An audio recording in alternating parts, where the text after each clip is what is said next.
Ddc Skool of Thoughts. Yeah. Kubatirana, techisisana, techiyambusana, fila, kuonesana, techisimutirana. Ya. Banondo batosangana, techibatirana. Banondo batokumana, techisisana. Ddc Skool of Thoughts. Ddc Skool of Thoughts. Yautete wachimonyo fila icho kwadi upenyu uyu unoda kupanana miwono. Yeah. Kubatirana, techisisana, techiyambusana, fila kuonesana, kusimudzirana, nekukurudzirana. Yeah. Banondo batosangana, techibatsirana. Banondo batokumana, techibatsirana. Ddc Skool of Thoughts. Ddc Skool of Thoughts. But Ddc Skool of Thoughts. Real life matters now. Mondays and Fridays, 8:30 p.m. UK time. Live here on Facebook. Ddc Skool of Thoughts. What?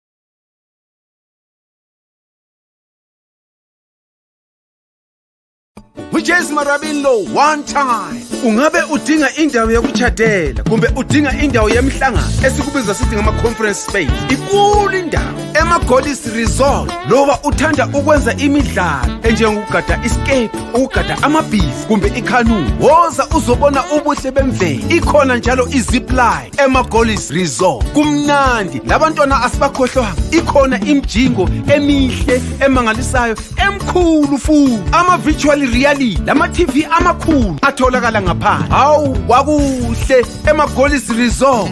Khawuleza wenze ibooking yakho uze labangani bakho lizojabula lithokoze. Sitholakala ku Ddc Road, Harare, Zimbabwe. MaGolis Resort, an adventure and a leisure paradise. Hello. Good people. Say, Salibona ni Matabesula, Mashe, Linjani Bawet. I hope and trust you're doing good wherever you are. Today, graduating on Friday. Was a Friday, was Ampela Viki, Matabezulu. Sibo? Masula say. Wadi? Did right? Did you say go? Bobo, Dr. Love. Akoma. And say. Bo kuno say.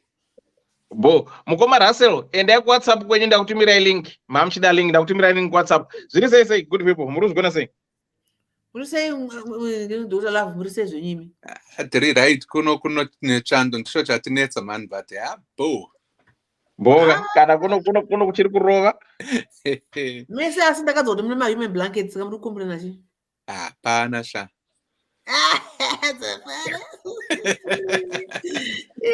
Hey, kama swada uye. Dr. Love.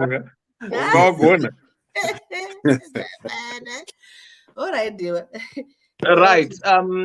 Let's do the greetings as usual. Edna Clegg, how are you doing? Tendai Mukanda. Ziri say, loveness. What you Ziri say, Mukoma Russell. Sikasokela. Check your inbox. I've sent you the link. Murungona say Mukoma Russell. Debbie Jez. What's up, Wagwan. Ivaratizo ziri say Saugama Warren ziri say success your way. How are you, Nicole? How are you doing, my dear? Namatrai masuku. Masuka ndeipi ndeipi. Andichera muri sei. Anti. Andopinda rombose pa mute. Muri sei andichera. Okay, regarding Boajambanti. Bibs, Muchi, thanks for watching. How are you doing, Bibs? Who's gonna say, get on the say up? Oh, I think I didn't miss anyone. Anti Clara and Agona, Emma Pinda, Nagumoresa, Muripa mute. No. Everything social media 2.0. David Ddc Skool Of Thoughts says everything social media. How are you doing? Success your way movement. I'm well, my lovely. Appreciate your work. Thank you so much. You have to go back and start doing your work as well. Nicole, success your way movement. You've been doing great. So please don't let us down. You need to start again. We are still waiting for your programs as well. Right, good people. Murugu's gonna say, let me just quickly say, Kuti. Okay. Cambodia, you see this phone. It only works Mondays and Fridays. Meaning to say, like today, when you send me your messages, I can see them. So as soon as I finish this program, I'll switch it off.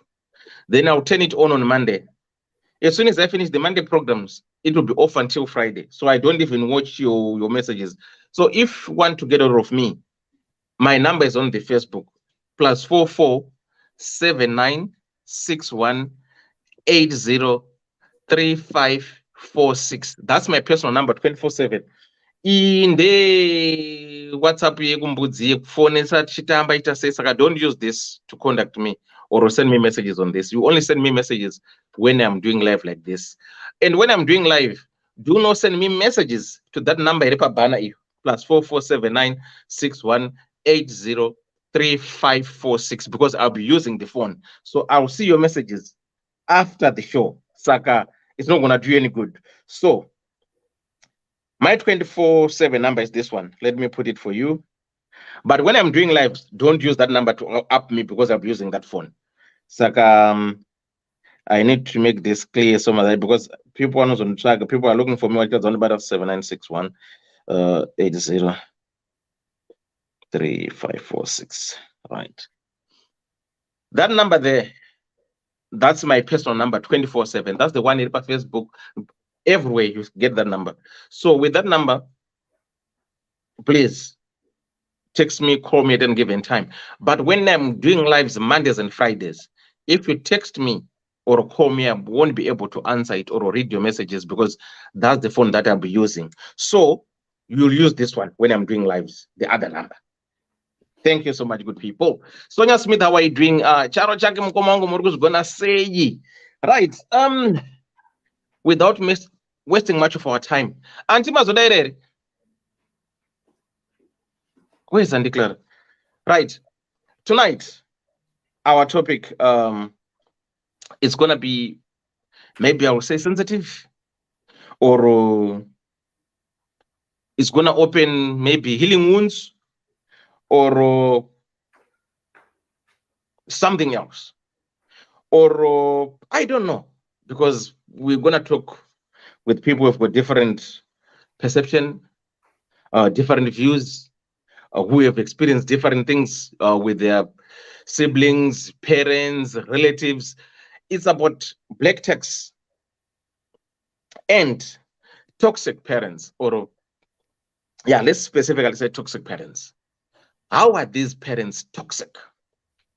How do you consider, or what is a toxic parent? Are we saying your parent will be toxic to you when you're an adult? Why were they not toxic from bearing you, giving birth to you, raising you, sending you to school, all that kind of stuff? Now we are grown-up men, or a grown-up woman, or a grown-up somebody. You are now saying, oh, my parents are toxic, or they are asking too much. Is it not a right for a parent to ask from their children to say, you know what, we need upkeeping, you have to do this for us? Are they not allowed to demand from their son, their daughter, whom they've raised? Is it not their right to be looked after? So these toxic parents, how can we say, I've got toxic parents? When you do something for your parents, do you expect them to worship you? That, oh, you have done this, so we have to worship you. And the funny part, the funny part is, I was born in a family of 8, right? So family of 8, my siblings, 8, raised by 2 people, my mom and my dad. They managed to send both of us to school, even though we struggled later and I have to pay my own school fees. I could understand the situation. But how come them 2 people, my mom and my dad, could manage to look after the 8 of us? But now the 8 of us, we can't take care of 2 people, my mom and my dad. Where's the problem? If them 2 people, the same 2 people, manage to raise the 8 of us, why is it now the 8 of us, we are now adults, we are failing to look after 2 people? So can we say these parents are toxic? Let's sit down and ask ourselves questions. Surely, truly speaking, how can a family of 6, 7, 8, or of 2, 3, 4, 5 cannot look after just 2 old people, and you say they are toxic? So we are here to share our personal experiences, things that we might have observed from far, things that you have witnessed, things that you might heard of, things that you might know. This is a school of thoughts where we share real life matters, where we try to educate, try to raise awareness, try to empower each other. And when you look at other people, I think, I can't remember who was it, Sekuru Benford, or I can't remember the other person, who lost both their parents like myself, that at times I wish and say, you know what, I wish if my parents were still alive, I would have done something for them. Then you see somebody who's got both parents alive, they are doing nothing about their parents. They don't even care about the well-being of their parents. Then you say, why? Is it because they're still alive or what? So if you have your parents with you, if they're still alive, I would suggest that whatever difference that you might think, or whatever the way how you might perceive your parents, you know, be proud that they're still there. You have got a place where you can go and say, oh, those are my parents, or that's my mom, that's my dad. Because if people are going to be asked, those who've got parents who are still alive, can you stand up? Or those who've got a parent, can you stand up? You'll probably stand up because your parents are there, or your parent is there. But for me and someone else who doesn't have a parent, who died long time ago, we can't stand up because we don't have. All right. Yes, some they might say, okay, you've got your brothers, young brothers, or your father's brothers, or your mother's sisters, whatever. They are not like the original mother. They are not like the original father. So for those we have, I don't know, when people say toxic parents, ungrateful parents, how ungrateful are they? What exactly defines these parents to be toxic and ungrateful? What makes them so toxic? What makes them so ungrateful? What have you done that is triggering all this toxicity and ungratefulness coming out of them towards you? Have you done something wrong? Are they expecting more of you? Did you resemble yourself as somebody who gets more? Did you portray like somebody who's out there living a flamboyant life, yet your parents, they are living on breadcrumbs? What is it that makes somebody become a toxic parent? And for parents, those who are still living, we've got kids. Do you feel obliged? Do you think it's your right to be looked after by your children? Is it a must? Is it a mandatory thing if it was saying that you have to do it? Is it a right that when you bear these kids, they have to automatically submit and look after you when you become old? Let me speak for myself. Am I going to expect something from my boys, my children, when I become old? Am I gonna hold them ransom, like say, you know what, hey, you guys, I brought you to London. You know, if it wasn't me, you were supposed to be rotting down then watcher. So you have to look after me. Is that so? Or I have to build something for myself? Then it's down to them to say, you know what, our old man is old now, can't go to work. Let's do something for him. So am I supposed to expect and make them pay? I don't know, because maybe I haven't reached to that point of not doing things for myself and rely on my children and expect my kids to do things for me.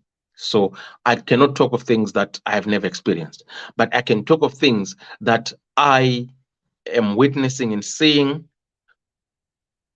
to families that have got, or to children that have got parents who are still alive, who are living a miserable life because their parents, they seem is their right.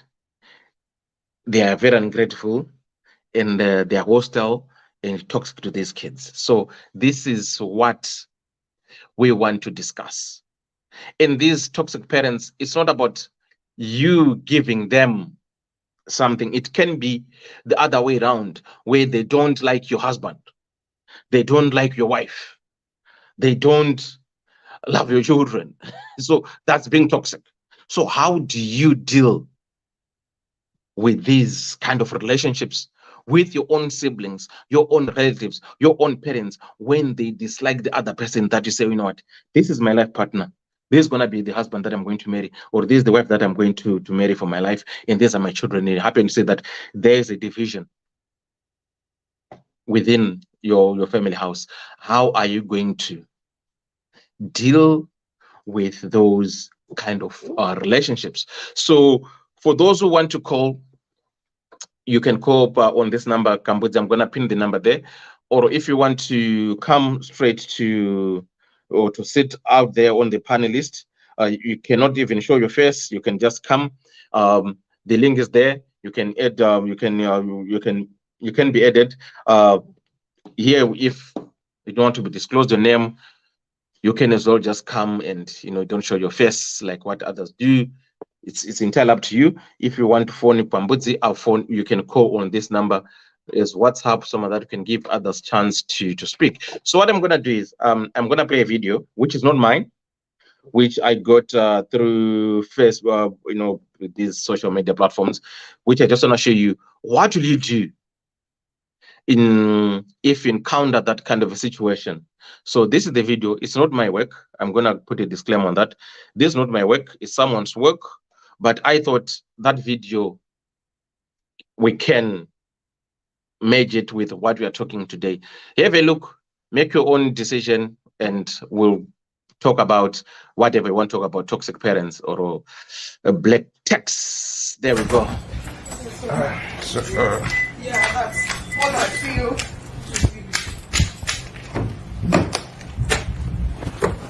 Mama, what's this? Calm down, Mama, please go to the back. Let me sit there. Calm down like her. What do you mean by calm down? Don't just stop disrespecting me. I am your mother-in-law. Wow, you're my mother-in-law. Stop disrespecting me, Mama. I am your daughter-in-law and your son's wife. I have to sit in front. I am your husband's mother. Mama, please go to the back now. For what? Go to the back and sit at the back. I'm supposed to be here. Why should I go to the back and sit at the back? I am his wife. Oh, God has joined together. Let no man put asunder. Mama, please go to I'm not putting anything asunder. I gave birth to him. Carried him in my womb for 9 months. Breastfed him. Paid his tuition. Sent him abroad. I suffered Mama, to make sure he becomes the man he is today. I am his wife. I've been taking care of him good and bad days. But We babe, built this babe. whole thing. Babe, please excuse me. Excuse me. Talk to your mother. So you cannot come here and Babe, talk talk to your wife. For you to stop. Talk to your wife. Mama, Stop what? Babe, see.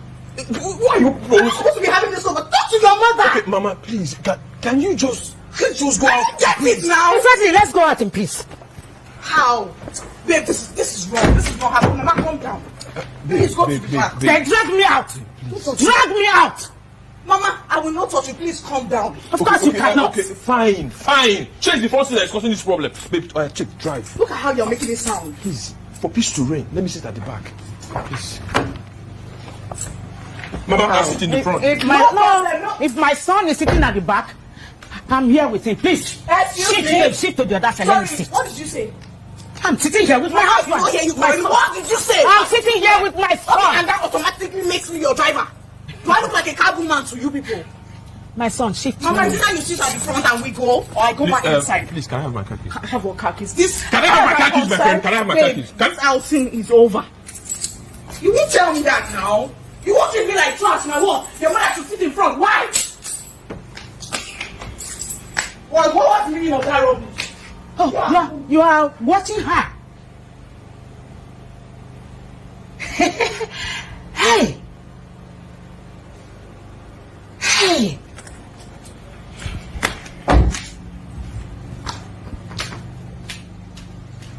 What kind of a family is this now? Where did I get you wrong now? Where did I even get you wrong now? That I want to take my mother and my wife out is a problem now.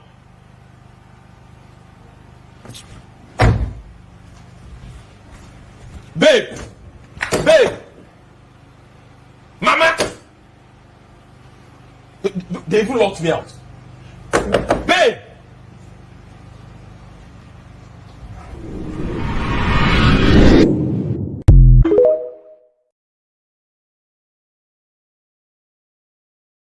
Yeah, so it is what it is. So in this kind of a situation, what will you do? Right. So we are talking of toxic parents, right? Those who are ungrateful. Irko player here. This and declare there. So let's share personal experiences. People talk of sending money home, expecting people to do projects for them, their mothers or their parents or their relatives or siblings, and nothing dololo has been done. Black text where you try to assist your siblings back home. You ask them, well, how much is a bag of cement? One tells you $15, the other one tells you $17. Everyone's got their own different prices because they're in diaspora. Right. So what can we do? Why are we going through all this? So your experience, your thoughts, your views, like what you've seen now on this video, which I said is not mine, right? The son is doing his best. The mother say you have to sit at the front. Okay, mom, be driven by my wife. No, yeah, my son, you're sitting at the back. I have to sit with you. So, wahala. Mugoma Russell, how are you?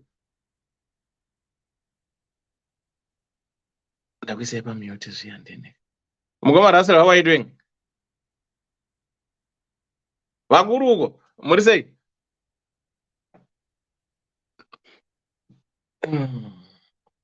What happened here? Mugoma Russell. Okay. Then Dr. Love, Murisei, Sibo, how are you? Right, Trudy G, what's up? Talented Tadira, let me see. Sonia, I've seen you all guys here. Tendai, I've seen you. Head your kids, look after them. Success says you head your kids, look after them, job done. These expectations are just stress to kids. Look after yourself, save for the future. Break generational curses. Helping others should be a blessing, optional and done out of love. Tendai said they've got the right to ask, but the way how they say it out, it's good.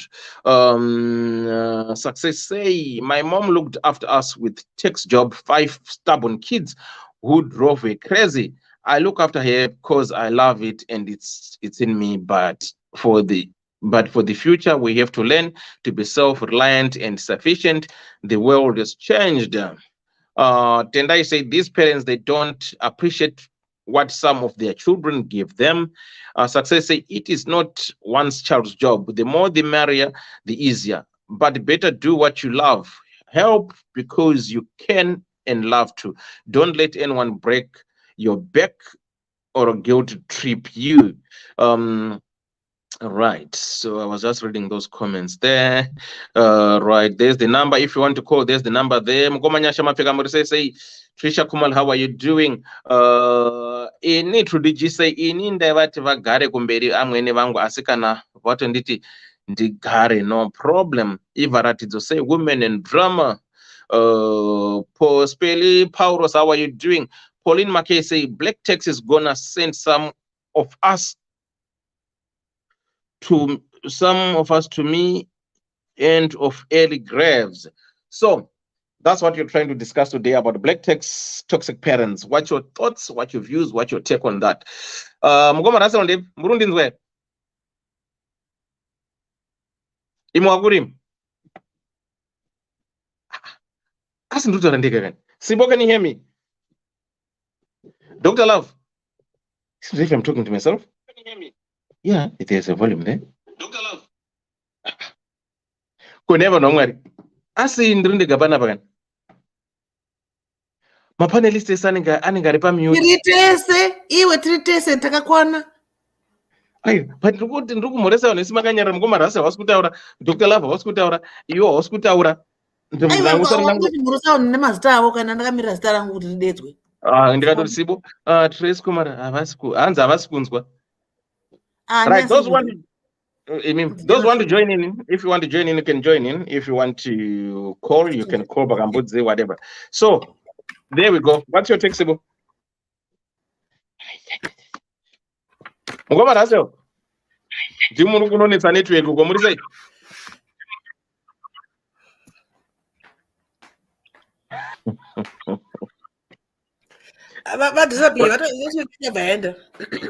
Taura kuni ndinzwe. Ndidoti lavara bera. Okay, let me pin the number. Dr. Love. Dr. Love. Divo. Kanya rasha. Asari. Raso. Mirande de raso. Mugoma raso. Mugoma de magadi. Ndiraidi muri sei regadi kupechi muchichiba machimanyanya yacho because munozonetsa network ndazirwe iko nice Dr. Ndakumurisa yaka 2020 amusi kudaira amana ndadzokera Dr. Love maintain taura nezvana Sibo kap imbo paichimuti ndurasati magirazi awo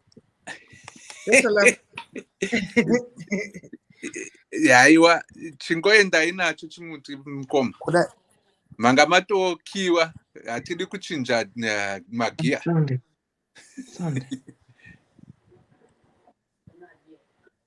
sound yet is a connection for yourself. What's your take?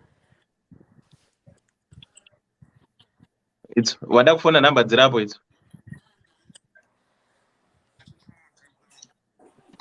ndinani baba ina magadi vedari right murisei Dokuno mkwasha makadiko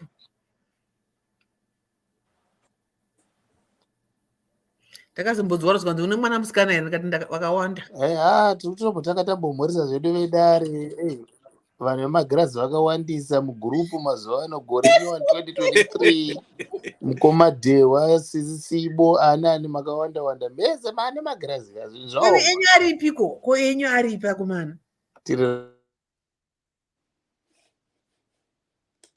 anzozvona kuti vari kupota vachipinda vachibuda South Africa akakwanisa kutaura tibva tanzwa kuti zvakamira wani paground kwavo ikoko exactly -1 yeah saka uchitaura pamasara naDr. Love chete zvadhakwa inyaya yeko zvino Sibo Waseka wena undiseka nasi. Asindikusekwa nasi. Unyaya ema-toxic ngirikini. Dr. Love taurai. Ndozotaura after mimi. Okay. Kana muchida ndongopindira hangu ndichikoda. But musaiteka chirongwa chese chinopera musingotaura dazotaurawo. Yeah, Mira indeed so. I mean, the fact that we have this topic, and unfortunately there is that phrase, yeah, black text is in existence, is a testament on its own. And also toxicity amongst vabereki is also a phenomenon. Nasi ndanzwa, and ndichakutumirai chivideo mukomatewa changa chichitaura nezvatariro and all that. Handizokuti tariro anga ari mwana wavo here kana kuti mwanasikana wavo here kana kuti chii, asi mubereki akabva aita sei, akarombesa mwanasikana wake kuti asaroorwe kuti ivo vaite vapfumi. That's toxicity at its best ipapo. So I will send that video to you, toona kuti tingaipatsanurawo nei, because it actually it touches on that toxicity yevabereki. At the same time, the black text yoyo. Saka ndichada kubata pawiri papo. I'll start with the black text.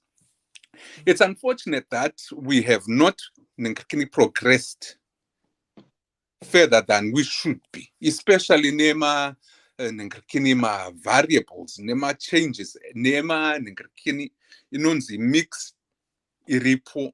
Vanwe vava kuma diaspora vakawanda vava ne-access kune vanhu vari kumhiri kwemakungwa uko kana kuti vangori vakangojamba maborder locally within Africa. And then mentality yedu haisati yachinja. Kumusha uku kune vanhu vari kuzvinyepera kuti kumusha kwakanaka, asi kusina.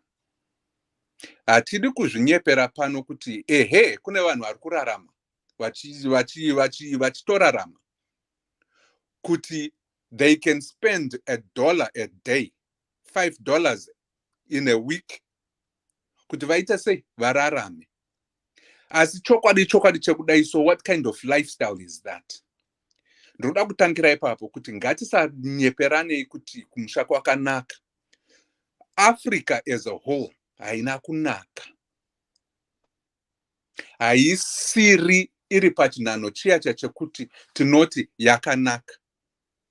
When I say kuti kunaka zvinoreva kuti Africa cannot support its multitude of population, even if they, regardless of the resources, akatekeshera mu Africa.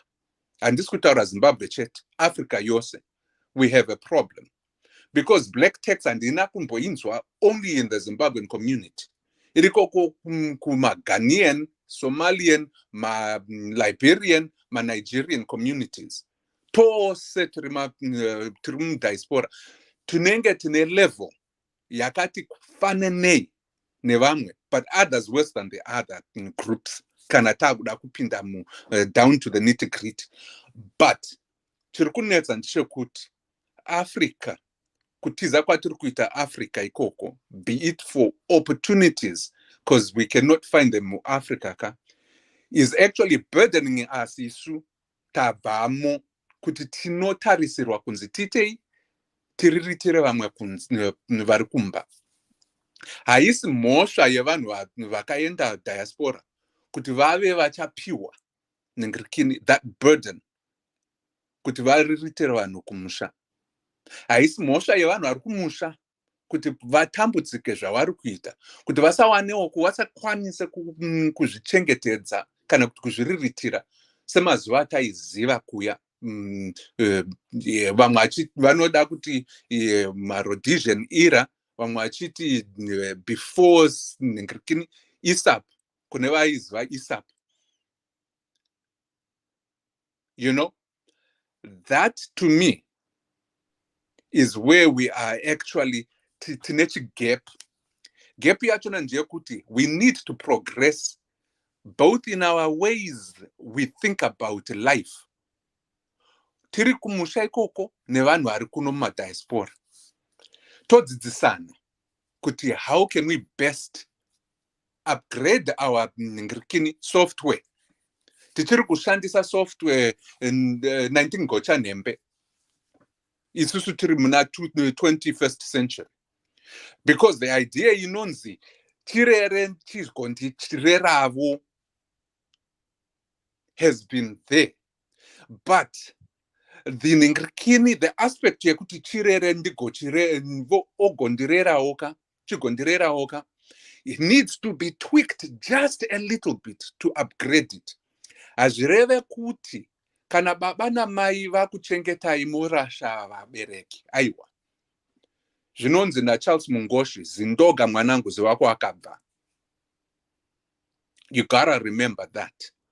But in all that, we need to remember kuti we have lost so many opportunities and so many people and so many lives that we would have otherwise been different. Nekuda kwe black taxi. Let me give you an example.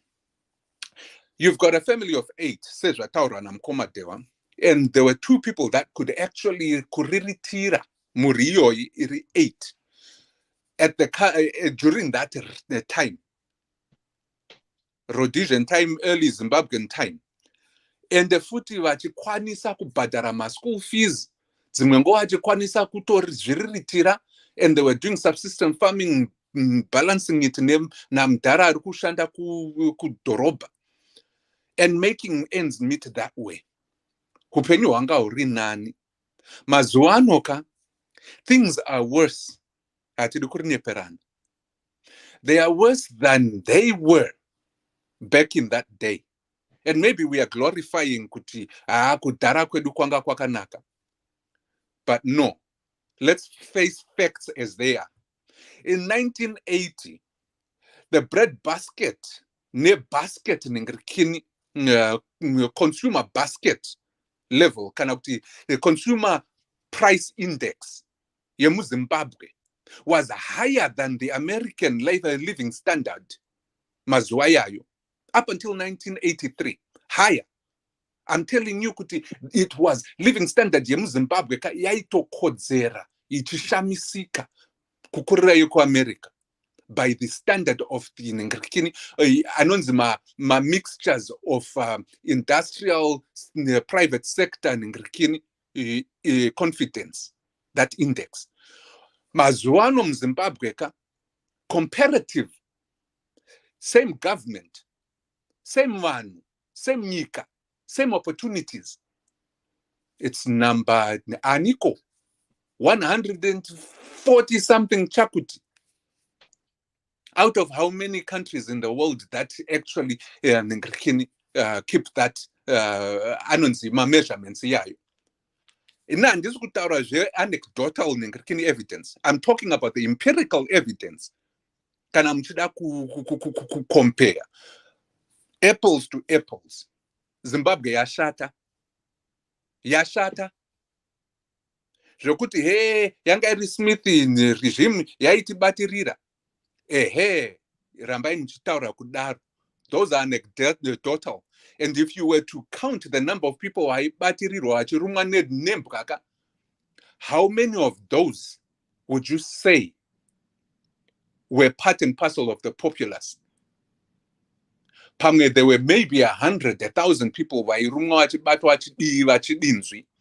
and I'm not being insensitive about it. I'm just saying, based on the population, versus mazuano, same economic situations in environment, different economic situations. There are more people who are mazuano versus ikoko. Now, I'm not trying to talk about history here without a point. The point is this. Tichine fungwa zena Smith, Ian Smith, zakuti tunokwanisa kuzvara vana vedu toita zveupenyu hatizvirongere upenyu hwedu hwamangwana because we are reliant of vana vedu ava vatiri kuchengeta kuti vazotiriritira ramangwana. Guess what? That needs to change. And that's a mentality inoda kutochinjwa nekukurumidza, because it will put us down and keep us down for generations to come. That's the historical perspective yandanga nchida kubuditsa chete ipapo. Not a political one, but a historical, empirical, economic comparison. Now, let's get into the nitty-gritty of all this. Anti mazuano basa hachaonikwe. Ma industry ku Belmont ana Bam Green ku ana ningirikini kuya Morningside in Bulawayo akuchava. Also they are being changed into my churches. And some of them have been isolated and idle for years, decades. But those were bustling economic hubs. Bulawayo was the economic hub and the nerve center. Ye clothing, ye ma products, so tengeswa even in South Africa and around the world, the globe, to be honest with you. And that was a fact. These days, it will be rare if you find a bustling textile industry move ku Belmont kuya. There it will be rare, but even when it is there, hakuna chekutaura nacho. And the reason why I'm saying this and I'm stressing this is this: that change, the economic change, nevanu vachiri rely on something that is non-existent now is what's burdening vanhu avaku diaspora. Murikunzwisisa? The tie and the link between that, the devastating and very a paradigm shift, yet change in that economic environment. Vana vasati vachinja kuzvitarisa inside kuti what can we do as a people to safeguard ourselves? We're living from hand to mouth. What else can we do in order for us to get pachinano chiache chokuti tinozvichengetera, bring up and build up something for mangwana, retirement? Mazuano munongonzwa imi, a 30-year-old veteran in the police force aku retire if they can even come and get to 30 years ipapo. And aku retire achiwana mari $25 for all those years that he worked as a civil servant. Come on. That's the burden yatiri kuona. Saka handisi kuti haisi mhosva yevabereki vakashanda vakatiriritira, asi iwo haisi mhosva yevaya vabuda vachienda mhiri kwemakungwa kunotsvagawo upenyu hwakanaka. So how do we balance the two? We know kuti kumusha kwashata, diaspora tinoramba tichishanda mabasa maviri matatu, vamwe vanotofa neBP nestress kunzwa kuti vakangoshaika vakagara mubhazi vachienda kubasa. How many stories have we heard about that? But kumusha uko vari kungoti mwanangu ariko, we expect mari kuti uye every month. Kana yakasauyaka aiwa taakutoshoropodza mwana, taakutoshoropodza mhuri yose kuti aiwa havachiziri vanhu vakanaka. And that to me is where the pressure comes into play. And that expectation needs to be managed, and managed realistically, because nyangwe mu airplane vanotaura kukutaurirai kudai chochokadi kana makusumuka kudai. Anzi, if there is any danger and there is any emergency, ma oxygen max aya adona, don't help mwana wako ari paside pako. Tanga wazvibatsira iwe kuti uwane mukana wekuzobatsira chii ari paside apo. How does that relate to what I'm talking about right now. This is how it relates. If you want kuti mwana wako abudirire panze apo, kuti azokwanisa kukubatsirai nemazvo, chimbovasiyai vavake upenyu hwavo kusvikira pachinhano chiya chekuti vanongofemurukawo. Once they start ipapo kufemuruka ipoko, they can actually help you even more and better than pavanenge vari pressure. I can attest to tell you this, many people hawatombokwanisa to afford their rent because every time there's always a crisis after crisis after crisis kumusha. And my message anouya every other week kuti aiwa hapachina ichi, zvakazodii, uko kwava nenhamo, uko kwakazobuda kwakadai. And vanhu vachonaka vanoziva kuti hakuna chiriko, and they will work twice as hard, 3 times as hard. But you know what happens kana vakudaro? Vanozokwanisa kukwereta uko, kukwereta kwachonaka kunozovanetsa kuti vabhadhare, because imimi hamusi kumira kukumbira. Vachazokumbira futi iwe wakwereta. Wakuda kubhadharira chikwereti chiya nokuti panga pane emergency. Asi kuzobhadhara chikwereti chiya padwane on top of that chikwereti waunzirwa another new crisis. Saka hauchakwanisa kubhadhara chikwereti, wakungoendera uko nokuti mama baba nemhuri iri kuitei, they are in a crisis. And you cannot help it but kuwabatsira. Ndo upenyu, ndo moyo ubuntu watinaho as vanhu vekuZimbabwe mostly. We cannot just sit and look at vanhu vachisafa panze apo. Tinotokumbira kuti kana dai tanga tine mari dzakawanda tichibatsira, but zvinozokonekana because of that. So what you are doing, ana baba nana mai ikoko kumba, is muri kutopinza vana venyu, mhuri dzenyu mujeri.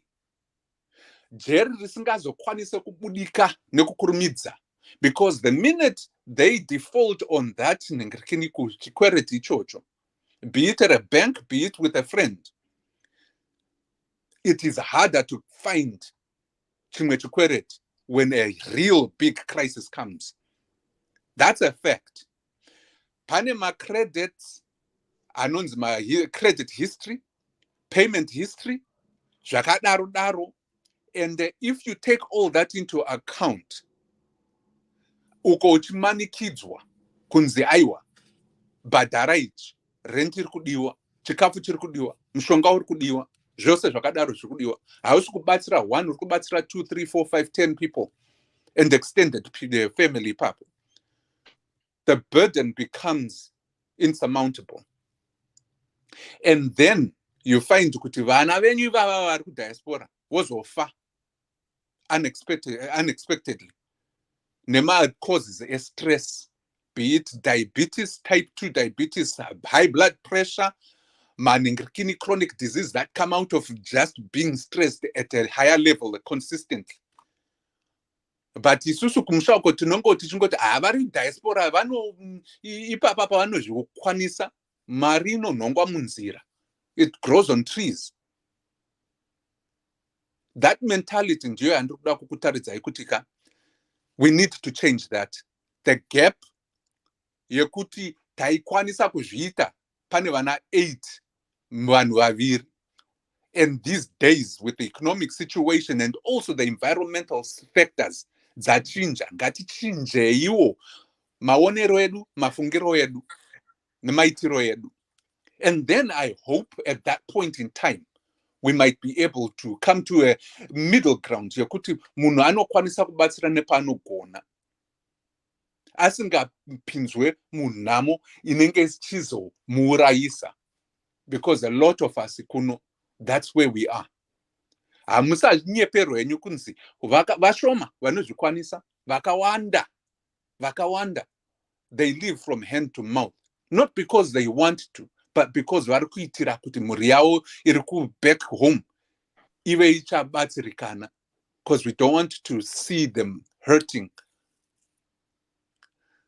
If you can do that, takangoona ipapo takapinda in the middle ground, I think we will be able to effectively counteract these things black tax in a manner yekuti munhu anenge achikwanisa kuita nepaanogona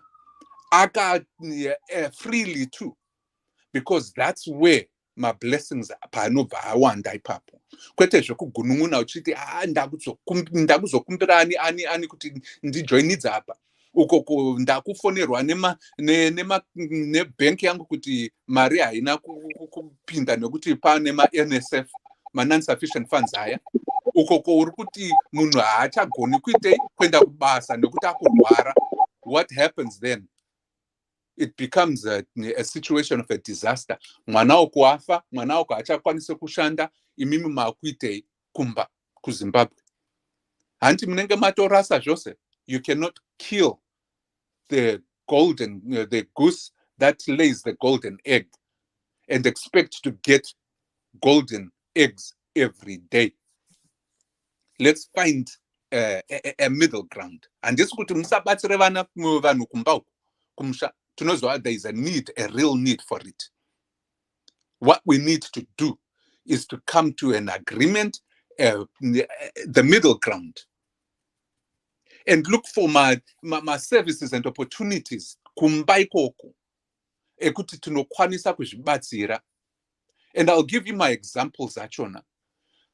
Monzi matumirwa $150 a month. Go and get yourself a life insurance policy. Anababa nanamai. Go and find out kuti how do you open an old mutual kind of fidelity mutual funds for those pennies on the dollar, and try and invest kuzviinvesterao kuti ramangwanaka kana more retire, you are not reliant on only your kids but also on those investments dzamaita. Because I bet you vakawanda anababa nanamai pano nana hanzvadzi anasekuru, they don't even think to do that. But there are those opportunities that you can use to relieve the pressure inenge yamunenge mopa vana kumadiaspora. That actually links kune toxicity yevabereki manje. Ndakupinda imomo ndopedza. Unoona, as I mentioned before, kuti pane mukadzi, and I will send that video, and it's shocking anyway, but Kwandiri, it's just typical of an unfair and greedy parent, or whatever the relation was, and ndinakuibata. Where mukadzi uyu akatoromba kunotora zvishiri, handizvo kuti zvishiri zvii zvokuti mwanasikana asarohwe, because she wanted to farm and do something else in that order. Toxicity iripo ndeyekuti makukara kuwana upfumi nekukurumidza. Musingazive kuti zvamuri kuita kaizvi zvinokwadza vana venyu neupenyu hwavo. And like this, it's going to be temporary. Kuti minda yachona munozoigara nayo here kusvika rini. Ichaperazve. Muchatorerwa negovernment yenyu iyoyi. It will be surprising. So why then put yourself and your kids in situations where you are actually disadvantaging them from progressing in their lives? Nekuda kwekuti muri kuda kuwana hupfumi nekukurumidza vabereki, kurombesa vana venyu. Toxicity yakuti aiwa mwana wangu ndakakurera saka chindirera nhasi. Aiwa, I wouldn't argue with the kurera kuya. If you are a mom and a father, anobatira kuti aiwa mwana wangu sezvo ndirini ndakamurera anofanirwa kundirera chete come hell come thunder matoresva ipapo. That spirit inenge yava spirit yekugunun'una, yejealousy, yegreed, haibudiritse mwana wenyu. Mwana wenyu anozoonekwa akubuda mumabasa umo achingofaiwa unnecessary, unexplainable. Things will work in the opposite direction of nengirikini of my blessings. Nekuti baba namai moyo wenyu, they are not grateful. An ungrateful heart creates a curse. Vabereki munokosha. So ndinokutaurirai nhasi kana musingazive mazwi enyu mashoko aya nemuhana menyu kana makabata zvigunu hanzi zvigunu haiwa anonzi mayaya makabata that grudge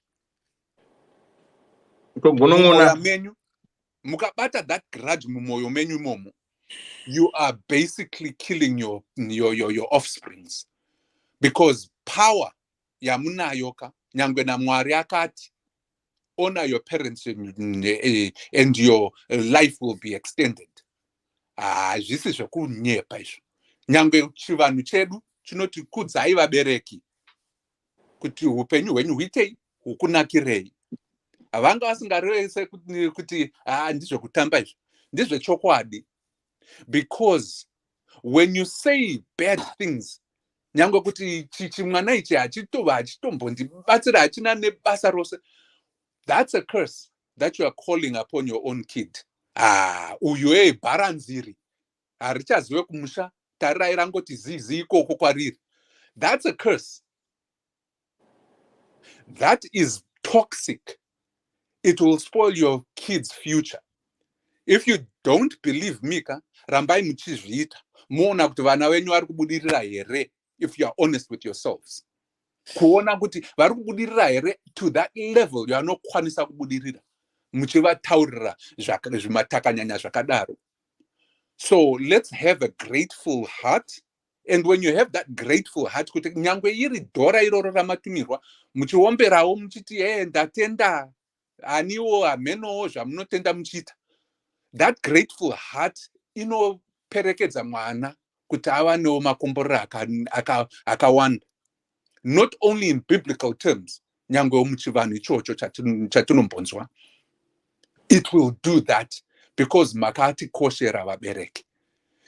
Hanjadzi nevanun'una nevamwewo mablazika, imimi munokonzeresawo imi. I will come to you ndichipedzisira kwamuri kuti imi pamunopiwa mari muchitinyepera kuti ndiye kuita ichi neichi neichi, imi moenda kunoimwisa doro kaa kunoputa mbanje ukoka uko. Do you know what it does to us? Kana tazozviziva, it breaks our will, it breaks our self nengirikini esteem. Zvinorwadza zvimwe zvekutoti waona kuti wakaenda 2-3 shifts 40 hours extra kuti uwane mari kuti ubatsire munhu kuti angachiti ndiri kukumbira mari kuti ndiende kunoita chikosi changu, iwo wozonzwa kuti akaidya nemahure uko. Think about it. Hakusi kutamba upenyu hwedu. So my toxic parents nema toxic chiiwo muri ikokoka, and this black tax it's something that we can actually come together tichikurukura and be open with ourselves and be frank kuti baba amai izvi ndizvo zvandinokwanisa kuita, iko kunoko I've got these responsibilities as well, and I have to do this A, B, C, and D. Kuti ndikubatsireiwoka mochiwanawo kuti mundipewo a space kuti nditei ndikwanise kuwana zvandinowana, and then I'll be happy to help. I know it's just a talk ipo panapa and it's easier said than done, but what's easier? Kuti mutaurirane muchizivisana muchimbotsamwisana kana kuti motanga kurwadziwa muchiti mwana wangu achazouya sei afa ikoko kumhiri kwemakungwa makuita arrangements. What's easier? To safeguard your kids' health, or to put them in situations yekuti vanotorwara zvokutorwara zviya. And handisi kunyepa, statistics tell it all. kuti most Africans these days, they are being diagnosed with a lot of diseases that are related to stress. A lot. And the information that they are given, research are not enough. They are not showing the true essence of why Africans, in most cases, vachita chronic diseases based on stress and exhaustion. And it is because of my entitlements, nema toxicity, black taxi. There are none of the research and studying touch on the black tax and the toxicity yema parents and family, extended family, when it comes to the diaspora. And that research, I'm not a social scientist, but I'm interested because I'm one of those that are affected now, directly and indirectly. And none talk about black tax, and none talk about the toxicity of the environment between the two differing environments. It's high time we study that, and then we can help each other. Thanks, Dr. Love. Thank you so much. Thank you so much. 10 days, how are you? Ndiyano 10 days, really say, Jennifer, how are you? Both ready. Jennifer, name? Apana say. Good. Non reporting this name. Regani be Jennifer Chimutika, then 10 days of was where Mukumarasa or Dashidona. Jennifer, what's your take on this? I'm sorry. Je waka yungumara so bari kwa wadai taura bainde zvo. Varukudona. Mira Jennifer daro quickly then to Bangomarasa. Sorry, my voice is a bit low because I'm not very well. Yeah. Topic I'm about a topic akanaka. Firstly, I want to say kuti sometimes when mukaona freedom yenyu anditi munenge musina knowledge yakakwana. Isisi tichienda kuchikoro tiri vana vadiki atinambotichwa zvemari. Financial literacy yakabuditswa musyllabus. Waisvika form 4 usingatombozivi kuti uniform yaupfeka inoita mari, fees iri kubhadhara inoita mari, pamba panobhadhara mari, it's mari.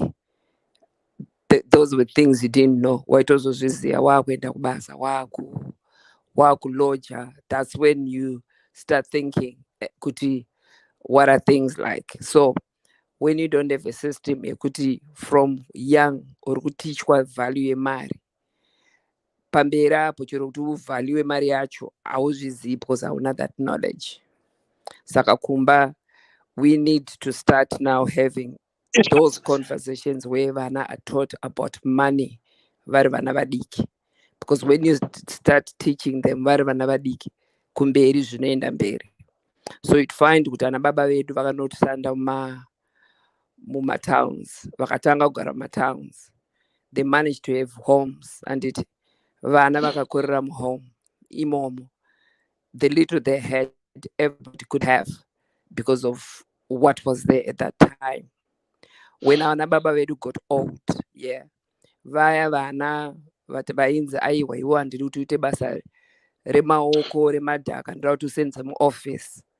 Maoffice vanga vane maoffice vaya vakabva vakaenda. Maoffice akasara asina basa. Saka mwana uya ane degree agoni kushandisa maoko. Pamba panouya pogara loja. Pagara loja.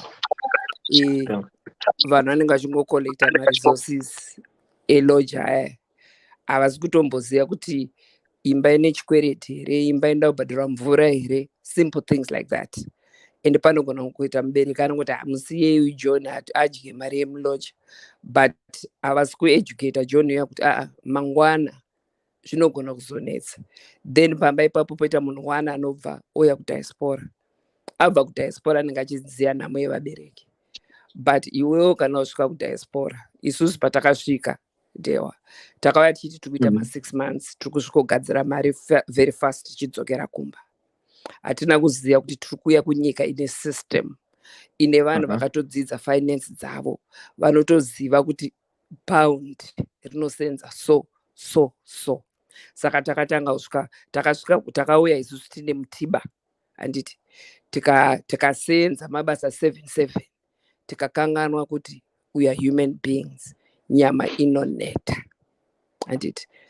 Vamwe paid big price for that, but because vazhinji tatisina mapepa saka wanga uchingoti rega ndingoita kumba because hatina financial literacy. Munhu anobva kuti kune dhiri riri kuitika tumira mari, hazvina mapepa, hazvina follow up, hazvina chi, wangotumira mari, that money is gone.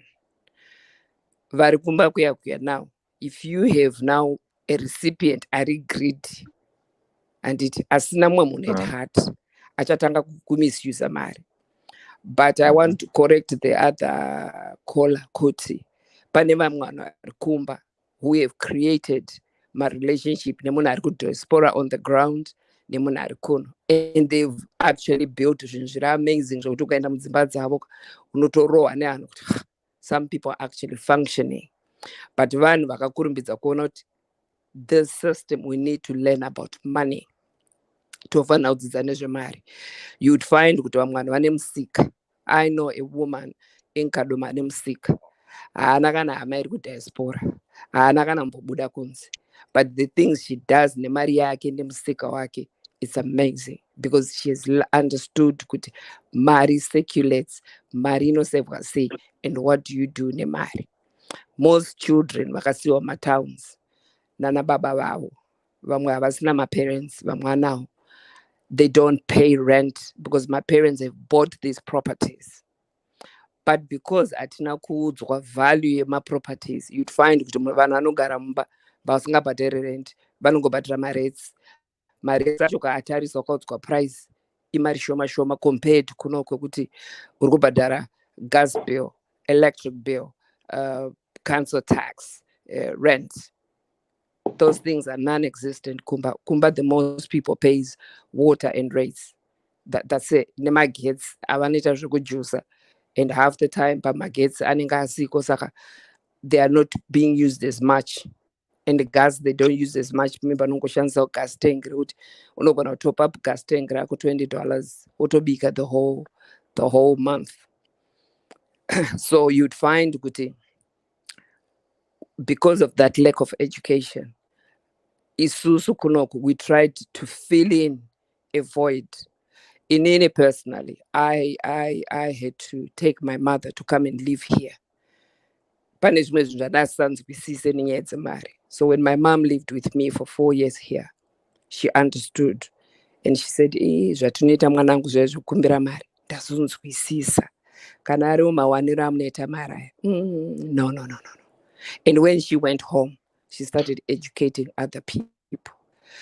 I feel kuti isusu ma-diasporians, when we have platforms, my social media platforms, we need to educate vanhu vari kumba kuti musatipe pressure. Musatipe pressure, because that pressure, ukada kuti I want to fix it and I want to compete because day wandakamona achipenda dzimba dzavo ndauzovaka dzangu 30, that pressure will kill you. That's another thing. Saka competitive weduness ni kunyepa, because some people will touch the phone orega kutaudza munhu chokwadi kuti Range Rover ndiri kudrive ku UK chikwereti, imba yandiri kugara ku UK chikwereti, iPhone 14 whatever plus yandinayo chikwereti. Amuudze vanhu chokwadi, you make it look like you've bought those things cash. But vamwe vanhu vari kuZimbabwe vari kudriva mota dzavo dzavakabhadhara cash, vari kugara dzimba dzakakura dzavakabhadhara cash, zvese most of the things they have in Zim is cash. So in Zim there are some people who are living better than us, and then there are some people vari pabottom margin, but those are vari pabottom margin you'd find kuti mumwe munhu anogara kumusha and they live a much healthier life than munhu ari kudiaspora. So if we are not careful, isusu vachi vari kunoko, if we start giving azvibude, isusu vari kunoko, we need to go home and educate our relatives. inini I've been going on the ground kukadomo ndichifunga kuti vanhu vari kushupika, but unotozoti wazogara mune vanhu chaimuona kuti vamwe vanhu zvavangoita vakatoziva kuti ndina Dewa, ndina Sulumani, ndina Ningi, ndina vanhu 10 vandoziva, saka makuseni ndogona kufonera Dewa ndomudza story, Dewa ndisira $5, ndofonera Ningi, vanotoita fundraising nevanhu vari kudiaspora. Kana vakamira pabottle store vanenge vachiseka kuti iwe wapiwa here, yako yapinda here mari, yako yapinda here mari.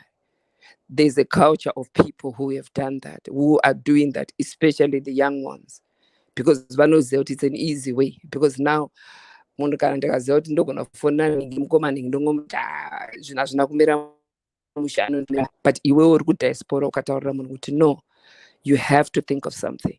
Because Zimbabwe, the things that have been put in place now are, we have to create our own jobs. Unfortunately, we have to. And most people that I have seen, they've started creating their own things. Pane vamwe vanoita zvokugadzira matombo ekudidi, vamwe chichichi, mabuilder, I've seen things that built in 20 years. I've seen homes being built. I've seen so much change.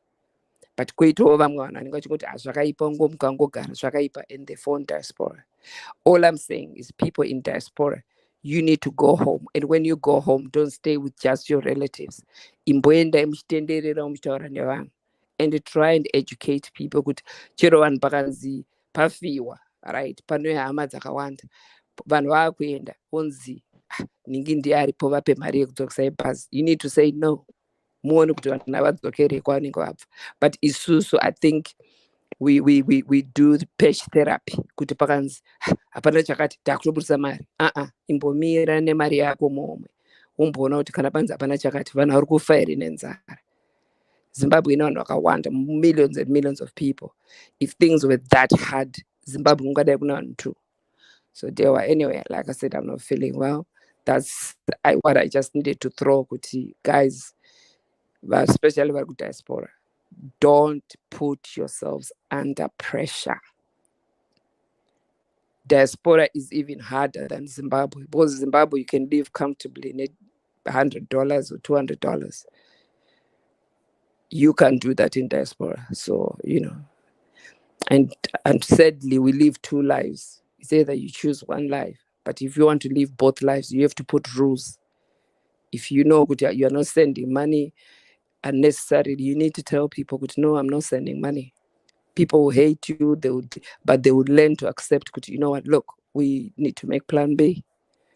But you kaita savior, well, then you'll be under pressure all the time.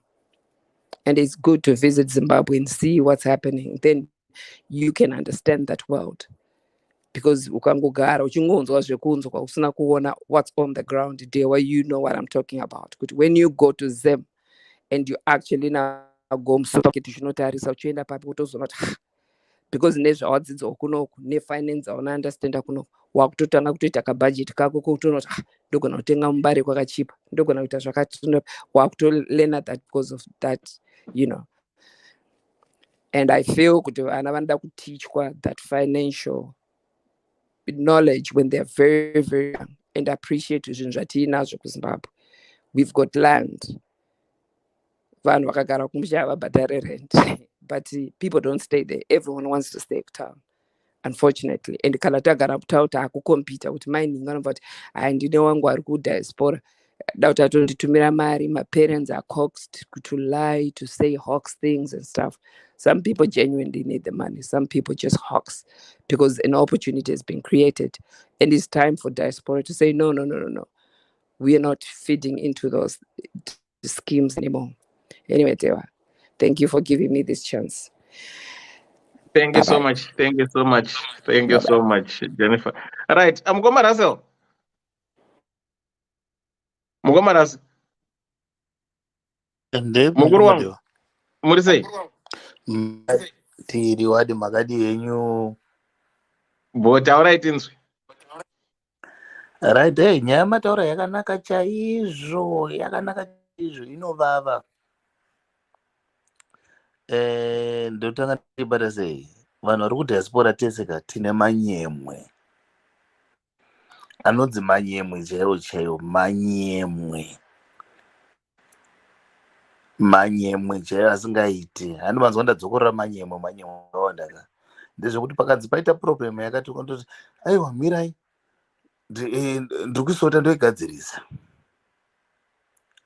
Ndo patinenge tatokanganisa ipapo because tavajaidza. Handimazoona kuti tatovajaidza ipapo kuti mirai ndiri kuigadzirisa, mari ndiri kutumira, aiwa mari itoripo ndiri kutumira. Zvokuda kuzvionesa zvinhu zvisiri izvo, zvokuti mangwana ndione zenguva kumhanya bani uchidzingirira kurima mumunda wakatsva usina kupfeka bhutsu, unotsva, unobvurika pasi petsoka because of manyemwe.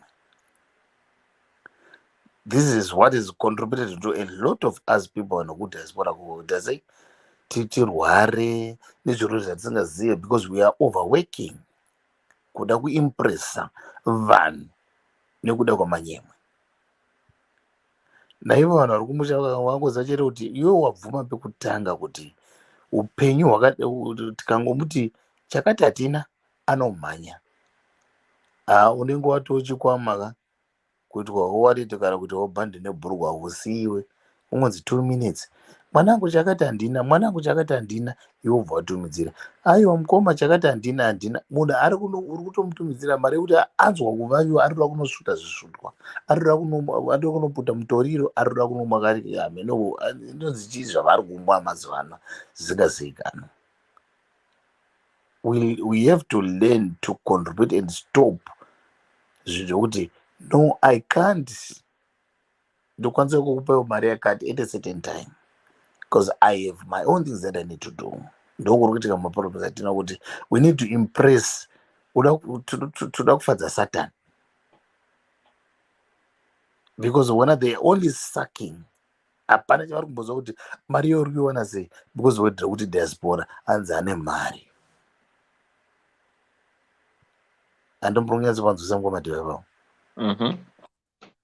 because we've been working shift dzekuti nyange dai tanga tiri kumbana nhasi dai tiri kutonzi rasero haana kana bp haana kana stress, but chaseka kuti mazuva ano unogona kuona mwana mudiki chaari diaspora runze ane bp, ane sugar, ane stress, tuzvirwere tusina nebazi wakawanda because of they are getting pressure nezvinhu zvavanenge vacreata sometimes as people who are in diaspora kuti ndinozvikwanisa already mangwana ndiri kutumidzira ka 100 next week ndobvada kutumidzira chii kambakanaka 200 munext week imomo kana zvaramba kuitika chii chichaitika ndokuenda wakunokwereta kune mushamwari yako, ndokuenda kuti wakunosenza overtime which is over abusing your body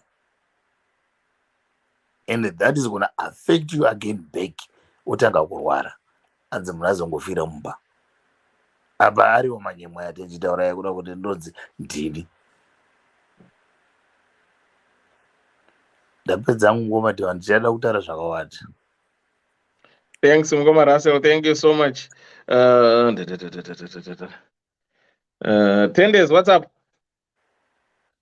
Elder Dave. Hapana zvirudi? I'm good, bro. Anyway, thank you for what's up? Thank you for inviting me. Jamushero 10 days. Yes, Mukoma 10 days makadizve. Ndikukumhoresa ngoma kwangu. Ndatadzika ndiri mfana ndikukumhoresa mwana. Wakudaira.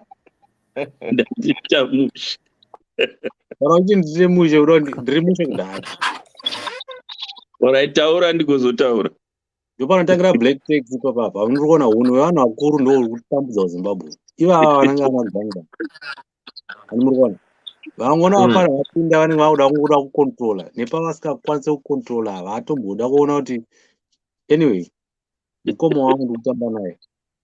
No, but dewa black tax that was a chokwadi. Black tax haisi nyowani kana kavana. Because kana raubvunza vanhu vanotaura Shona kana Ndebele chinonzi black tax mukachinja kuhunhu hwedu chii ichocho? Inshona munoiti chii? Inshona chii ichocho? Ndomubvunza ngokutanga munoiti chii neshona? Comment section nyorai black tax Muripo wezvivi zvawakatadza. Alright, ndatenda. Hani ndobotso. Angona ndobotso. Yai mwana wengidi. Ibotso ratukutanda iri. Tikuripiswa. Let me tell you something. Let me tell you why I'm saying this. Do you know what Zimbabweans were the only country in Southern Africa who don't want to speak about colonization. We don't want to talk about it. We don't want to talk about this enslavement of black people by the white majority back in the days. Why? Takatora Jesu, pakanzi Jesu akatifira zvitadzo zvedu saka tofanira kuti takaregerwa kudhara.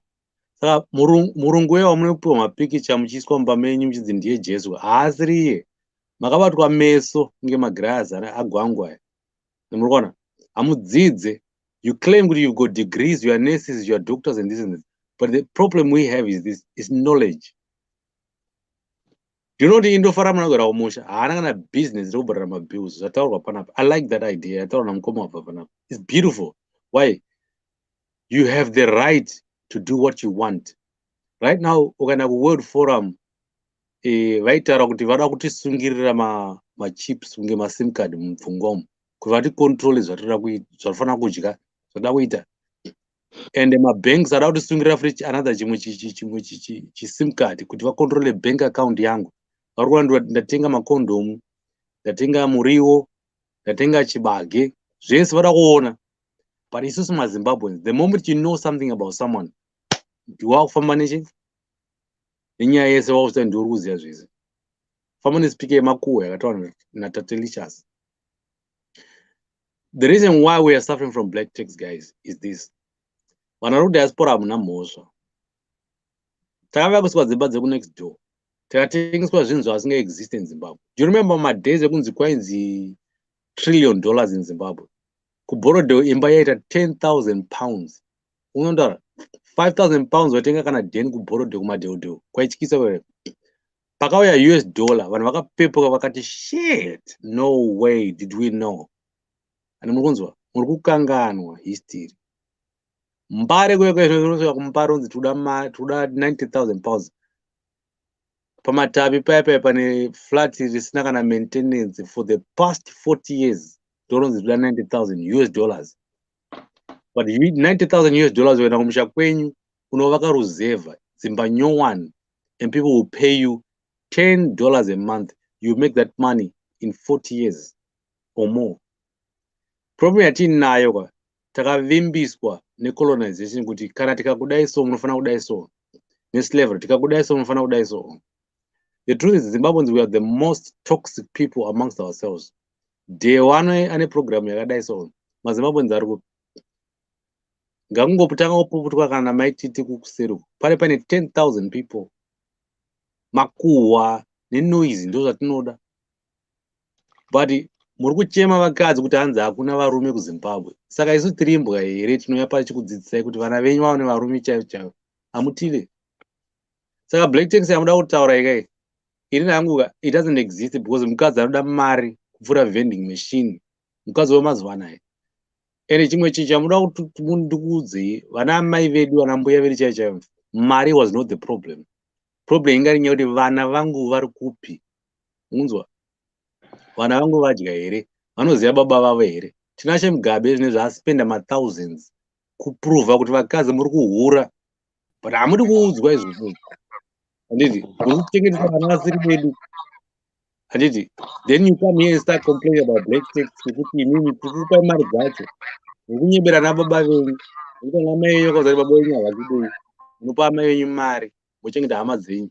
But chausingazivi kuti dzinza, rinonzi dzinza ndibaba. Ubaba wakabviswa pamberi pevanhu vatema for the longest time. Asi kukublame. On the other hand, varume manje. Varume tiri mbwende. Unzwa, panyaya 1. Tinofurirwa nemusoro pakati pemakumbo. Ndounotifurira. Handitika, why? Tetanzwa nekushaurwa mudzimba umu. Taangoti chero zvataita, rega tiende tinoita zvataita kunzou. Because murume ukatarisa pana anotamba chess here panapa. Anoziva chessboard. Ndiwo unoziva chessboard here. Ndoziva draft chess handigoni. Chess rega ndikuuze. Ndoziva pawn, queen, whatever, king, horse. All right. Do you know the most important piece on the chessboard. Mukadzi, the queen. The queen. Unondara. Kudhara mbuya nani anga ari mambokadzi ndo zvatisina kuziva vanaona muziziva ndinodhewa ndakapinda mubritish library so ndikaona bhuku mambokadzi anonzi mbuya nani vanga vasina pfeka mvembe dzamairatidzo zeze vakapfeka korona inenge yaqueen yeye nenyembe dzavo dzimwe dzedze dzinenge dzahail selassie vakawana hamuzvizive izvozvo but makangoradzwa mufananidzo wechi wemunhu anotambudzika mukati vanhu maromba no lobengula anga asiri wamairatidzo yeye vatori nenyembe dzavo dzavangofana nechi right. So you have to dig deeper. Why is it that at the moment ukatarisa kuafrica ndokuri kuendwa nemaeuropeans vachitudza zvekuita south africa iri kunzi musashandise coal? Why? But revolution yemunyika muno muengland vakatanga kushandisa coal nehuni nemiti nezvizvizvo because they want to introduce a new system. They depend on us. So what I want to tell you and advise you, chamunoti black tax, it doesn't exist. Vanhu vari kudheni vakadzidziswa kuti mari is what makes the world go round. But the financial literacy is what really takes over. So ataurwa pana kuti vanhu ngavadzidziswe kuti mari inoshanda sei. Mari is just another vehicle. Wealth is what we have. Coal, diamonds, goridhe, isusu. Do you know what isusu right now? Tofana kuziva kuti we have everything. But tinofarira kuti tinzi tagona because chirungu. Anomunzwa chirungu ndo chatitambudza, hachisi chedu, hatina hunhu nazvo. Machina akauya paTV hataure chirungu, anotaura chekumusha kwavo. Mashopu ari kuZimbabwe havanyori neshona muZimbabwe, vanonyora nechirungu chirudzi chavo. We are becoming more of slaves. That's why we don't understand kuti chinonzi mari chii. Yedu chai hatina. Marate JS aya haasi edu ndavo. Because vakakolekta Zimbank yese yaya vakati mari dzedzi $20 ekudhara dhewa ukaitenga usaita mari inoita £250. £250, $20 ekudhara yaya.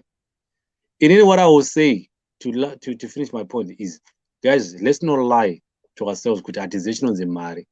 Upfumi tinohuziva, umambo tinohuziva. Okay? Ngatidzokere paunhu tsika nemagariro atakakura nawo. Tizive kuti kwataifunga ndokumberi ndokutori kumashure. Vana vedu zvinezvi avatomboziva. Ndakanzwa mwana munhu anzi sadhiza. Ndikati chinonzi sadhiza chikwe kuti sadhiza chochi chikwe. Apana kuti sadza. How did we learn how to live in the diaspora? Did we learn from school or culture? You know, takangoweva tadzidzira. So why can't we learn how to accept the fact kuti yes, zvakaoma kuZimbabwe, but tisu vanhu vacho. We have inherited a culture yekutora tsika dzevamwe vanhu tozvidza muZimbabwe. So ramba kushanda, then we start blaming the government. The government is there to do what it can do, just like any other government. Mu-UK chaimo government yemuno havatomboida. But guess what? There's a system that operates beyond the government. KuZimbabwe hakuna ma-benefits. Akamhenga ariko social credit. KuZimbabwe hakuna inonzi child chi yakamhenge iriko yenzi chi yarangojo yenzi chidhewa ndimuzi yakandimati munoti chikwe child support system yokuti kana mwana akabatwa chibharo and what munoti chi child maintenance. Thank you. Aiwa child maintenance yenga iri kuti baba havana kuroora ngavabhadhare mari iri ikona nhasi, but yekuti vana vane nzvimbo yekuti vanonotaura zviri kuvanetsa mumba yenzi chiko kuZimbabwe. I forgot the name. So there's like social service. Social services. Do you know yanga iri kuti mwana aitora phone ofona rotaura but aibva pamba. Every police station used to have that service. Every police station for kids. That's why one Mbuya Mulambo was available enough. Vaito advertise. I remember that number ndiri mfana so. Karomba kufunira vamwe nomba kuti mapurisa emusungu.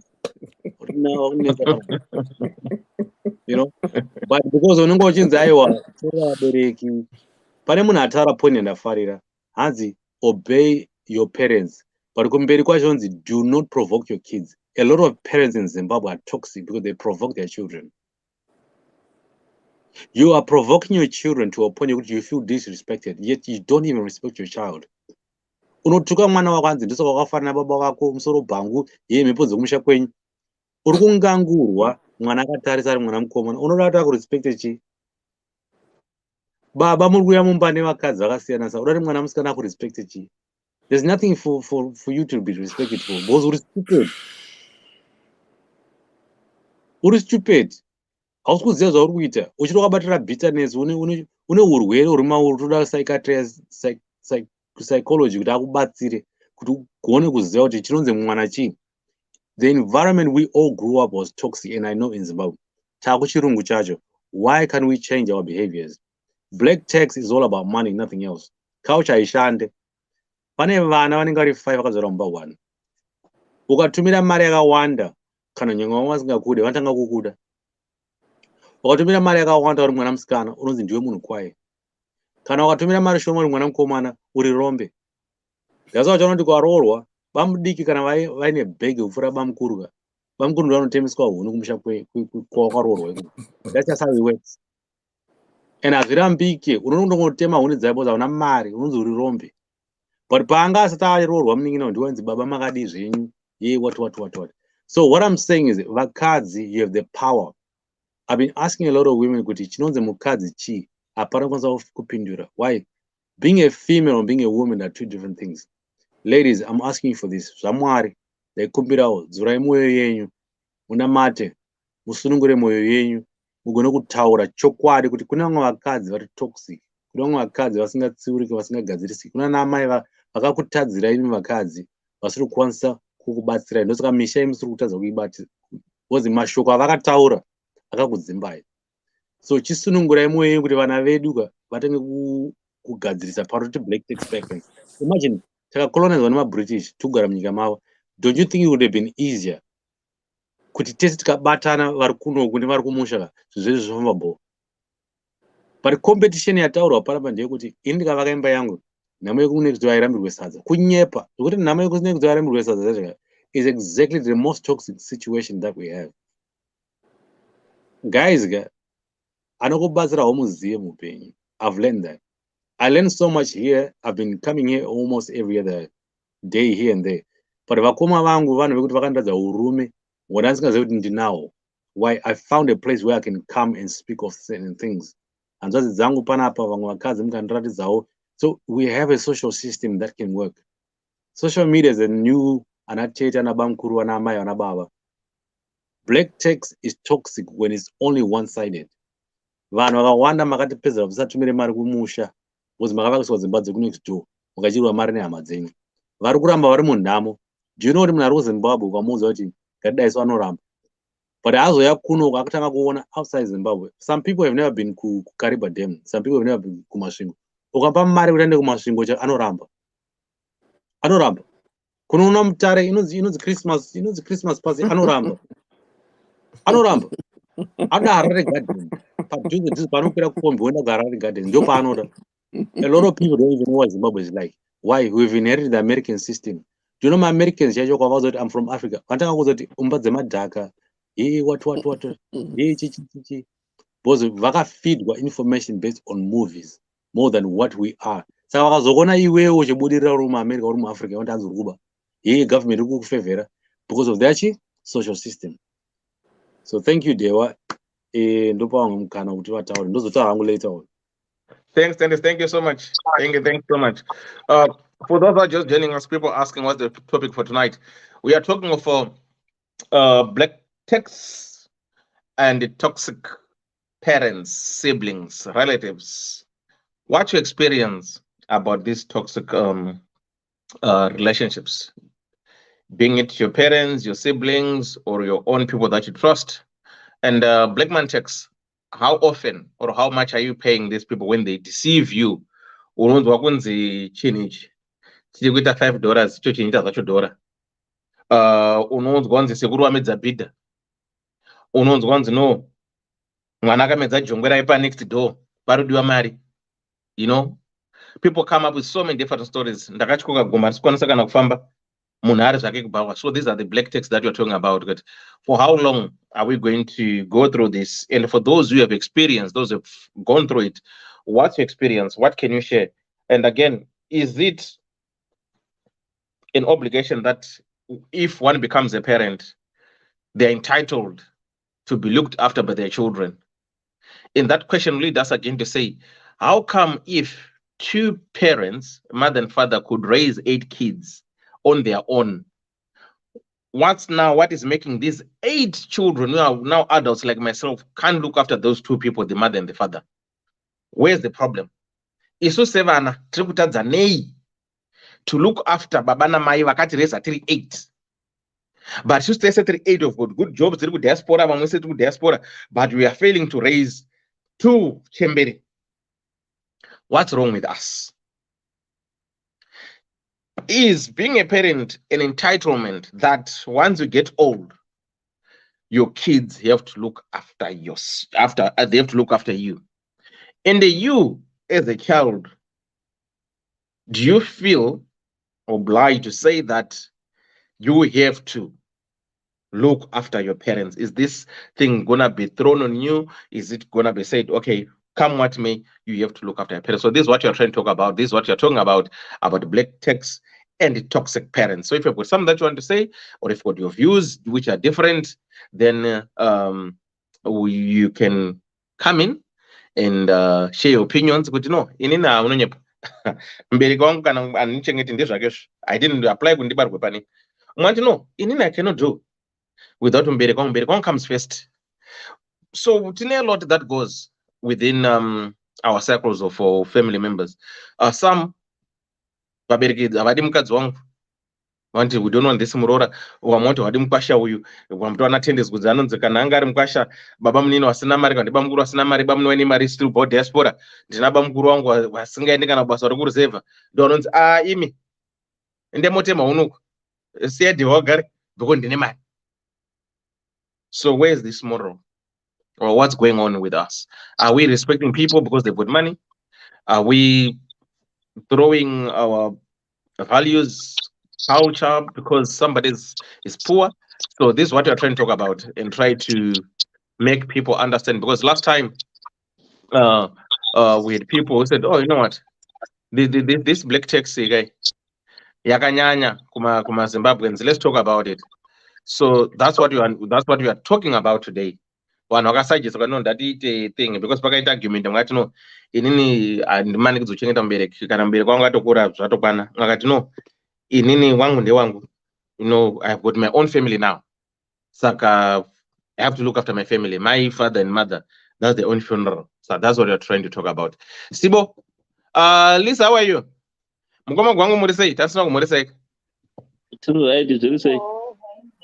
Mushe, Lisa, how are you doing? Ndiwadairera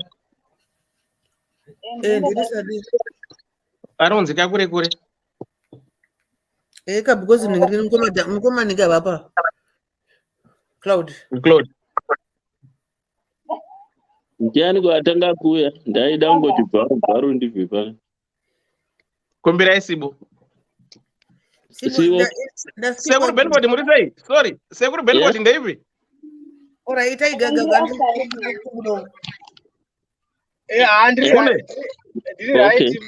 Did right steering. Bo, and I am mute.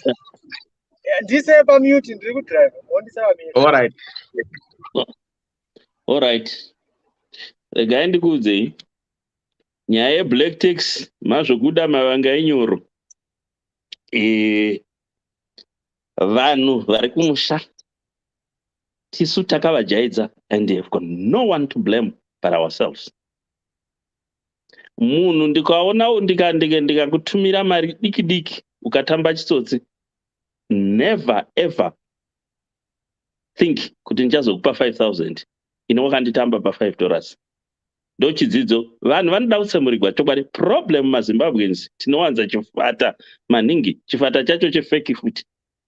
Vana vaudzi munhu akaita zvinhu zvisina basa, tell the person. Hazvinei kuti ndiani. Inini kwandiri personally kuchengeta mai angu, I'm obliged, or baba wangu, I'm obliged to do that kana vanga vari vapenyu.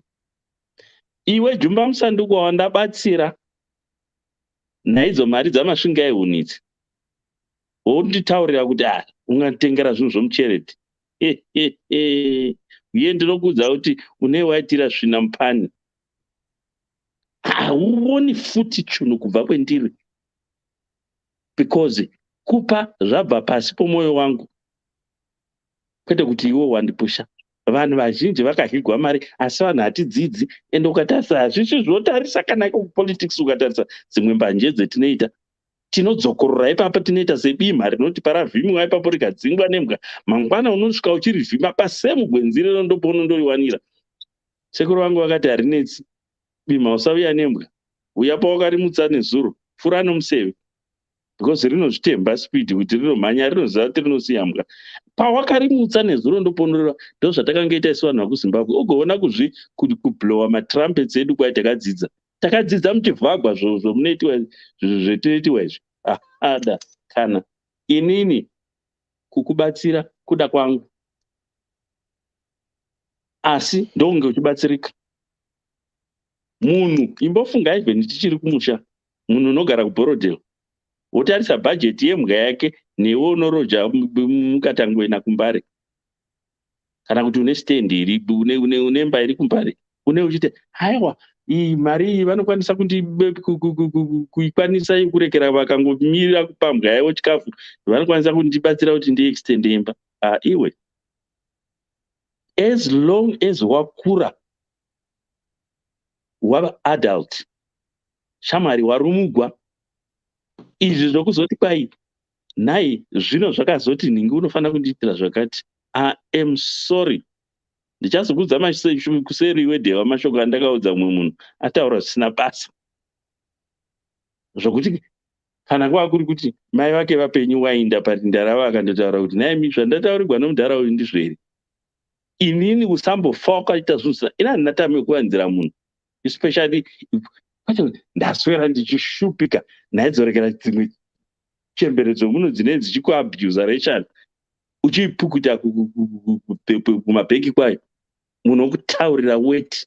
No, handiti ina handijaidzi munhu dewa. Inika unondiona nichinda kuholiday wandikumbira mari ndigokuudza kuti handina kana sendi, rega ndidye. Kana ukazondiseka uchiti wakachuchonera kurekera akaidya mari yake, ndaidya ini muridzi wayo, ndini ndaibatana namadhodhi nokufudza mapenzi awa kunge unofudza makwai. Asi kai munogesa chembeni, munozodai wongouya zvakewo uchida kudya mari. Kune vamwe vanhu vaenda kunana Kariba uko kwetisina kumboenda isu, nemari dzomune mavapa mazimba kupusa too much. Kwai takadzidza. Makadzidza chii munogara muchivhagwa imimi every time kuchema koga.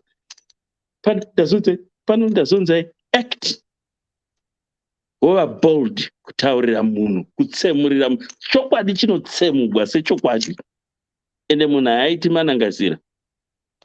Ndine hama imwe iri kumusha yandobatsira yandakati haiwo ndokubatsira kusvika zvanaka, because haakumbiri mari. Asi remember ndakambotuma umwe munhu nchiti kondigireka ipai kamunhu ndaida dobi, ndakashayiwa mbeu handina kuwana. Kwakadii kutaura ndinoona zvinhu zvinokuwandira iwo bhuti. Munhu anorizena, that person anobatsirika, kwetewo kuti une uchimwa tsvatsva. Ndine umwe muchinda wandakasenza naye ari muno muEdenborough muno, wakafona foni isina unodaira, ndokubva foni yazopikwa nomunhu vachirova pati sepati. Zvika shamwari, mutoro wazodaira foni inga waita hako, shamwari handizi kuti takapedzisira kumwa tsvatsva rini, nhasi tamboitawo rekera apa papa haiwa DJ. Zvikanzi ndidanirewo sisi vangu, sisi vaye vauya, zvikako chii chiri kuitika apa? Mari dzimwe dzaanganzi tiri kuda mari dzacho imi dzomunhu wakavemedza bhidha zvachitaugwa naDewa. Zvikanzi changotiwo tifarewo nhasi sokupera, zvikai sokupera kwemwedzi, zvikai ndopo mahaira DJ kuhaya Dewa kuti uyatite pano papati pinde mazaiwo tatiri munesing home paya muhomu yatai sevenza pane chemberedza ipazha too bad. Wongoti iwe unodya mari iyeyo kuita jaira zvinhu zvakapfava sehonye. Ini ndinoenda kuholiday mari yacho ndakunyima ende ndigozviposta futi, because ndini ndaisevenza, ndini ndakanyana namadhodhi unge ndokanya zvidhina zvomushandira pamwe. Iwoda kungouya uchidya kudya sehonye. Saka ndinobatsira munhu anobatsirika, kwete munhu anoda kuita dependent sechimwana chinomwa. Nonsense. Thank you.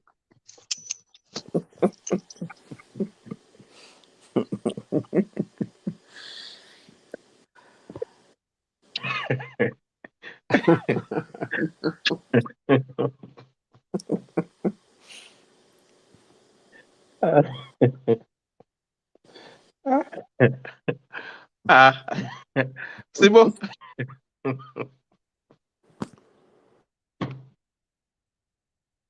No, ndicheke.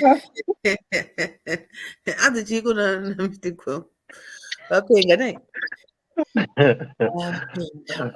No, iwo Sibo mira izvodalisa izvo. Zipi? Izvi ambopindira mukomeho izvi zvinenge zvodalisa chimomira iwo. Lisa. Lisa. Lisa. Lisa enda kubifuti manje. Lisa. Kutaura na mukoma Claude kuzeru. Kofini rine richidiwa ipapo munhu ava unoda kasiketi. Iwe. Iweka. Kwari mari yembanje. Hello. Iwe Lisa. David. Ndiwe muri kudya mari dziri muri kuAfrica muri kutarwa namukoma gwangu imi. Imi tinongoisawo makapu kana wedu zvine basa rei. Taura tinzwe. All right, thanks so much. Hi everyone. Ndiri bo. Hangu ndaichingoda hangu kutaura kuti vanhu ukangozviudza wega kuti inini handiitiswe and I do what I can at a given time, handiswe pressure yekuti this is what is needed and I have to do it at a certain date. No. I look at my I also have a life. I have a family. I have my desires. So kuswa pressure chaiko is very unnecessary. I've learned kuti kazhinji kacho ukadzokera kumusha, you are expected. They expect a lot from you. I don't know kuti kumusha vanhu vakaudzwa here unzi munhu ukangotsika foot and mouth uchipinda another country unobva watongosvikotambidzwa bank account ine millions and they expect kuti vakangoti mwana akosora you have to pump out something and also kuti kana ndikangoburuka bhazi pambare kuti ndabva kuJoburg kana kuti ndaburuka ndege ndauya ndakaloadha mari here. They don't understand kuti the life that they are living kuZimbabwe yakangofanana neyandiri kurarama. The only difference is the environment and nekungoti maybe I'm benefiting from the better environment like better roads, electricity, maybe cheaper things, but otherwise life yakangotongofanana nekungotiwo the weather is different neikoko. Saka hapana chakanyanyosiyana, tese tinoshanda kuti tiwane mari. I've seen kuti kuZimbabwe ukaenda vanotoda kuona kuti mumabhegi munei, wandigira chii. Kuti ukasatoenda une something. I know someone akatogumbukirwa kunzi kutoya asina anything. People, they don't know what kind of life people who are outside Zimbabwe are living. Vamwe vari kurara vasina kudya, but hazvizoiti kuti pastatus pangu nditumidzire foto rangu ndine ndakacheneruka muromo. It's not like that. And sometimes ndinenge ndichikwanisa kuwana mari yekuti ndokwanisa kurarama inini nemhuri yangu tiri patiri ipapo pasina the surplus yekuzotumidzira the brothers and sisters and whoever. But as for my parents, that is inini, mai vangu, and maybe amwene, mai vemurume, that one is not an excuse. I made it a purpose kuti I have to send something, no matter what. I have to send something, not kuti because they demand it or what, but as a child, akaberekwa akarerwa, I'm just giving back where I took everything that I am right now. Because for me to be who I am is because of the parents or the people who took care of me.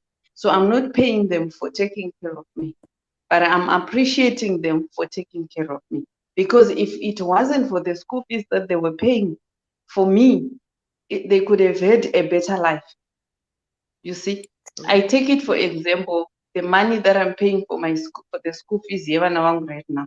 They want go people holiday every 2 months. I can go all over the world, but because of taking care of me, I had to take care of them as well. And I'm also going to say about how and where it should begin to avoid my situations where vanhu vanovarana and also people expecting from you a lot and parents expecting from you a lot.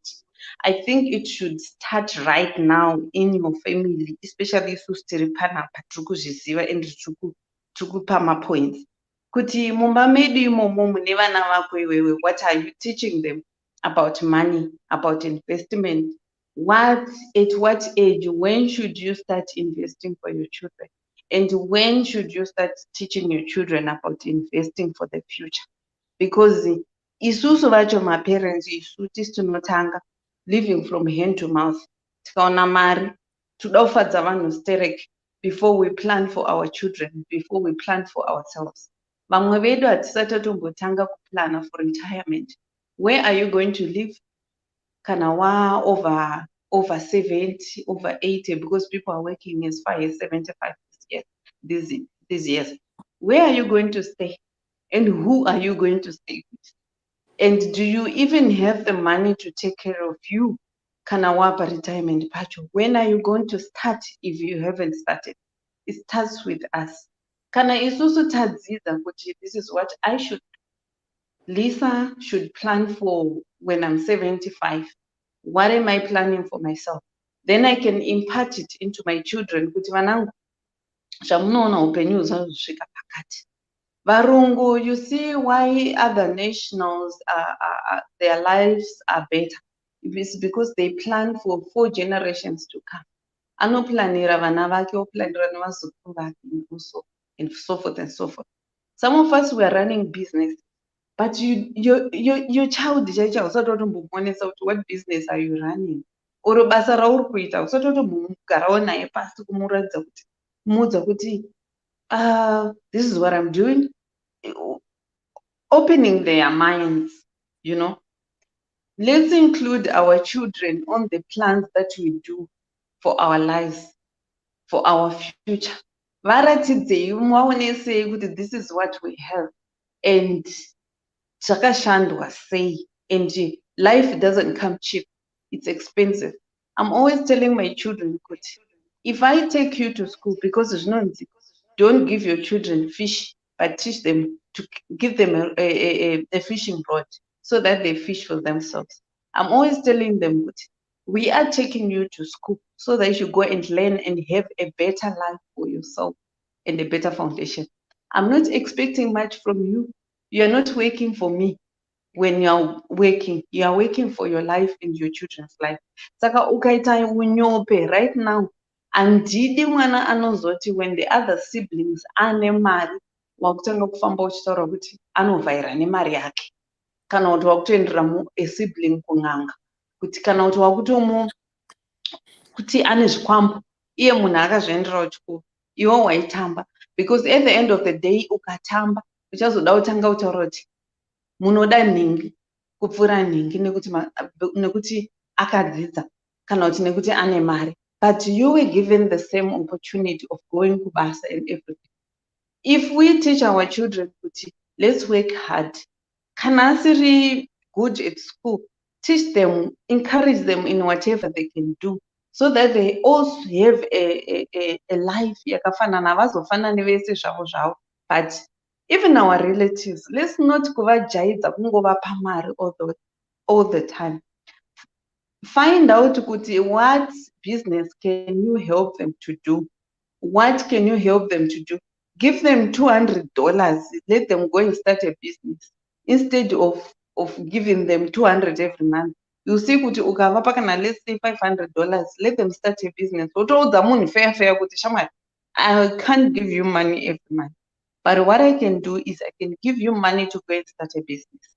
And then some of them vamwe zveshuwa vanenge vachitoda but zvichiramba, but let's help them. Let's tell them, ngavauye nema-business proposals, help them. If you can be able to find them mabasa, vatsvagire mabasa. Kana une mwana one unokwanisa kutora mumhuri mavo ari bright wekuti unokwanisa kumubatsira kuenda kuchikoro, mutore umuendese kuchikoro. Wamuendesa kuchikoro unotozwa kuti iyi family at least in the next 10 years it's going to be somewhere. And zve-financial literacy zveshuwa zvinoda kudzidziswa, and not only kuchikoro. Hanzi charity begins at home. What are you telling your children? Uri kumuudza here kuti wakura chienda unoita mhuri? Uri kumuudza here kuti the advantages and disadvantages of having vana vakawanda? Or you're just telling them, and muri kutoti makorokoto gore mwana vana 4. Munhu ane 23 years yeye atone vana 4, haatombozivi kuti mari yaachapa vana mapambers ari kubva kupi. Are we teaching them? At the end of the day, you cry out kuti vana vangu vanovengana. And zveshuwa there are parents who are like that, vekuti uyu akatenga jojo tank, zvinonzi jojo tank rakauya napo. Uyu akatenga chakati, akatenga mubhedha, zvinonzi mubhedha watendai. Zvekupa mazita kuzvinhu. Dress ranhingiriya, dress randakatengerwa nanhingiriya. Wow is the other sibling asingakwanisi kuwana going to feel kana makupa zvinhu mazita. Nditorirowo dhuku rakatengwa nanhingiriya. Nditoriko inini ndisina kutenga, how am I going to feel? Let's also encourage our children. Let's not also squash them in kuti zvausina, you are nothing. Let's encourage them so that they also go and fend for themselves out there. And also, it has to include your children. Pane siblings are not, zvimwe zviri kuita kuti vanhu vasatumire mari, vasatumire grocery.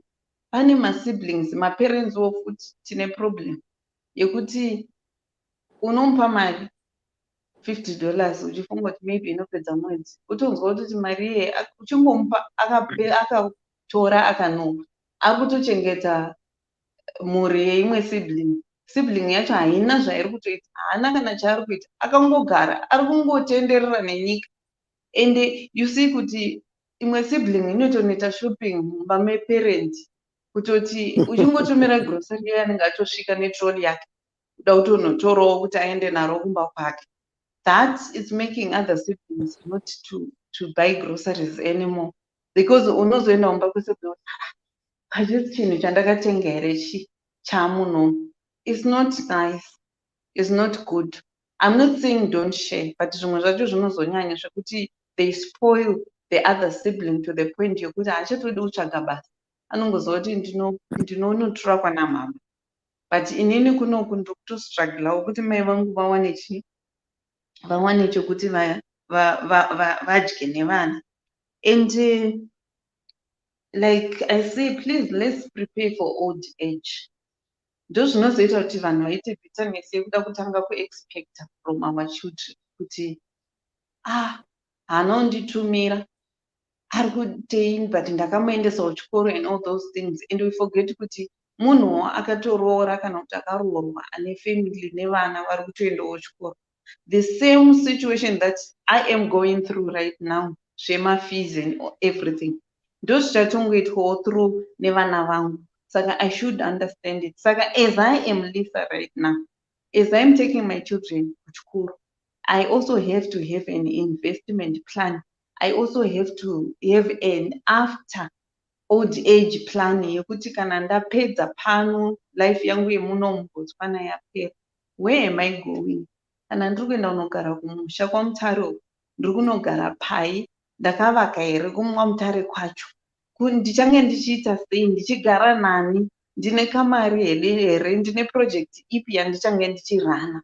That way, if I keep myself busy, that's when you see kuti even zvekudanana nevana vadiki hazvizomboyi mupfungwa, because you are always busy managing your projects.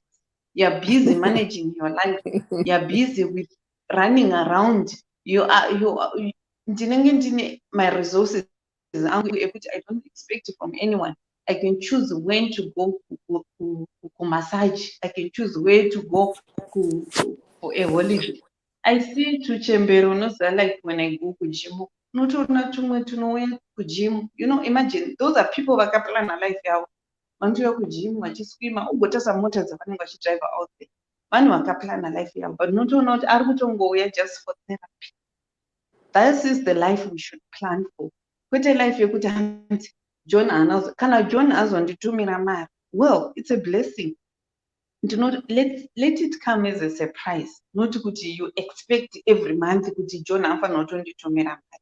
As much as I am supposed to send my parents mari, but they shouldn't. It should come as a surprise.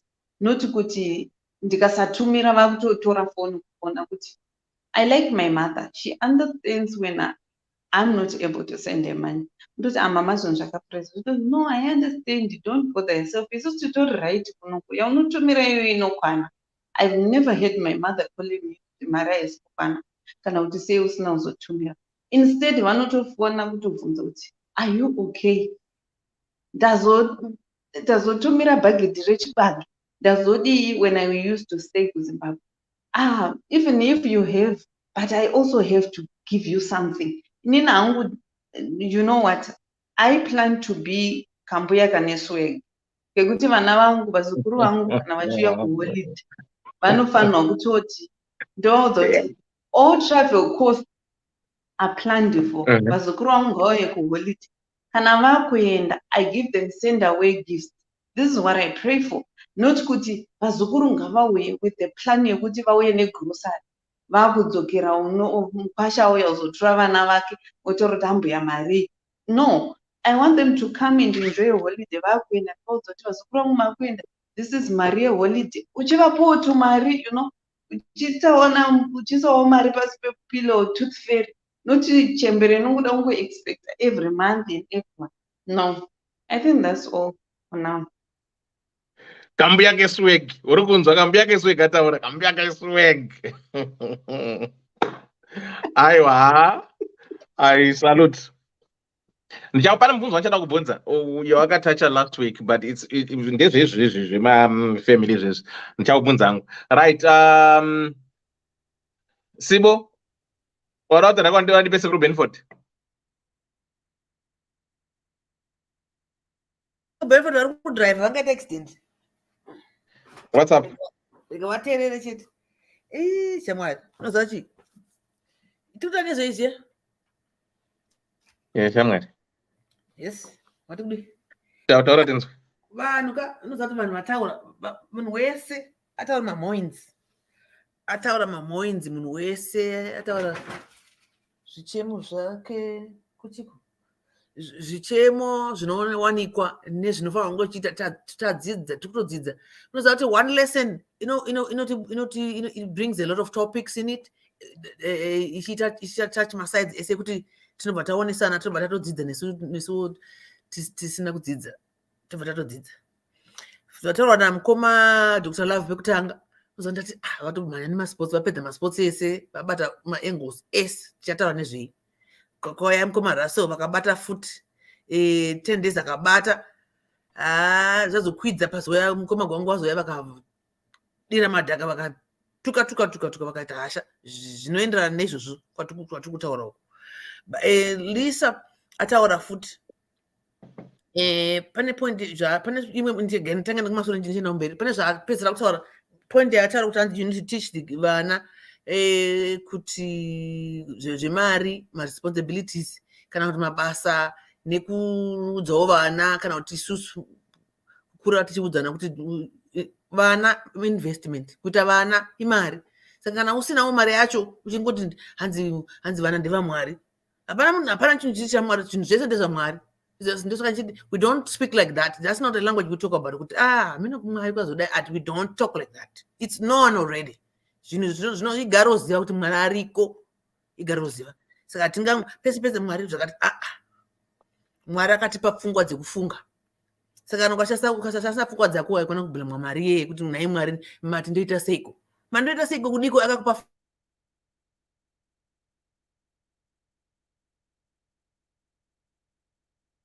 we shouldn't blame Mwari kuti naye Mwari zvazodai. Ndakati ndiripo. No, whatever. Saka we should teach vana, you know, pane zvataura zvekuti you should teach vana izvo zvekuti vasaite vana vakawanda kana kuti kana une mari yacho yekuchengeta vana. Yes, we were just talking about nyayo nashumba makuseni kuti sometimes vana unofanira kuprioritize kuna kuti these days ndikutaura magariro atakuita iko zvino kunyasoona kuti une ma-responsibilities ako iwewe as an individual, then uzova nemhuri yako, uzova kana zvimwe zvinhu zvekuti you are not even able to meet zvauri kuda kuzviitira iwewe wega, then uzoisa mukadzi wako paside kana murume wako paside, then uzoisa vana vako anozvona ivavo chete usati waenda kuhama neshamwana, usati waenda kana kuna baba namai, zvakatokuwanda kana zvichikukwanisira zvipfachukira. Yes, kana zvichitadza kupfachukira, no. It's a no. Hauna kwaunotizira ukaita malonzi ataurwa namukoma Dr. Love kuti unoita muchikoro chaunofa uchibhadhara, unopedzera watodzingwa mumba, waita bhenkira wadi uchakumbira mari kubhenki zvakatatika isusu, wotopedzera wasatadza kukumbira mari because you cannot pay it back. You want to unoda kufadza vanhu nenhema zvaunoziva kuti you can't, it's too much for you. And it goes back to sometimes how we were brought up. Because handifungi kuti kana wakabva kumba chaiko kune hunhu ubuntu vangakufoseredza kana kuti vangabva vachokutuka kuti wona yataura kuti pana tenda yanzi mukanda kudi comment section yanzi unonzwa mabereka kuti uri kundwa naningi mwana wapaningi pamira akatoteka iko zvakatenga mota akatovakisa chibhorani akadidi vachiudza mwana wavo izvozvo utokundwa naningi. Vanoziva kuti ningi anoshanda kupi, indoziva kuti ningi mari chanoiona sei.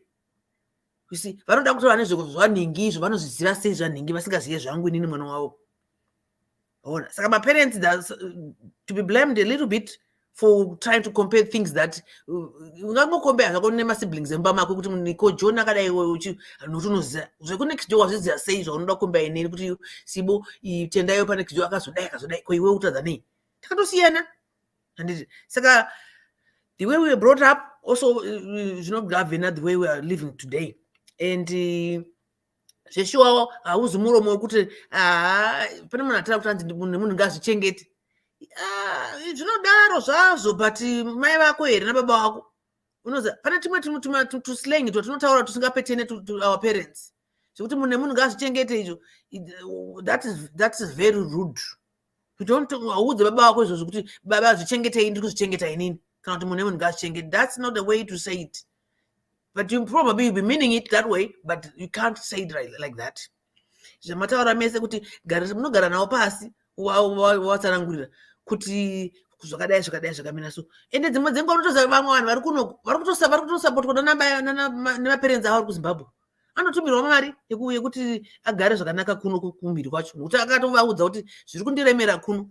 Handiti vaya vane purazi ravo vanoita mabhinda kuti vari kutengesa mapotatoes nemakebhiji zvakarehwa napresident, vari kutengesa tuntu twavo, vari kutobata kamari, vari kutotumira kuno kuti tikwanisike kuti tiite zvatinoita. Unozviona. Saka it depends nemhuri kuti muri kunzwisisana sei, muri kutaura sei. Zveshuwa we sometimes put pressure on ourselves isusu taenda kudiaspora kwacho, because kudhara kwainzi kuenda kudiaspora iluxury ka haane mari aenda kurandana haane mari stereki aiwa iko zvino iyaya kuti akutoda kutsvagawo mari ikoko. Kudhara holiday kuti munhu aenda kulondon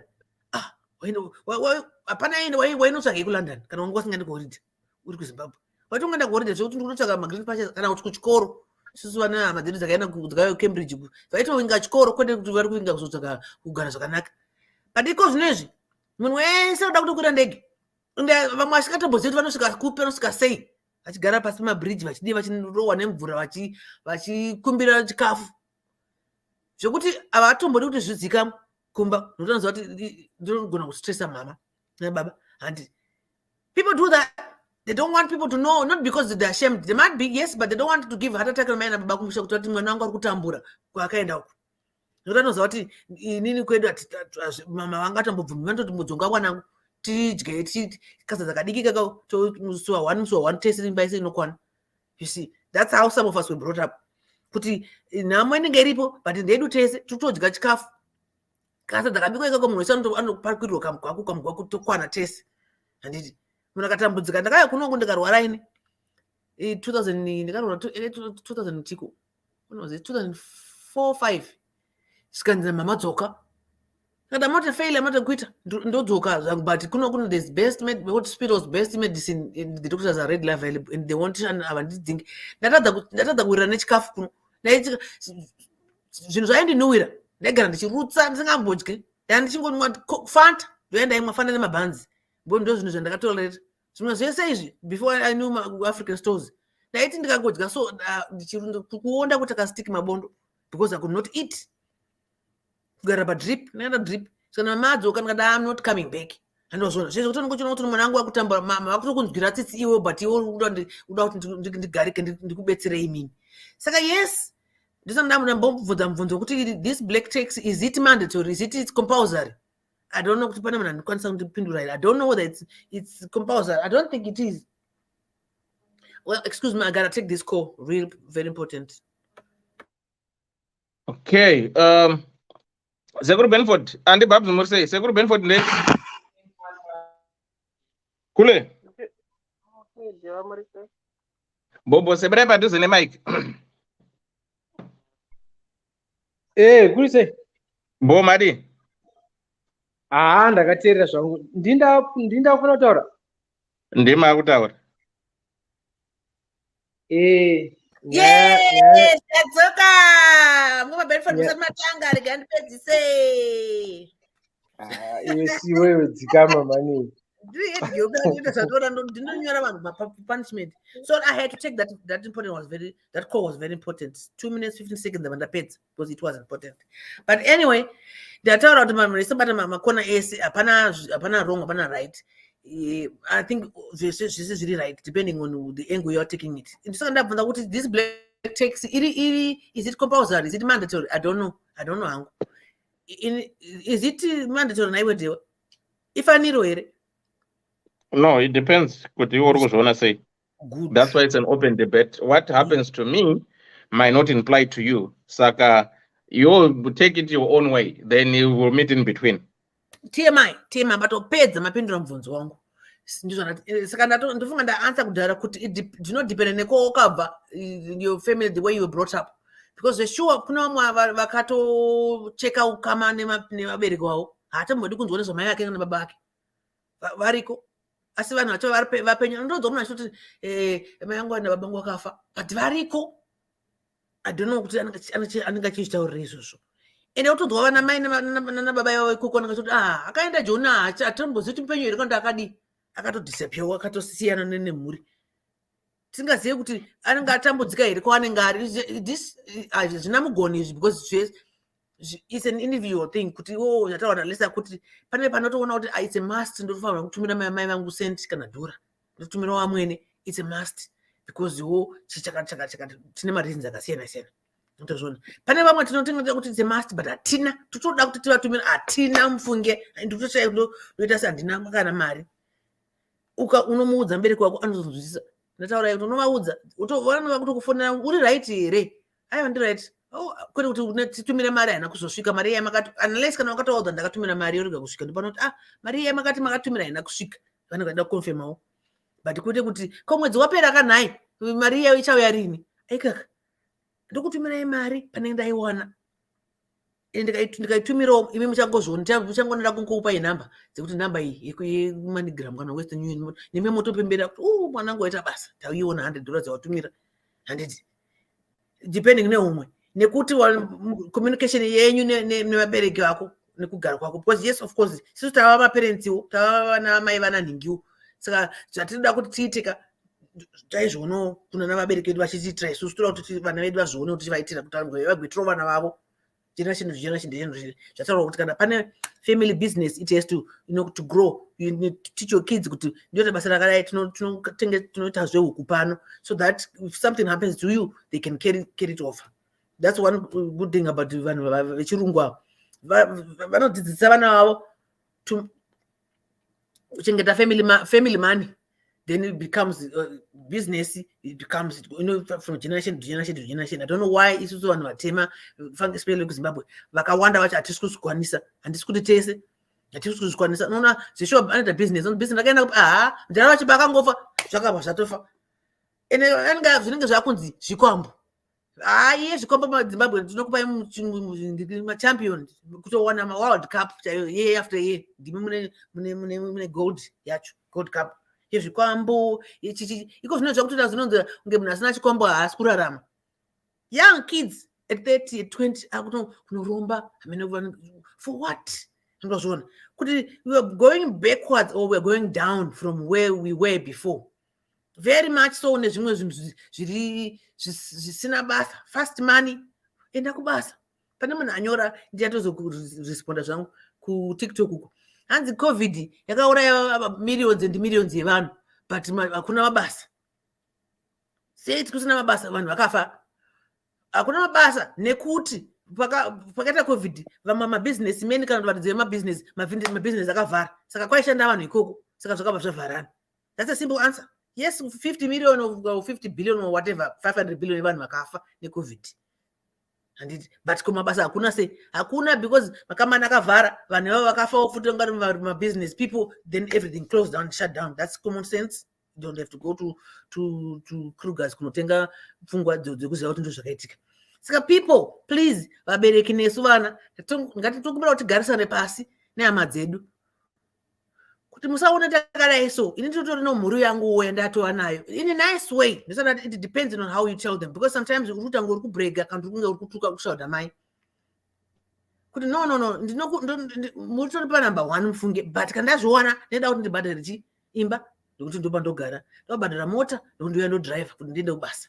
Ndoda kubhadhara chakati ndokuti kana ndakuzvibhadhara izvozvo ndakugara panze, ndakudzingwa, ndakudini. Mukaonesana they will know. Kuti aiwa Simba panoona mari tinoiwana. Unongotozikanwa kuti Simba akaita mari inouya chiti haimboregi. Newe ungade kuti mubereki wako afe nenzara here? Iwe mari unayo. Handifungi kudaro ini. Kuti kune munhu chaiye chakakwana anoda vabereki vake kana kuti vabereki vanoda mwana wavo vangamupressurize kusvika pakona iyo. In case of emergency, oh yes, anogona kutodzwa kunzi sekuru vaminyuka.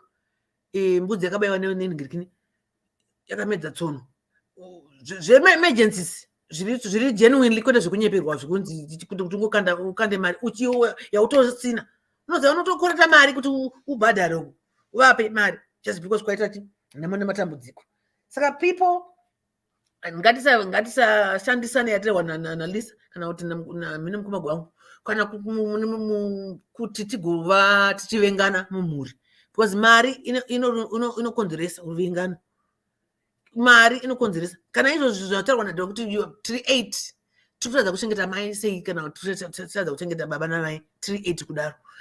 Iyo inenge yanyaya yedu isusu kuvana manje kuti zvatiri 8 kudaro naimi kuti ndati naimi I think topic kakada kuti seikaka ndikabva ndatopa example kuti nini kumba kwedu ana mama vaiva like a book family ningirikini CBZ tuku kwavai munhu aisaka mari every month, mari yekuchengeta vana sekuru vangu sekuru nambuya ofichi ndo vanga richiva nababa vavo. Zvangofanira kuti neni nemabrothers angu nemasisters toti ngatisi tovhura account munhu aisisa mari every month muaccount imomo.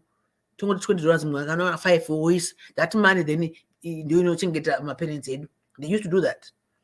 Vana mama vangu vaisa mari muaccount yaichengeta sekuru nambuya munhu wese, because naivo vanga varivo 8 mbukwavo. You see, but zvinenge zvakuti nematauro edu ataisa isusu zvinokonzeresa futi kuroyana mumhuri izvozvo kuti unoda kushamisira unofunga une mari yakawanda unoda kutiudza zvekuita chakati. Hazvina mugoni. This topic haina mugoni. Inongori nemugoni wekuti how do you approach your people, your brothers, your sisters, your mother and father. It's an individual era yekuti isusu vamwe we are very close kumhuri kwedu, vamwe we are most close kumhuri kwenyu. Saka zvandiri kuita kumhuri kwangu inini handingakuimpose kumhuri kwenyu. I don't know how close you are. I don't know how you communicate with your sisters. I don't know how you communicate with your mom and dad. But the bottom line ndekuti kana tichikwanisa ngatitaurirane tizviite. Kana tisingakwanise futi ngatitaurirane tigare taziva kuti hatisi kukwanisa. Anokwanisa kuzviita, asi pane zvino ndakamanikidzika. Zvikabudirira unoona ndaita. Ndokuzonzi tinomona achibika every day anogara achidya tisingazivi kuti chingwa chinoita 50 cents, drink inoita 2 cents. imimi kuda 150 ndoiwana kupi handina zodai unenge wakutaridzwa zvaunoita saka ndotadza kuzvichengeta ini nekuti mandiona pafacebook ndichiita zvakati zvazviona saka zvimwe zvenguva tisu yambotaura kuti tisu tinozvikanganisa we want to portray kuti tine good living kana kuti we live better than whatever tine mari yacho yeti hatina saka black taxi kai that name yacho yagara is an ugly name. But yes, we should, if we can, take care of our people. It's not a must. It's not. You're not being forced, but it's out of your heart, and those are your people. And even if you don't care about who says what,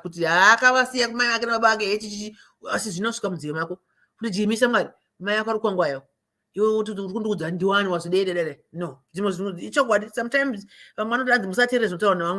but we live in a community in a saka sometimes but we need to listen to what people are saying so that we are well versed nezvirikuitika nodzi bomba kone bomba kakatuku vanotiza yota handingudzwe zvekuita put it off but ufanira kuteerera ufanira kunzwa kuti chii chiri kuitika munharaunda yako what is happening and it opens manzeve fanga pachikoro panapa even vasina kubhadhara school fees vari ringouya hatinambovadzinga isu totodzidza navo panapa ikatonyora maexams vamari kupasa 10 days atotaura kuti pana ndikudzidza zvakawanda stereki anombosangana naheadmaster kuseri ukombokushana naheadmaster vachidii zvakangonaka si zvakanaka hazvina kubhadharo izvo it's up to you to take what you want to take and drop what you don't want to drop because tese happy birthday kuna tete vangu nezuru pakatena 25 anti Rose happy birthday I'm sorry tatina kutaura pane munhu ataura nezvaqueen nditendeza nditi kuti anzi queen anoremekedzwa. With that being said ndinoti nematambudziko sister queen wedu Stella Chiweshe is joined aenda kumba yavo yavakagadzirirwa naMwari kudenga saka tinoti nayo vazororo murugare saka ini ndo hangu mandataura masima 2 cents angu kuti this is a broad topic inotisvitsa mangwana kuseni but it depends on how you brought up, where you are and what you have right now and the way you communicate with your people. Tese vana mai nababa nyesi vana totaura sei nemhuri nevanasisi vangu, how do we talk, how do we communicate? Some people don't even anotona marelationship yavo nemafriends avo it's more than their sisters and brothers. That's just another part of life, walks of life. Kuti anotovheta nenanhingi pane bhozi ndodzava hama dzake anangatoti sisi mainhingi handitaura mainhingi sisi vake chaiye mwana wamai vake hatotauri naye but anoti sisi kune sisi pafacebook vakatosanga ndovakutovhetana navo ndovakutotauridzana nyaya dzemukati ndo dzavanoziva asi sisi vake mwana wamai kahazii inyaya dzemakodo idzodzi nenyaya dzeuroyi vanopumana uroyi wavasina kuona just because I'm poor ndakatsikirirwa ini mari ndoshanda asi mari handioni mai vakandiroyesa ndakazodai zviriko hazvirambiki but it's a family affair inotoda kugadzirwa nemhuri dzacho idzodzo dzagara pasi. Unoona vamwe vanoendesa vana mai kun'anga nanasekuru kuti uyai mutibvise ndimi akatikanganisa kugara handisi kuroorwa pano ndimai mukomana atoranzi vakadzi vangu vari kuenda nokuti mai muri kuuya usiku todzinzwa pana attitude kwe ogoshaya kuti ichokwadi here mai shuwa vangadaro mwana wavo here yataurwa futi naDr. Love pano kuti shuwa kuti ungarombesa mwana wako kumugadzirisa kuti asabare nokuti uda mushandisa iwewe shuwa mwari agokutonga sei. You see, this is so disturbing issues dzinoitwa nevanhu mumhuri kuti why do you think evil of each other, why do you want to do bad stuff to each other, yet you're supposed to love each other, you're supposed to love one another, everyone, whether you're relative or musi ndokuti that's the foundation of building a nation. Ngatidananei, ukadana nemunhu haumbomufungire zvakaipa utomufungira zvakanaka kuvaka zvakanaka. Kungogara wafunga zvakaipa unogara wakatsamwa unogara wakafunda mwana nhingi wakangomonongorodza kutsamwa yambotaura 10 days kuti pana vanhu vakatanga tikaenda zvekutukana pano tikaenda zvemanudhu pano 36,000 million pano panozara handiti asi pano zvinovaka zvinonyatsovaka kuti kwada kuteerera unotouya pano shoko riyarara makandida ndakarabana nafunge zvinhu zvangu zvaita kana kuti pane chimwe chinhano but nobody wants to come to school. Everybody wants to go kumaground kunorwiwa ndoko vanoda kuenda kusina bundutso So we won't be discouraged. We keep on doing what we do here, and people bring their stories. We talk about them. We do our best to go on because it's part of life. Everybody's living a different life. At now, but not so with that being said, thank you, Midmaster. Thank you, Sibo. All right, for those who are just joining us, good evening, everyone. Welcome to School of Thoughts, where we discuss real life matters. Our topic tonight, it's all about black toxic parents. So what you're talking about is like for those who have encountered this black text, where your own people, they'll tell you dubious price of something that you ask, or maybe you wanted someone to do a project for you. You might be your parents, your siblings, then they scam you. How did you go about it? And again, the other question is it mandatory or is it an obligation that once you become adults like us, that you have to look after our parents?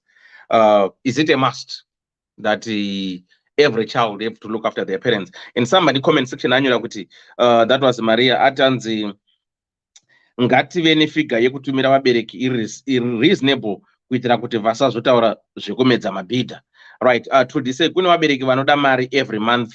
Then she went on to say vabereki ngavachengetwe, chero ukawana 10 pounds vape vanokutenda kana vari vabereki vane rudo. So we hear people complain about their own parents, right, who are doing bad for them. This black text, these toxic parents. So we just want to try to understand what is the problem there, which makes these parents to become what they are, being described by their own children. Yet the same two parents managed to raise 8 kids on their own, but these same 8 kids, they are not adults, they're failing to look after these same two parents. Where is this gist? What is going wrong in here? Well, what's going wrong? But there's something's not adding up. What's the problem? Is it because I don't have parents, maybe I don't understand the logistics, what goes in between when you becomes an adult and the expectations from your parents, what they expect of you? Or is it because we come from different family backgrounds? But when you do these shows, we always we talk of things that are affecting the majority of the people. I know we've got good parents out there, but we don't talk much of the good because it's just a handful of them. We listen to those who cry out for help. But look, this is what my parents did to me. Look, I did this to my siblings. Look, like what you are saying, grass London. What about my brothers now? Grass. How is he going to feel? Why do you want to label giving things names? Somebody even said you get more respect. Why is it that you're having these toxic people in our lives? Is it like what Sibo said, maybe we are portraying what you don't have? Was it Lisa? I can't remember. Unotenga iPhone 14. Autengi unotora nechikwereti. But people back home thought maybe you waitenga mota unotora ne purchase. People doesn't answer that unotora mota ne purchase. Is it what you are portraying? I think Sibo said anenge ndi pa Facebook wacho kana muromo wakachena. Saka people back home think no, wabereka for me. So I don't know. Well, what is it, and how can we make these people understand? You know what? It is what it is. I have a life to live. I have to do this without having that bad blood between ourselves. But anyway, she's now late. Saka passing that bad blood. Saka you see with people at times where they end being entitled to your earnings. Budget month end right. Saka inini my pay is this. They expect to be paid yet they're not going to work. Is it our problem that we started by sending the money every month without them being asking? Then it becomes a routine where they felt like it's an obligation that every month we are supposed to send the money. So how can you break this chain? How can you make them understand, no, you know what? Maybe 2 months, 3 months, I can't send you money. They have to make ends meet by themselves. So this is what we're trying to discuss and try to share views and opinions. Seguro Mursei, Andi Babs Mursei. Seguro nakusapa meeting nini? Right. Good. Mkoma dewa kurise. Bobo Madi. Kuri Yes. right. Oh, sorry. Dr. Rose, happy birthday to you. Hope you had a wonderful day yesterday. Happy birthday, Dr. Rose. Mursei Mkoma. Seguro gan sorry. Nyaya tiri kuinzwa regai ndingoti gwi vamwe vazotaurawo. I think main point yangu mazoibata kwekupedzisira kumamitaura iko zvino apa. Inini what I think is most of my parents, they are good. Vari kuita zvakanaka vachiitira vana vavo zvinhu zvakanaka. And even zvamangambitaura kuti kana mubereki achiti iri bhachi rangu randakatengerwa naDewai, iri bhachi rangu randakatengerwa naBenford, hakusi kuti vari kupatsanura vana. Ipride nemwana wavo nezvaari kuvaitira. Izvo zvakabvira kubva kare. Vanhu vaingodada nazvo kuti kana akapiwa bhachi ramwana musikana wako ravakaroorerwa, unenge achitaura kuti iri ndirakaroorerwa mhandara yangu yekwakati, iyi ndiyakaroorerwa kwachakuti. So there's nothing wrong with that. Inini my point here is mambobvunza kuti mubereki iright here kuti achengetwe nomwana. Haisiri nyaya yehondo yekuti zvinomanikidzwa, but iwewo somwana you should naturally feel one a sense of pride kuti the sacrifice yandakaitirwa nomubereki wangu, I'm doing something kwaariwo. Mukatarisa, let's be honest people, mukatarisa vana baba vedu kushanda kwavaita mumakambani avarungu, kana dai taiona mapayslip avo munozva taichema kuti mudhara uyu wairarama sei. Takaendeswa kuchikoro tese 3-5 netumari twaipiwa utototto. It was a lot of sacrifice yaiitwa nevanhu vaya yatava kuti right now ndakanzwa umwe achiti kwanzi inini I don't expect my kids to do anything for me. Yeah, you are in a position of comfort, you can say that. Okay, but you should just realize the sacrifice yaiitwa nevamwe vanhu just kuti uinde kuchikoro, just kuti fees ikwane. So for that sacrifice yavakangoita iyoyo, semwana unofanira kungofirawo kuti I need to do something, whether uri kukumbirwa or hausi kukumbirwa. Now coming to zvokuitira vabereki, inini I've always said most of us vabereki vacho, they are not demanding much, they are not asking much. Havasi kutitengerei mota. Vamwe vacho vari kungoti mwanangu ita ungotiwo tigare tiine cooking oil mumba, tisazomirira cooking oil yokuresheni, kana kuti titiwo zvimatemba pamba, titiwo beans pamba. That's what they're asking for, simple basic things. Saka chingo vaisewo mubhajeti yenyu, imi hamunoziva kuti at the end of the month tichaita mapounds edu, tichaita zvakadai, pamwe tichapatara mortgage, tichadini 40 pound iyi tichatumira mai namudhara kumusha. That should be part of you. Zvokuti kwanzi vazopiwa mari namwana varipi, izvozvo hazvifanira kunge iwe haunei nazvo izvozvo, iwe do your part somwana. So inini muvhocabulary yangu Mkomadewa hamuna chinonzi toxic parent, hakuna zvakadaro. Ukaona mudhara achikunyepera, ndakambozvitaura panapa, ukaona mudhara achikunyepera kuti bhegi refertilizer richiita $50, iwo kuti bhegi riri kuita $75. Zvazviri kungotaura ndezvekuti pane pauri kumushotesa mudhara. Mudhara unodawo kuti paanoenda kunotora fertilizer yako yawatenga yacho iyoyo, otiwo zvisupa zviviri namabhururu ake, iwewe chimupawo mari yechisupa. You will not do that kwauri. Saka ukaona ari kukunyepera achikupa zvinhu zvakadai, iwe unyatsozvibvunza kuti ndiri kushodesa chii. In a lot of cases une pamwe paunofanira kuimprove. Now, so vabereki inini as far as I'm concerned ndaipedza. Kana tiri kudiaspora people, let's do whatever we can kuvabereki vedu just to appreciate what they did for us. Toenda kuma sibling ukoko ndokwandinotaura manje zvataura mukoma gwangu zviya zvekuti ayo mazvokudai andinoona inini ndinogona kubatsira vana vamunin'ina vangu ndinzwei. Zviri also very very important izvozvo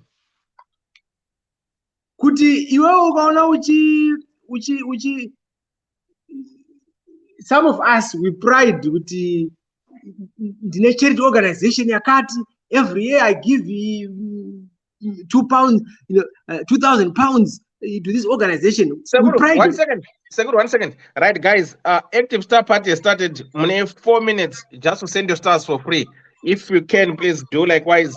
Active Star Party, just send your stars for free. Endra nyungoma Sekuru Benford. Yeah. So unozwa vamwe vedu tinenge tine that pride yekuti ndinopa macharity organizations akati every day ndakapa in some cases tine tax deductions atinotowana from that. Now inini I always tell people kuti ukaita izvozvo zvakanaka, but kana mwana womunin'ina wako achitadza kuenda kuchikoro ari kuZimbabwe because haana fees kana kuti wakashayirwa exam fee yokuti anyore akarega kuno kuchikoro, hazvinyatsobatsira, hazvinakidzi izvozvo. But at the same time hatifaniri kuencourage unyope hwekuti munin'ina wako uri kuti akahora orova mari yake chisupa achiziva kuti mukoma vachazongobhadhara fees. Izvozvo hatifaniri ndosaka tofanira kuti tine ungwaru. Where there's genuine need, let's assist. Pane vanoda kutishandisa kuti tivaitire zvinhu, isisu tinoisa malimits edu tichiona kuti zvinofamba sei. Vanhu vekuZimbabwe vakawanda vavo, they don't actually understand what we go through tiri kuno kudiaspora. They just think kuti kwangopinda muUK papaunda ndo musha kwakatozara ma-ATM unosvika uchingononokora. Zvangataurwa namukoma gwangu zviya zvekuti ini ndabva kune dzimwe chembere dziri kupazha zvokupazha umwe munhu uri ngoda mari havazvizivi. And let's also be honest, a lot of us takatozviunderstandawo tauya kuno kudiaspora. Tisati tauya tasingatozviunderstandiwo izvozvo. So it's an experience yekuti wazvika munhu unozviona kuti ndo zvazviri izvona izvi. Mari yataifunga kuti vanhu vanayo hakatorina. So kumwe kusatoziva, and even kana ukaudzwa zvimwe zvinomeka sense kana wazviexperience nokuzviona wega. So at times vanenge vane those misperceptions. Saka isusu kuti tisazotsondwa mari nawo, iwewe unovapa what you can. Inini that's what I always do. I don't want them to set an agenda vachiti India zvapa mari yavo. I can give you an example in Mkomadeva. Pakashayika vamwe mbuya vangu. So vanhu vanondifonera kanzi Braz, tiri munyaradzo tiri kutsvaga box. Mabhokisi ari panapa rinotoita 2,500. Vakomana vari kutaura izvi. Saka ini ndabva ndavati no, inini I'm just going to send 800. That's my contribution towards the box, towards the funeral. Yose, including contribution yangu box zero. ndobva ndapedza nawo. Ndakazofona manje ndakuti saka taapapi zvikanzi no bhokisi tazotora bhokisi re$1,000. Handina kuvabvunza kuti ko zvavakamboti anoita anotangira ku$2,500 mazochinja sei mazoti. Handina kubvunza zvose izvi, ndakangonyarara. Saka vanga vachitaura zvebhokisi re$2.5 vachianispeta kuti ini ndichatumira mari. So never allow them to set an agenda iyoyo.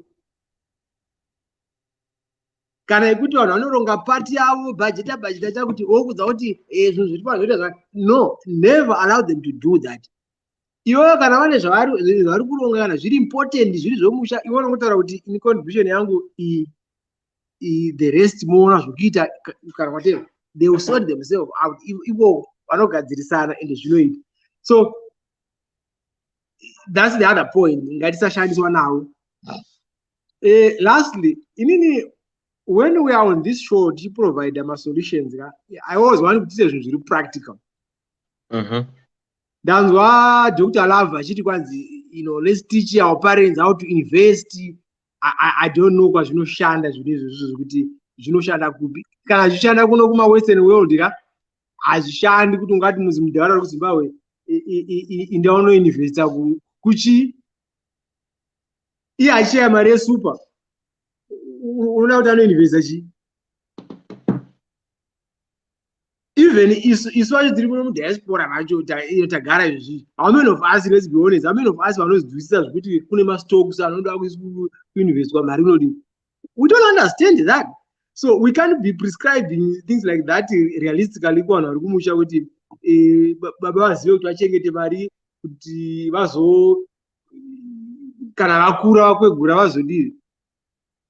Kana wakatozvara it's an investment wawakaita iyoyo muvana mako muinvestment imomo. Ivo vana ngavasafoseredzwawo.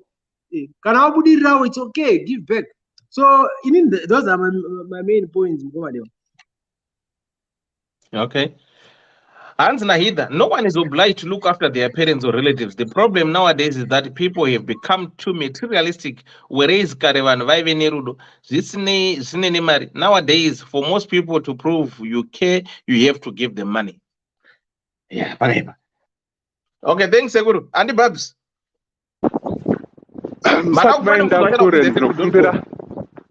Ndakumbira kuzoresponda kuna Benford. Yeah. Okay. Just ndiri kufamba hangu pano ndichitonhorwa after Auntie Babs ndichazobvunza. All right, Auntie Babs, how are you? Auntie Babs, Masibanda, Magadi, happy birthday. Doctor, Auntie Babs, vasikudaira. Hello. Muri sei? Poxa, kuti dewa. Happy birthday. Thank you guys. Ndo mangani kwa? 45. Murudo makaenda. Tiri kusvika manje pa G50. Makupinda mu50 ka? Manje. Yeah, makunanira ikoko. Yeah, welcome to the club. You are close now. Muri kutongorira kupinda muri mu level 4 and amora pinda mu level 5 manje mune mapinda. Manje. Otherwise muri sei? Boy, mina nyaya yemudhora yematoxic parents. Yeah, we are talking of toxic parents. Kuti, is it an obligation yekuti vabereka vatofana kuachengeta? And they have to expect everything from us. And black taxi. How can you avoid it? Pana zodagara so been for the understand utanze ukanzwa mudhara wamutumira fitless achinzi $35. Aiza kuita $55. Arira kutoro yake masuper. So how can we understand kuti patotumira rikanzi fertilizer $35 toisa one extra kuti sazovharwe? I think if I have learned something from Sekuru Benford ipapa handi tinzwe mberi nemi. Ndinobvumirana naSekuru Benford panyaya iyoyo. Even vana mai ndinozoti vana mai vanoda kusungira mari to So unogona kuti kana wavasiyira vese okay fine ndauya ndakusiyira $100 iwe uchienda wakabata vantu 130 ubva wati mudhara oi $10 mozonomwa masupa enyu handiti moms ubva wati oi 20 mosungira mudhuku menyu kana paine zvamazoona zvinozoda kudii zviya mozoshandisa asi 100 ndoyefertilizer nechi that one definitely I agree. Ndaiona ana mai vangu vachizviita kuna mai vavo kana taakubva pamusha zvezvi vabva vaenda pana mbuya paya vobva vanoti ndakupai vobva vabata dhuku ravo vosiya vavasungira marimo. Saka taigara achiseka madhuku aya isusu tinozoiba mari iyi mematisiya pano paholiday mosiya mavasungira kamarimo tinokadya kamari kako. Saka vaigara vangoseka. It was just something she used to do. Kana vata pamota sekuru vaibva vamira vachitarisa kuti matarisa oil here matarisa chichi momusi vaibva vaenda pana baba wavo vobva vati mumaoko unzi mozoyekokora munzi aiwa thank you. Saka always even tati kusara pamusha waitoziva kuti sekuru vane yekokora yavakapiwa kabisira iya mbuya vane yavo yakasungirirwa kaextra but chikafu nezvimwe zvese vanenge vasota kudhara everything will be enough vasiya vasota. So izvozvo I agree kuti sometimes pane tumwe tunhu tunoda kungokandwa tuma-extras paunenge uchitoziva zvako kuti izvi plus kune zvimwe zvinhu zvatiri kutarisira maybe sometimes kuhama dzedu kana kuma-parents kuti ndikatotumira zvezvizvi 5,000 ndotofona kuti dhau izvi mhanyazve ukaenda kubetter bricks wobva wazodii. Pane zvimwe zvokuti newo uri kuisa umwe munhu pataiti usimbagwe zvinhu zvakapuresa nditi iwe unenge uchiziva kuti dhau haatorina atoriwo pataiti iwe unoda kumutuma kuti anokuitira project yako yekuvaka. Mbudzi inodya payakasungirirwa. So some of these things zvakungoda kuti uedze kumboita think outside the book. Okay, what iko zvinezvi and a lot of companies are doing it now kuti you pay for your things from here then you have someone kumusha waunotumira kana 100 150 or $50 kuti mhanya unoona kuti vati vadira zvefoundation mhanya unoona kuti zviri kuitika munhu oswera hake achimwa kokora yake achiona zvinhu zvako kuti zviri kufamba asi mari contractor wamupa from here direct. Saka imwe yacho BP tinozvipa tega even nyangwe dhau akati ndipe mari yacho ndinowakisa inini wakautiona paipa ndakavaka kapa ndoti mukoma asi zviri kuitika ndezvekuti contractor rega nditaure naye ndinomupa from here.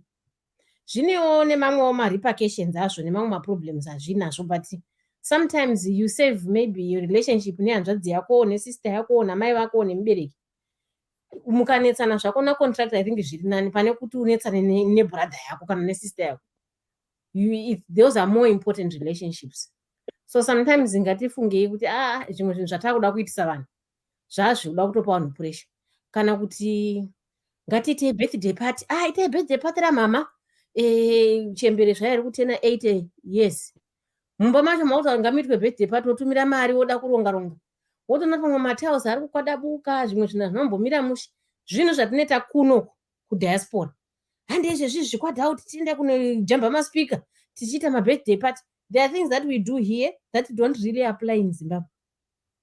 Saka ukada kuti zvimwe zvinhu unongoda kuzviita ikoko wozoona kuti hazviite ndopaunozonyeperwa paya kuti keke rebirthday takatenga $70 tikatenga nyama yebhurai ye200 uzoti pari papaine vanhu 10 naye makadya sei nyama yese iyo ndozvitaura Benford kuti unenge uri kuvashotesa samwe pane zvauri kutadza kuona iwewe though izvo papa handirambi hangu kuti nhubu dzirimo mumafamilies. There are people nyange ukamutumira 200 extra yawamupa iyo yaanotoidya chete yechawamutuma ichocho. So we all learn as we are here kuti isusuwo zvataura naBenford zvimwe zvinhu takazozvina taakuno kuti zvataimbofunga zvezvi uchingofona kuti dhau nditumirawo 50 okutumira dhau wotozoona kuti zvandaita zviye zvanga zvakaipa. Because now you are in the situation and you can see kuti okay diaspora is not as I thought it was. Imwe nyaya yanga ichitaurwa paikunzanzi kuposta mapicture by the way I think people inini for me hangu okay personal social media kuya kuzotamba, ndichifara, ndichiona vana Dewa vachiposta mavhidhiyo muchiseka muchiita sei, tichiona vanoita manhingikini vachitukana uchibvaruka zvako nekuseka. So handingauye pasocial media ndokuposterai bhiri rangu rakanzi overdue, ndozvamunoda kuti ndipostei. It's not practical. I'm obviously going to post something nice. Izvezvani mamuchibvunza kuti birthday, vanhu vanenge vachida kuti uposte zvinhu zvekunyepa manje. Ndinozoposta ndichinyora kuti I'm at this hotel, ndozvitora kapicture ndakaisa lipstick. Izvo hapana, ndaswera mumba mangu ndangopfeka hembe dzakanaka ndikamira seri kwemba. Hapana anopaziva pamba pangu. Ndomira seri kwemba ndoposta, ndotora mapicture 100 ndoposta pafacebook ndoti having the time of my life. Ndobva ndaposta kuti I'm at the Randolph Hotel. Munhu ari kumusha zveshuwaka anoti vakomana vakatoita pati kuRandolph. Munoiziva Randolph Hotel inodhura. Izvo kana ndandiri mumba mangu zvangu. So some things on social media, and I always take things with a pinch of salt.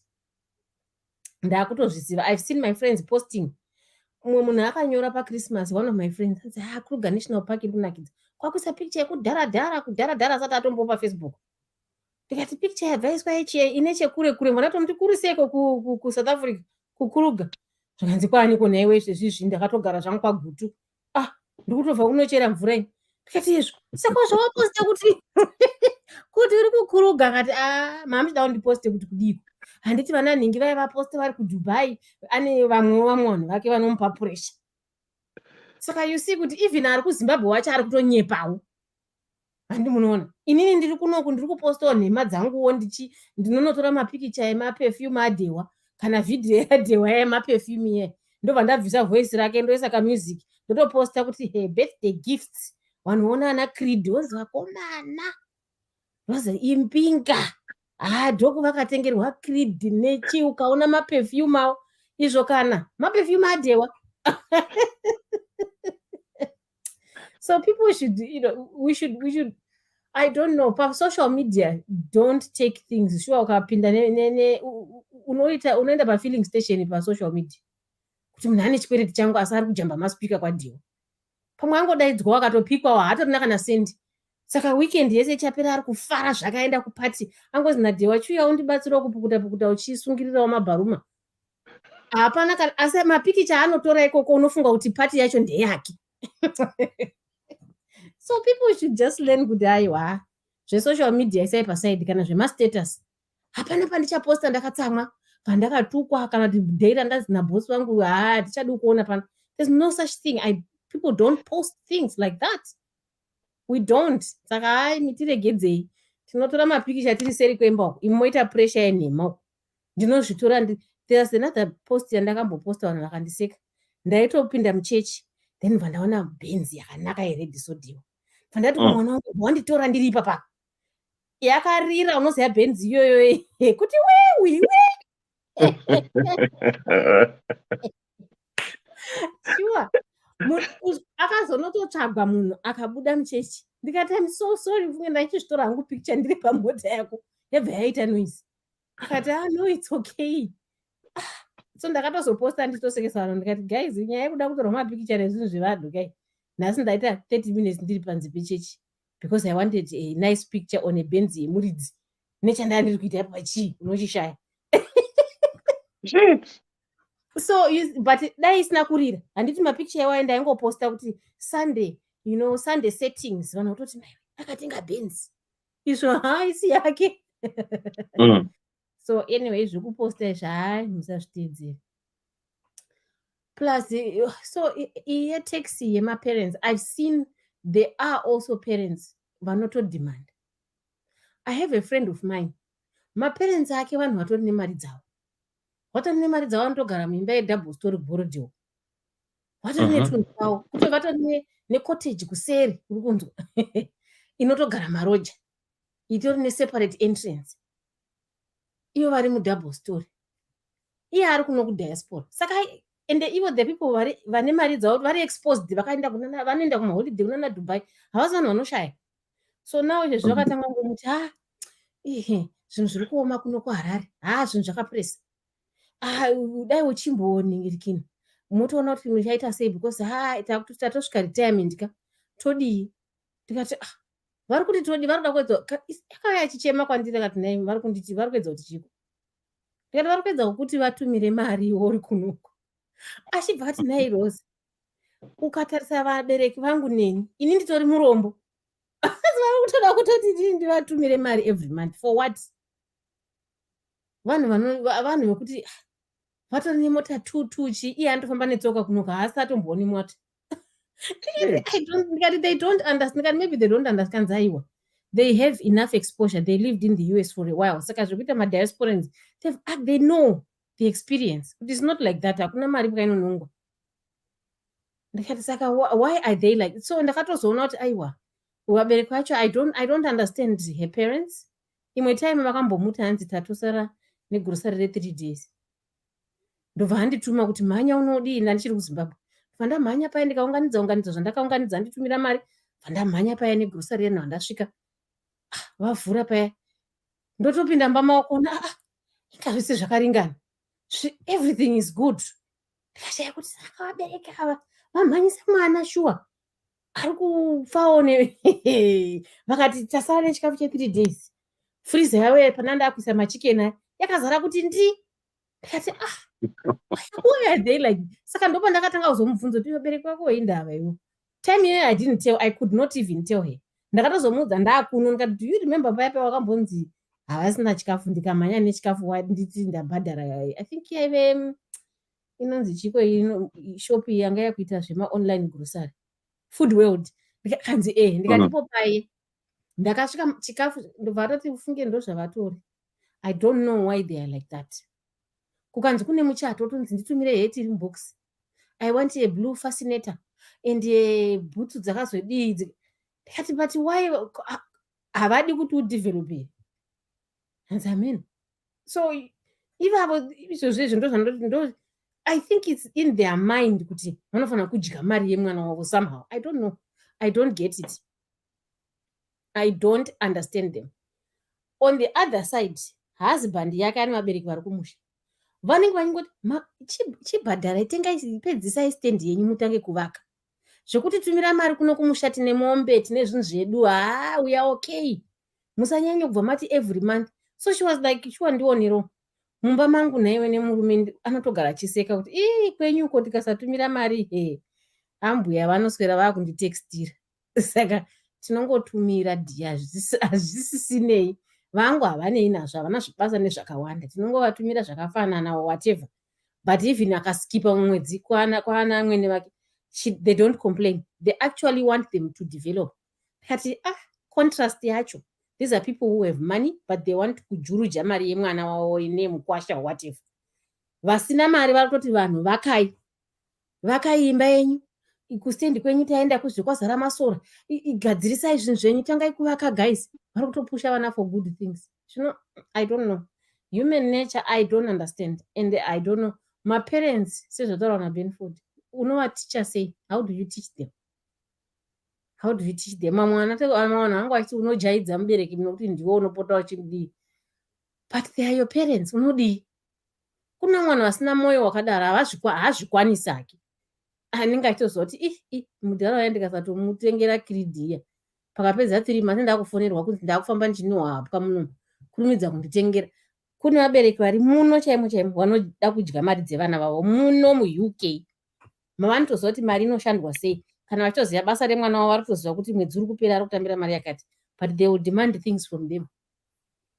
So the toxicity iriko vakanakawo variko. Ukaitawo munyama unogona kuwana vasingaiti, ukaitawo grace unogona kuwana vari nani vasinganetsi. Masiblings inini pachangu handiti age yangu nemasiblings angu pane kagap kakati so you find kuti pane time yekuti ndotoziva kuti mwe ndakatombomutengerawo blazer chichinda kushanda but now that vakura handiti handifile vanozvishandira vane mabasa avo nezvinhu zvavo.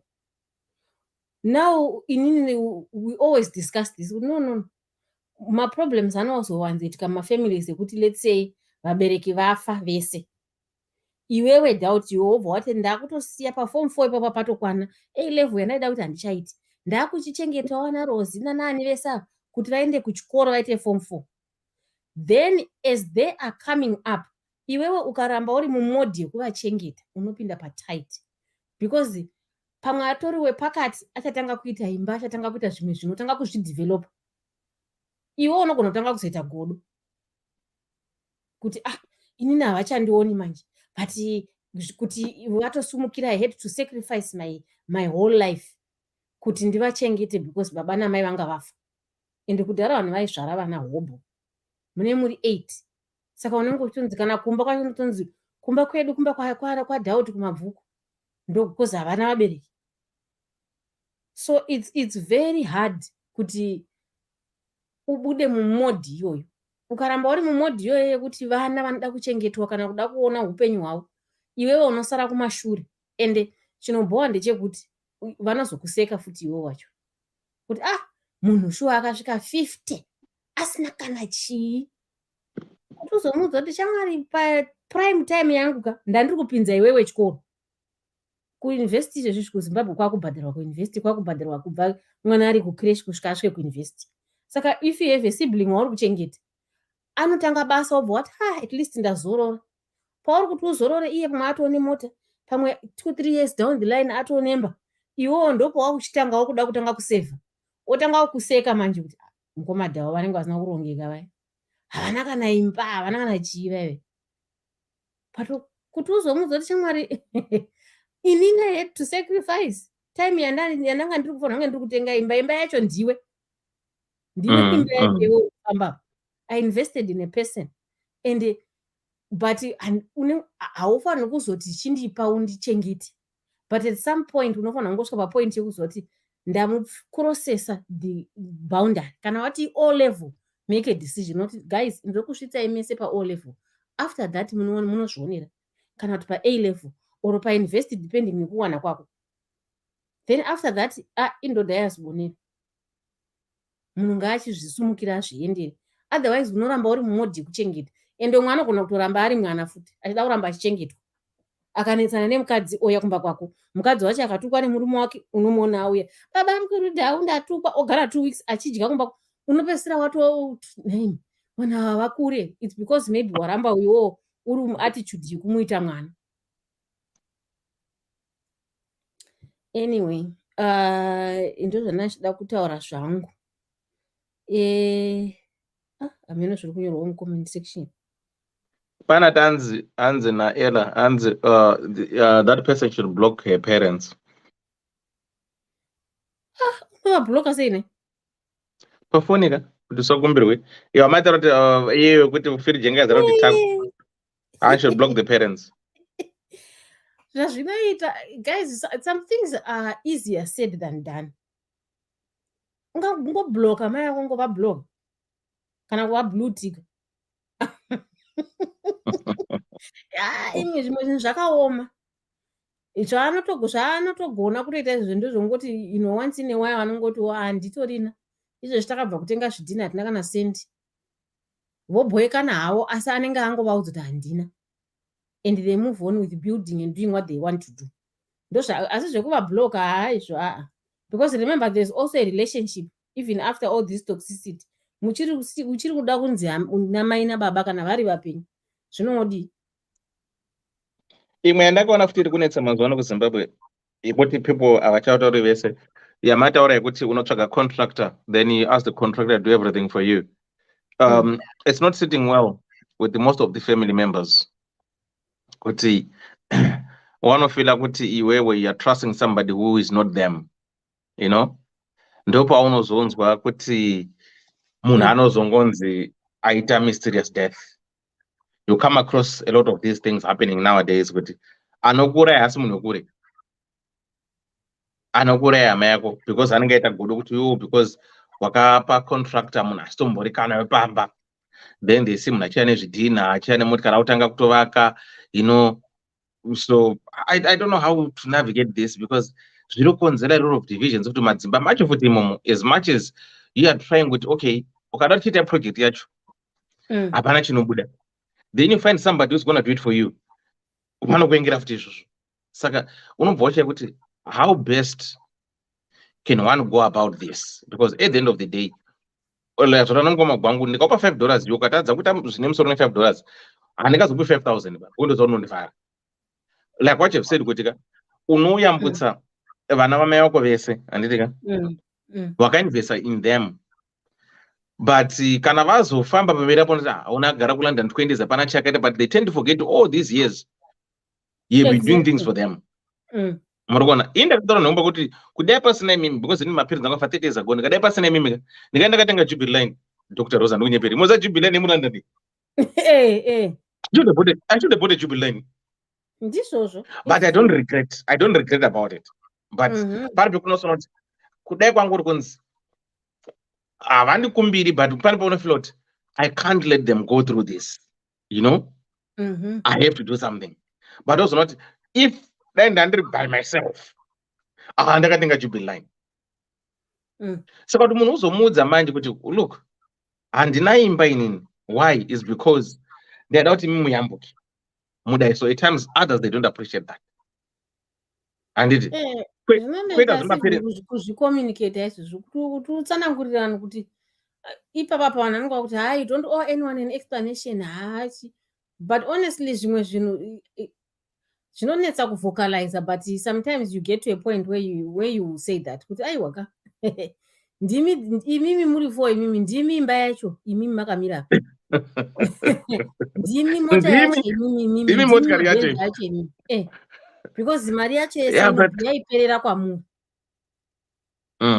But there are also good families sometimes they then say I know family kwababa vangu vakaitwa izvozvo zvakachengetwa namukoma, and then after the last born vese zvafamba mainjiniya chichi, they are, you know, good people vakamira bamukuru, they then decided vakati zvoni we want to buy, ngatiunganidzei mari toda kutengera mukoma imba.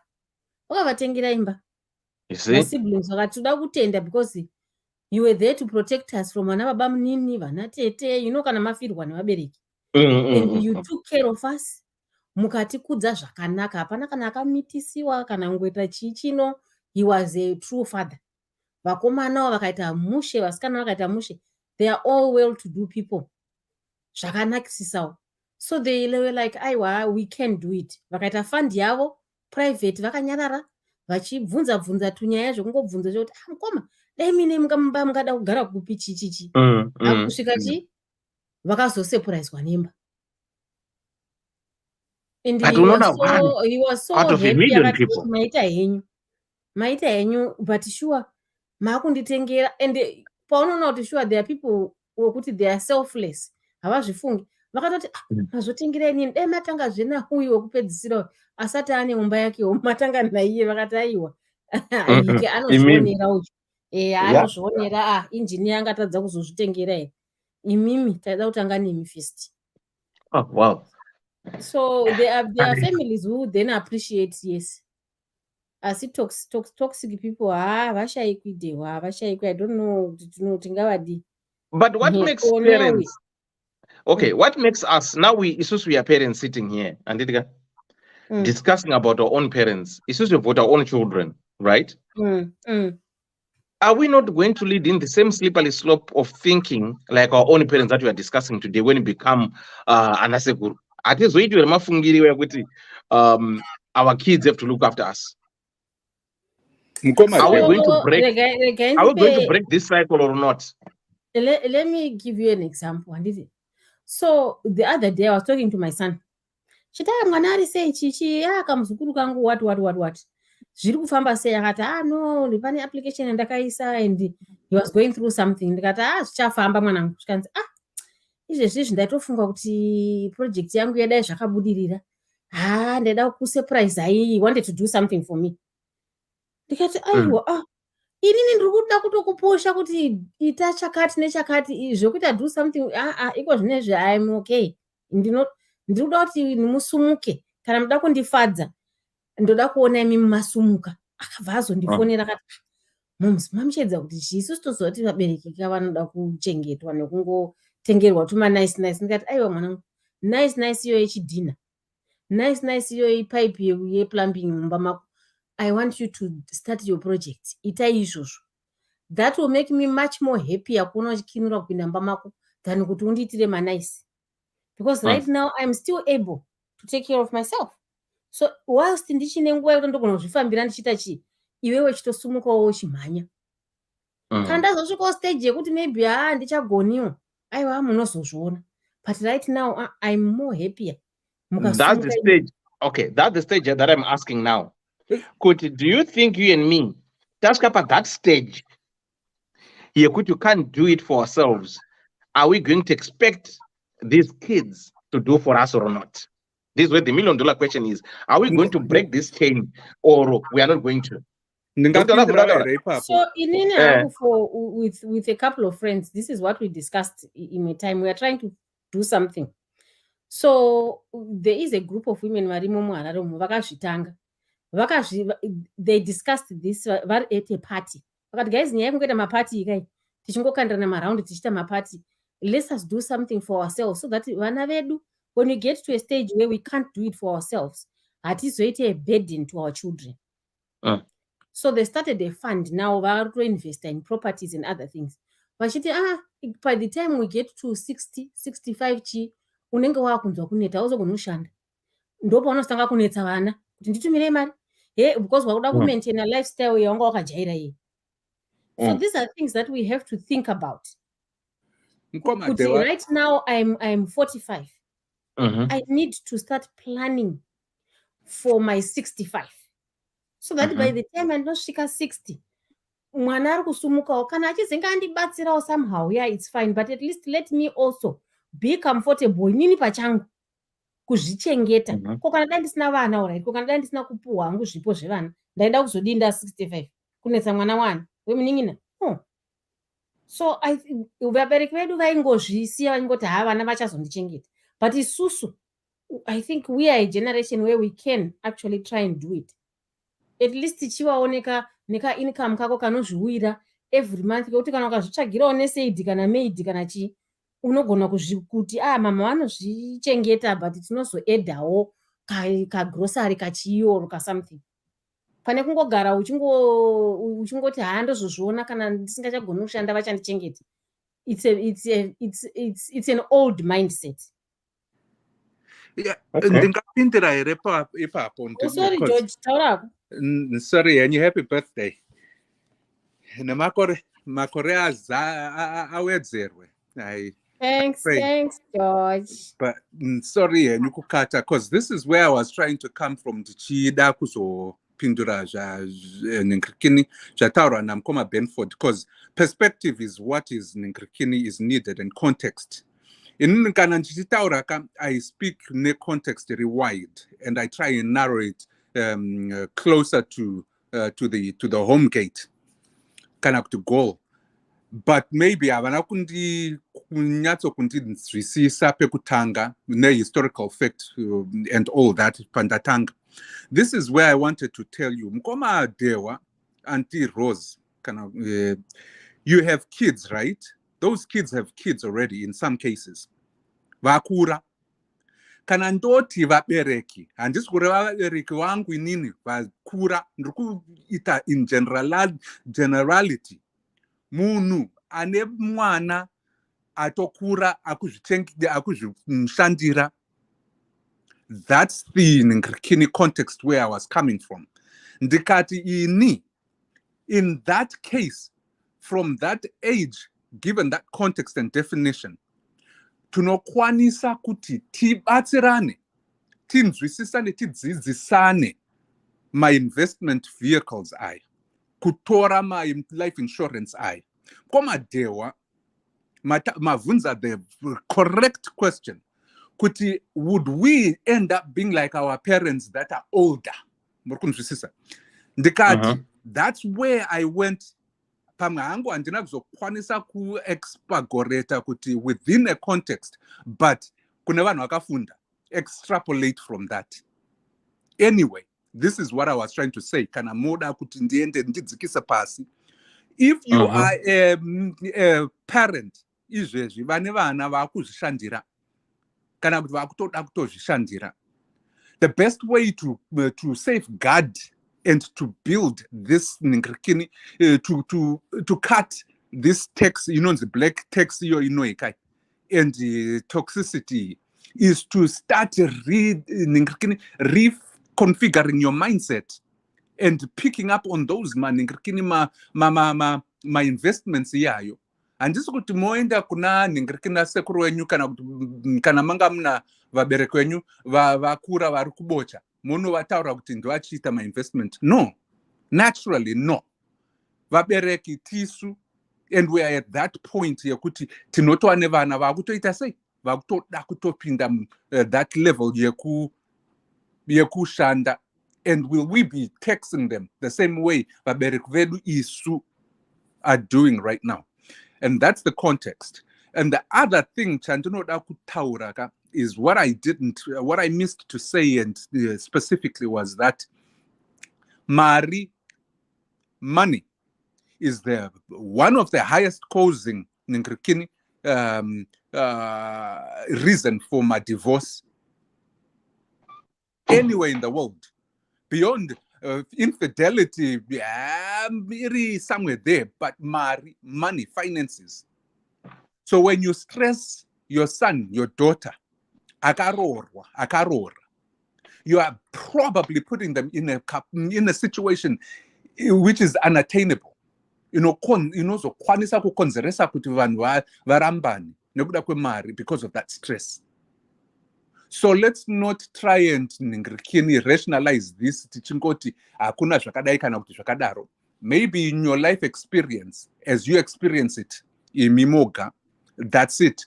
But kana toda kutauraka in the generality yeZimbabwe, from what I have heard and what I've read, vakawanda vedu vari kumanikidzwa, and they are doing so vasingatauriro kunzi iwe chinditira, but kungoti mwanangu tashaiwa ichi neichi, takushaiwa takurara tine nzara. Mwana anozomuka sena asingazive kuti mai vari kuda kubatsirwa. Those are the things that we need to talk about freely and openly. And kana takasadaro takangoramba tichingoiendesa pasi under the carpet ticharamba tichizodaro, and we will be the next generation to enforce the black tax yoi, and we will never get out of it. And my generational wealth atinofanwa tichigadzirisa isusu nevabereki vedu vachigadzirisa. Their opportunity came and went. Ours is here now. Let's learn from their mistakes and start doing something today. Ndapedza. Thank you so much, Dr. Lava. Musaende kure. Kono uripo zvako? Ndiripo Mkomadewa. What do you say? How are you? Bobo. Wadi. Ndine renda kutaura kana kuti pachine vamwe. Andi babzo vari pameda vasudaira. Pamwara. Tawatsvaga andi babzo vasikana wadaira zvavo. Varipo. Muripo? Ndiripo. How are you? Ndiri right. Ndambobva. Penguri wakati zizi gire iwe chiko chauri kufunga. Ndiri pabasa Dewa. Ndiri pabasa kana ndimbo zvimwe zvino.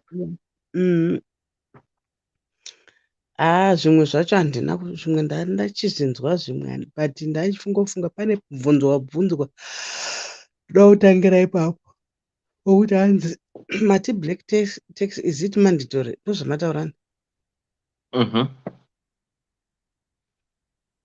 Naida kuti it is not, but ndingangoti it is by mandatory yachona. It's like ma-circumstances ndo anoita kuti iite mandatory. It's kumunhu ane, like if uri munhu ane that have got your parents at heart, haufosikidzi kuibhadhara handiti, but you're obliged to look after your parents. Like generation yedu sezvanga zvitaurwa namukoma George, generation yedu isusu vabereki vedu, like inini for instance baba wangu waishanda, but what happened, take inonzi chi pension yavo, the pension yavo from the pension fund kwete yenhasa vakangokatirwa pane madays zvinhu zvazvakamboda kunetsa stereki maemployers vakawithdrawa from paying inonzi pension yemaemployees. And if you remember very well, pane ma-benefits anga aripo like pange ne-defined benefits ne-defined contributions. Defined benefits ndo yanga yaibhadhara food stereki. Saka I find kuti my-employers they wanted to change from DB to DC. Vamwe vakatobva total vakatoregedza. Handizigona. Saka inini my dad was affected to the extent yekuti pawakaretire he only got NASA ndo yavari kuwanana NASA yachona. And NASA yachona they are peanuts, you see. So iwewe wega as a child ungazosiya vabereki vako vachitambura here nokuti hanzi ndakubhadhara black tax kana kuti chii. Wega ngomadhewa zvinongokupusha wega, unongotora that responsibility pasina munhu akuti itore. Wotoitora kuti ii handingarekedzi vabereki vangu vachisafa. Ende ndopavanozoona kuti even chero wamwanuka vabereki vakafa unoona munhu achichema achiparamura miro uchifunga kuti ari kurwadziwa nokuti mubereki wafa. Apa ari kurwadziwa nokuti mubereki afa. Vamwe vabereki vari kurova nenzara. Vamwe vabereki vakafa kutonyara kuti pamba pane munhu ari kudiaspora here, kuti unotadza kana kuti kudhivhelopa musha wekumba kwenyu just because uri kuti black tax. Anozvona. So zvinongo zvakudhipenda manje ne-individual kuti iwewe what is it that you want for your parents. You end up taking responsibility yachona yekuvachengeta kuti waita vana vako. Ende zvataurwa namukoma Joji kuti ma-marriages akawanda akaputswa nemari. Ende ukatarisa even vanasikana like myself ndiri mwanasikana ndakadzidziswa ndikadzidza ndikaroorwa, in fact ndikasenza, handiti ndikaroorwa. You find kuti mudzimba umu inotoita nyaya kana uchida kutumira vabereki vako, because pane that mentality hameno kuti vanhurume vanoitora kuti mentality iyo kuti kana mukadzi kana ukaroora mukadzi zvese zvaari even achishanda zvaari kushanda ndezvekudzinza rekumurume. Ndakatomboiona imwe debate yaitoitwa ndikati vanhu vanotopenga chaiko kuti hanzi inini ndakadai so handifaniri kuchengeta wekumba kwedu because ndakaroorwa. Ndakaroorwa mari yacho ndini ndakaidya mari yawakabvisa ndakadyiwa nei?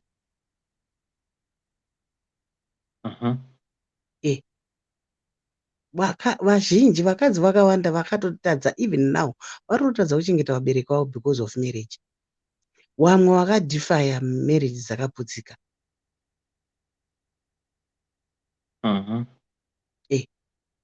In as much as mukoma Joji vataura kuti mafinance, but I would want to bring this dimension yekuti vakadzi vakawanda vatorine vakadzi vane dzimba dzakaputsika kuti I would rather leave marriage ndochengeta vabereki vangu than kuti ndigare mumarriage handei ndichinzi ndisachengeta vabereki vangu. You then choose between vabereki vako nemarriage. Saka ndochidzoka pataurwa namukoma Joji kuti is going forward, way forward. Inini ndakadai dewa because ndakakura being a girl child. Kumba kwedu isusu hakuna mukomana, kumba the only boy anga ariko akashaya. Saka being a girl child ndakabreka like mabarriers anga aripo yokuti vabereki vanochengetwa nemwana mukomana. Ini ndakachengeta vabereki vangu kubva ndisati ndaroorwa. Up to today I'm still looking after my parents. And ndakavagadzirira musha wavo zvokuti even chero nhasi they are so happy. Chero vanhu vanosvika pamusha pachona ipapo vako vanenge vachingokomenta but handimozviona. And I'm happy, I'm proud of that. And no wonder why kuti sometimes ma-blessings atinowana isusu kuti abve kuna Mwari. Mwari vanokublessa kubudikidza nezvinhu zvaunoita. Handimozviona. Yeah. unonzwa vamwe vanhu vachitaura vachiti dai inini vabereki vangu vari vapenyu, ndaizovaitira zvinogara zvakadaro, dai ndandine mai vangu vari vapenyu. Then inini ndochizvitora manje kuti fair and fine, vanhu vasina vabereki vari kurigreta kuti vabereki vangu vakafa ndisati ndamunhuwo, ndaakushanda izvi nezvi, mari yangu yakudyiwa nevamwe vanhu instead kuti idyiwe nevabereki vangu. Saka inini ndinozviconsider zvese izvozvo zvichita kuti saka inini it's a blessing, it's actually a blessing to have both parents. My parents vese they are alive, so it's a blessing. So ndoregerere kuvachengeta vabereki. Vamwe vanhu vachitoregreta kuti dai mai vangu vari vapenyu, dai baba vangu vari vapenyu, andizvo inini vangu vapenyu. So I'll do my best. Yeah, chero ikanzi black tax, in my case I would not want to call it kwandiri. Is not a black tax. The tax kwandiri is not a black tax, because hanamanikidzwa, I'm doing it willingly. Yeah, and even they are grateful. Even if I'm not a victim yemari dzinodyiwa, whatever project yandoda kuti ndiite, my sisters vari kumusha ikoko, they carry out ma projects aya zvakanaka pasina kana problem. Handina problem there, I don't want to complain. And saka in hangu I would not call it a black tax on my side. Okay, and Babs, 1 second. Ella TJ, sorry, Andy Babs, 1 second. Ella TJ, check your inbox. I did send you the link if you want to join the panel. Check your inbox. I did send you the link now. Go messenger yako ye Facebook. Now send the link. So Andy Babs, go ahead. Yeah. So ndangati hangu inini, I will not call it a black tax because I'm doing it. Hapana munhu ari kundimanikidza. Ndiri kuzviita because it's a responsibility yandakazvitorera ndega, yandakaassume ndega, because I'm supposed to do it. Ndiani ndikasaita izvozvo ndiani anoita? Ndoregedza vabereki vachita ma street parents indiripo. Ashugoni there. So ndakati going forward, nini ndakadai, I would not want vana vangu kuti vazondichengeta inini sezvekuchengeta kwandiri kuita vabereki vangu. So I strive kuti to do the best for my children, kuti vazviitire upenyu hwavo hwokuti inini ndakadai, I'm also doing my best kuti ndiwake upenyu hwangu pandiri panapa, in terms of my pensions, chinyi, andikuzvona. Kuti kana ndichinge ndaretire, I don't want to rely on my children kuti vandichengete. Ndokubreaka that chain iyo yanga ichimbotaurwa namukoma George. Inini baba vangu he did his best, vaisenza kuma-industry vachidriver, vachihorowo mari mari yanga isina kuwanda, but he was a very responsible father. Tiri 6 tese takaenda takadzidza takasvika O level. Wapasa vaitoudza kuti inini ukangopedza O level vaitoudza kuti ndageza maoko, because that's what he could afford. Anozvona. So inini I then said to myself kuti no, inini vana vangu vanofanira kudzidza kundidarika. Mwana wangu aiti akaita form 4 akapasa form 4 aitoenda form 5. Anozvona. Form 5 oenda kuuniversity. If I tell you kuti inini my son who is 30 years nanhasi achikudzidza dewa, he's been learning up until today achikudzidza.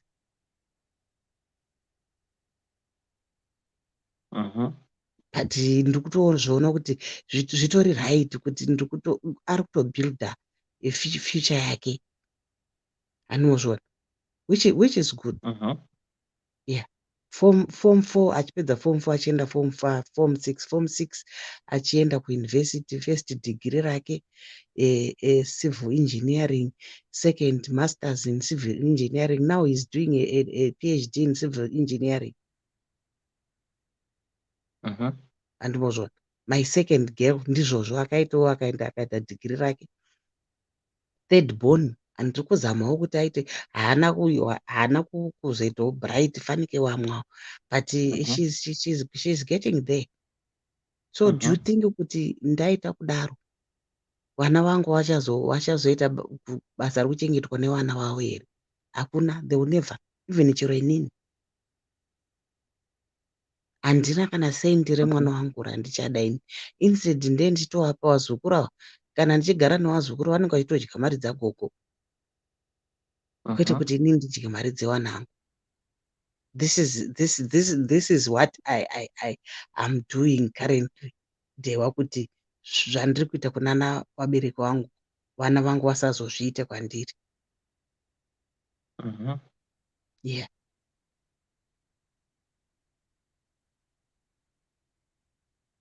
Okay. Yeah. So Thanks. Muda kuendelea nikuzenderai. Yeah, ndanjita hangu in personal, this is my story. So like I said, kuti I would not want to call it kuti kwandiri kuti black tax. I'm not affected by zvimwe zvinhu zviri kuaffecta vanhu. No, I know there are a lot of stories. Vanhu vanoinflata maprices, vanhu vanoita sei.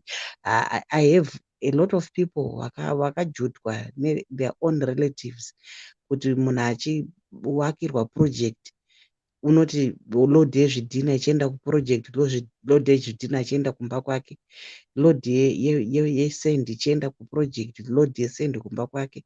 Apa kuri kuvakwa project student accommodation yaida kuzoshandiswa kumastudents, iye ari kuvaka imba yake 4-bedroomed house yaakavakwa nemari yaise yainzi iri kuenda kuproject.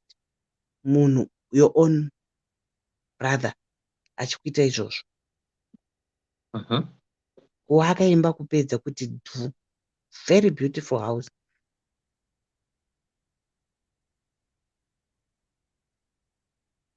Apa achikuvakira project yakwati achiinflata zvake maprice. Pese pane building material aita ×2.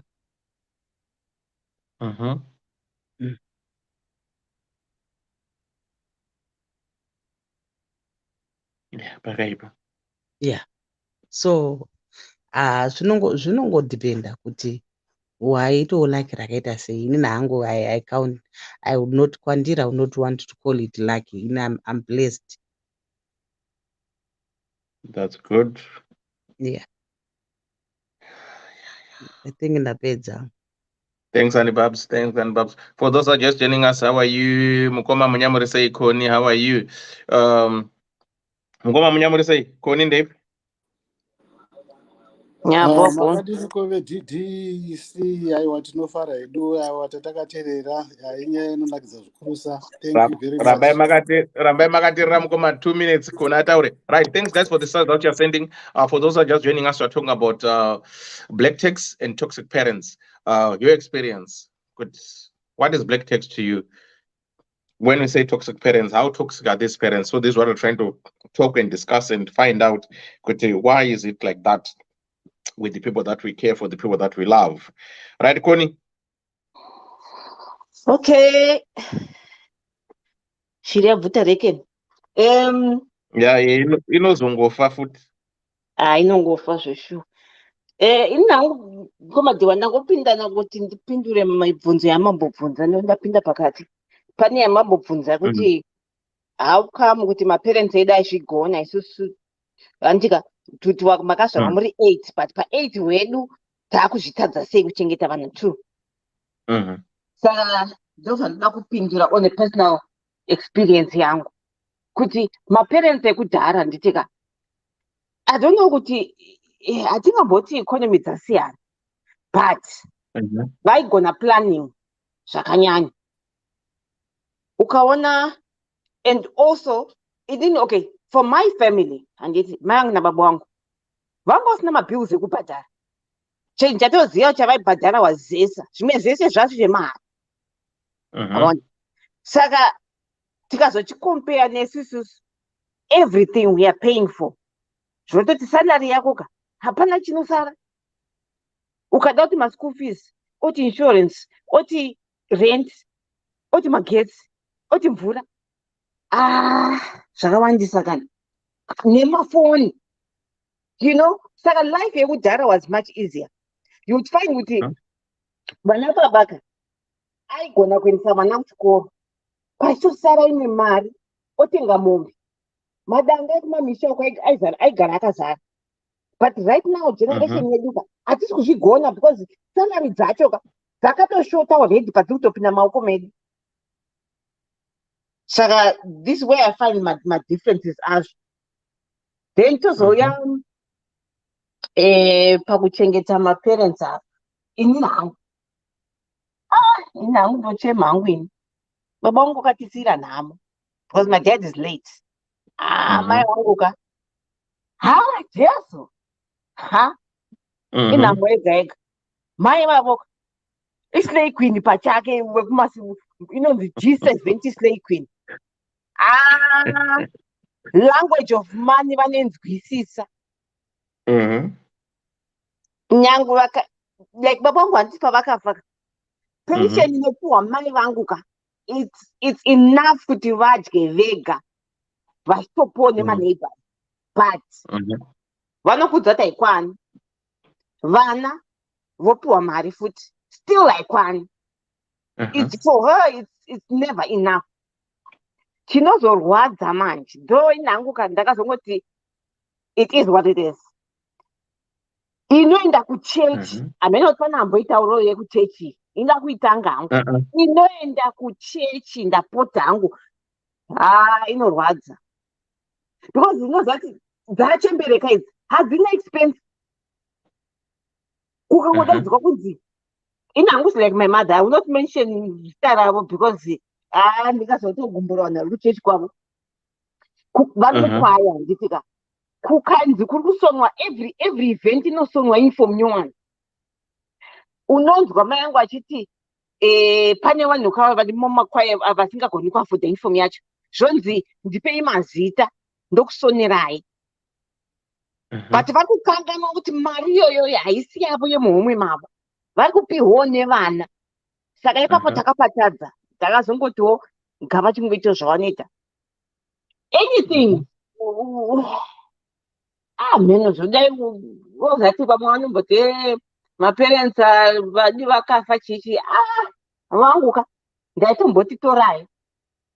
Because chifukuto ndozvavari. But anyway, takangoziva kuti ndozvanga vari my dad kuroorwa kwavo ndo she's always been like that. She's an expensive woman. Zvototi mukada kuati cut down on this and this ka munopopoterwa zvimwe zvisingaiti ungati wasvikirwa.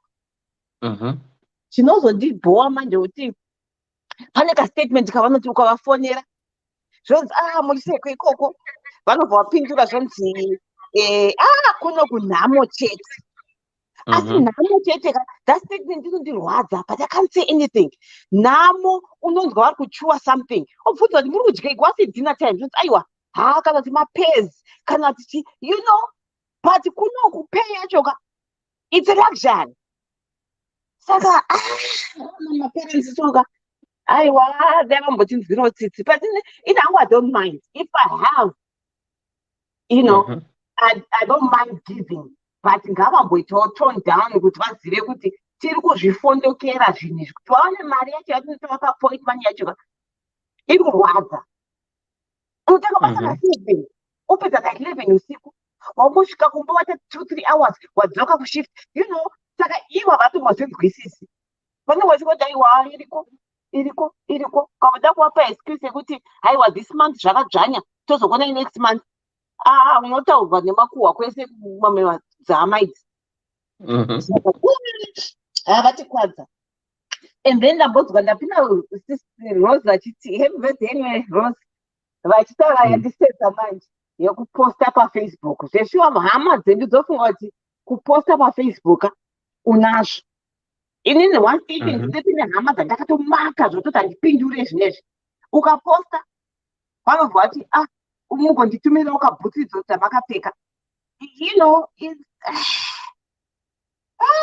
inhangu handiposti. I don't know kuti pane vanhu vanoti follow. I don't post my pictures angu inini. It's a luxury. Because ndinonzwa nematsikirira ndikangoposta like nezuro ndakatoposta kuinstagram uko ndichisa picture yangu handa kutaura nhasi zvote mukomadhewa kana muinewo zvimagutu zvenyu zvemadzikirira ka dondipai ndanzwa ndichakutumira chifumuro ndanzwa because you know that's why I don't post my pictures. People ask me, I don't post because I don't know. Well, I mean, what you could you that word? Kuchiva. Man, social media ndakupinda ngokomenta because handisina kana that luxury kuti uchaposta picture yako kana umbofarawo kana udini. Varoi variko. But anyway, ndanopinda ndikopindura izvozvo chete. Right, but I need to ask you a simple question. Right, I think you know where your mom goes to the church, right? Is it not wise for you as Vana, right? Kuti pamnenda Zimbabwe approach the church and it. Monato doesn't know. This is our mom, right? She's vulnerable. What if she offers you guys what uniform? Where do you think she gets the money from? So they are manipulating. It's not your mom's fault. She's being manipulated. I don't want to blame on the church. Mom, that's how she is. But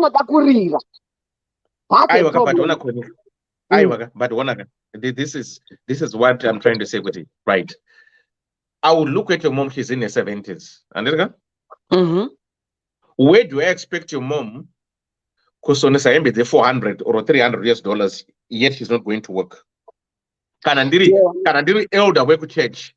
That's my responsibility. You would know. Ona, my chimonyo, we appreciate. And then I will conduct you mimi vana could know. This is what mom is doing. Because kanandiri in my normal sense is elder work church. I should put a stop to this. But if they are encouraging, yes, Sonesai, that means she's putting pressure on your mother. And your mother, that's what you because what pressure, an indirect pressure from the people from the church. The church is bad, yes. To understand my mother, Pava age young in her 40s. Chivu yese zikanwa munhu wese asiri kugona kubhadhara mari school fees. Vaitwenda kuna mai vangu vachibhadharira. That's how she is. Nyangwe ezvinezika ndo zvanari. Aiwa Koni, it's different. Zvakafanana inini anditi. Inini I pay school fees devana which call ne pact ne charity. Anditi I do that. Not to mari yangu emomwe, imari endo with people, I'm not deep in Manakoni, everyone. And I pay charity for those for those kids, right? Then you get a young and those so him so wrong. But ndikaska age yekuti anchaenda kubasa inini. Nditi chikora chanebhadhara vana school fees, don't nebhadhara school fees munharaunda mangu. They should understand no. Elder vachaenda kubasa ana. Saka he cannot still afford to do what he was doing. The source of money is coming from elders' children. We would rather never know elder. No, this is what Mdara is still doing. But we know Mdara can't do mass. You guys, are you comfortable with this? This is me just saying. But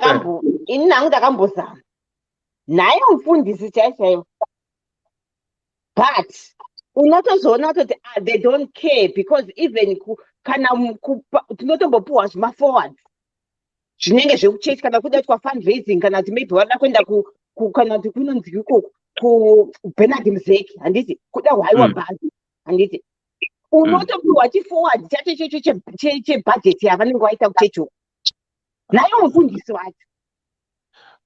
Mira, hold on, Connie. Anzana K, she's not vulnerable. She's a giver. In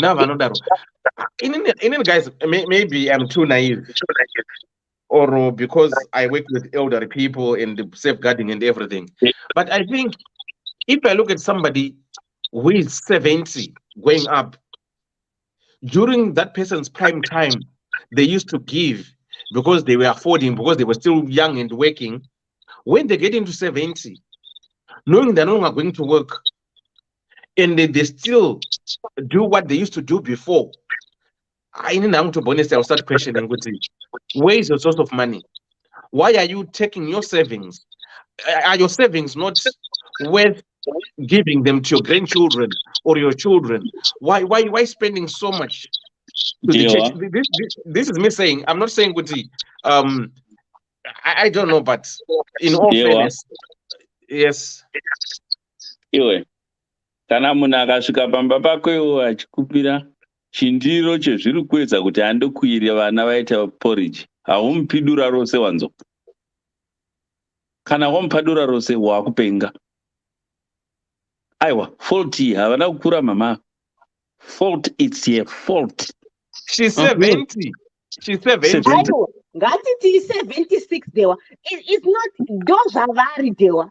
Ndozvava. Izvo ndikatoti ukatovaudza toti chakatika. Andofunga inotokuthreatena ndozvisungirira. Because tinombonetsana, tombotukana, tomboita 4-5 months singataudzani, but the cycle still continues. So it's best for her to live longer because vanomboita kazvima BP zvestress vakamborwara chichi. Saka we just say kuti let's just do zvatinongogona zvopera ipapo. Whatever she does with the money, hatisina basa nazvo because not only stress honest, but she will not change. Even Jimkato change. Even she will not change. But okay, let's put it this way, guys. I know this way I'm failing to understand. Though Karamgati but it's not her money. This money is coming from the children and she's giving to other people instead of for her to benefit that money. Maybe but in all fairness, I'll go to the church and demand my Marianda Pam the wrong way so I not reap back. This is me saying, if the money is coming from me, if I don't give her money, she become upset about me that I discover money, you're going to some church. I'm telling you, I will say the church is manipulating my parent. This is me saying, I'm speaking for myself. And they got a 76. She's able to think and very okay. I now go to bonus span a little bit of manipulation from where I'm sitting. Hold on. I will feel quickly there's manipulation there from where I'm sitting. And listening to Connie, what she's saying, right? You can feel good, no. Mwana is not happy with what she's going through. And because she doesn't have a choice. And the church knows with whatever we say, the mother put the pressure to the children because they know these kids, they do not upset their mother because if they upset their mother, so these kids now, because they don't want to upset their mother, they are ending up giving the mother not willingly, but to avoid upsetting their own mother. Because all these things have been engraved into us. So let's try to look. He's an adult.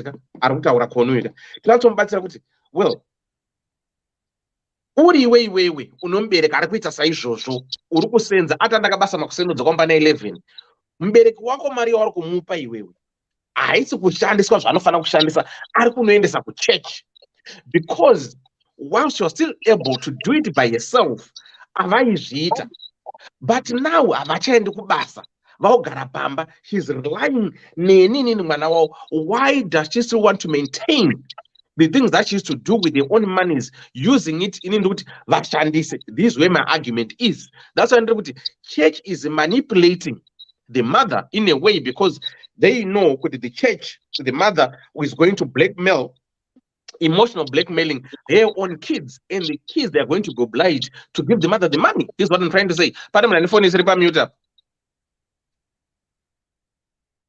This is what I'm just trying to say. To be honest, I don't know, but I'm not trying to impose my views and opinions with this is a free debate, but sorry you guys, but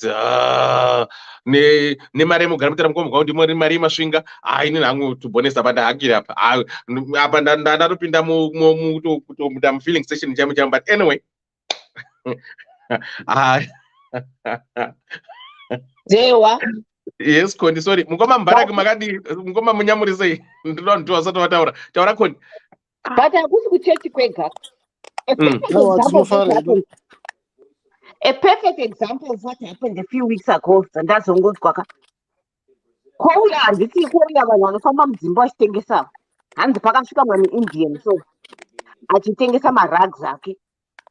Ndokunzi patino chirungu chaisina kuunderstand. Hanzi rag yacho inonzi chitsikwa mheno mazita ayo. Zvakanzi $400. Mwari wakadaiwa ndine deposit wozodzoka kuchitoro hako chii imwe musi wakati. Eya ndozochinzwa mwanangu achiti the same rag irona vakanzitadzwa $400.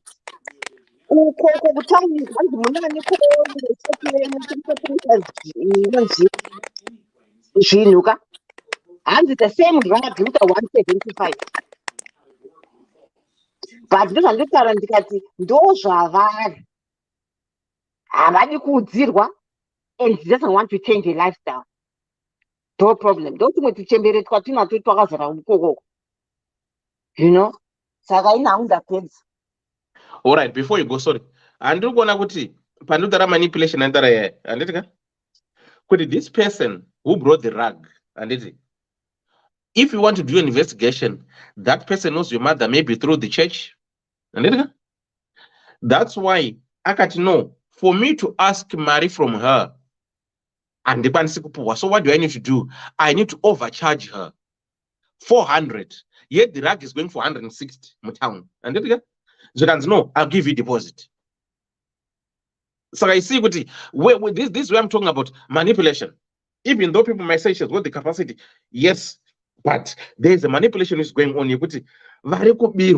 Because people know and understand what once we say this to her, she will agree because Koni is gonna give the money and mom is gonna pay. This white man trying to say with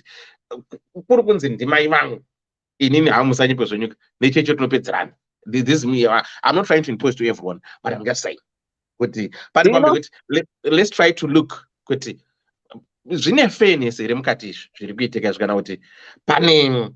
Something who is benefiting out of it. Hey, what's up?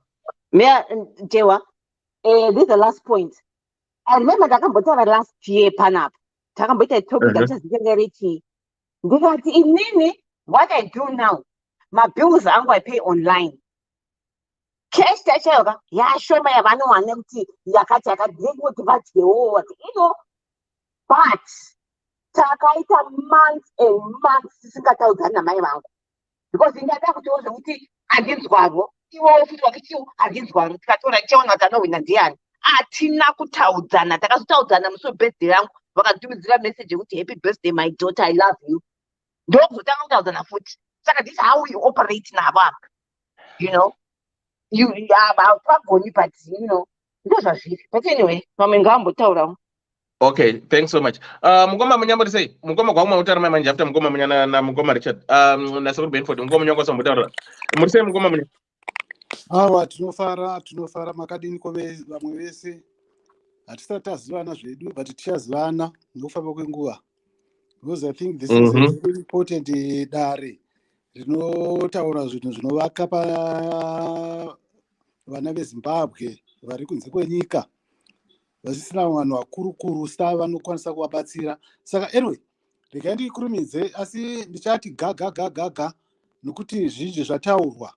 Saka ndingakuramba ndichidzokorora ndigotaura kana 30 minutes asi ndigotaura zvataurwa kudhara. Asi chorora tingotaura zvomashoma nezvazvo. Toxic parents. You know, my parents anokwanisa kuita toxic, but it's a very strong word. Ndambobvunira hangu wamunoti sekuru Benford whatever. But yeah, ariko maparents akadaro zvishuwa. Maparents ari toxic ariko.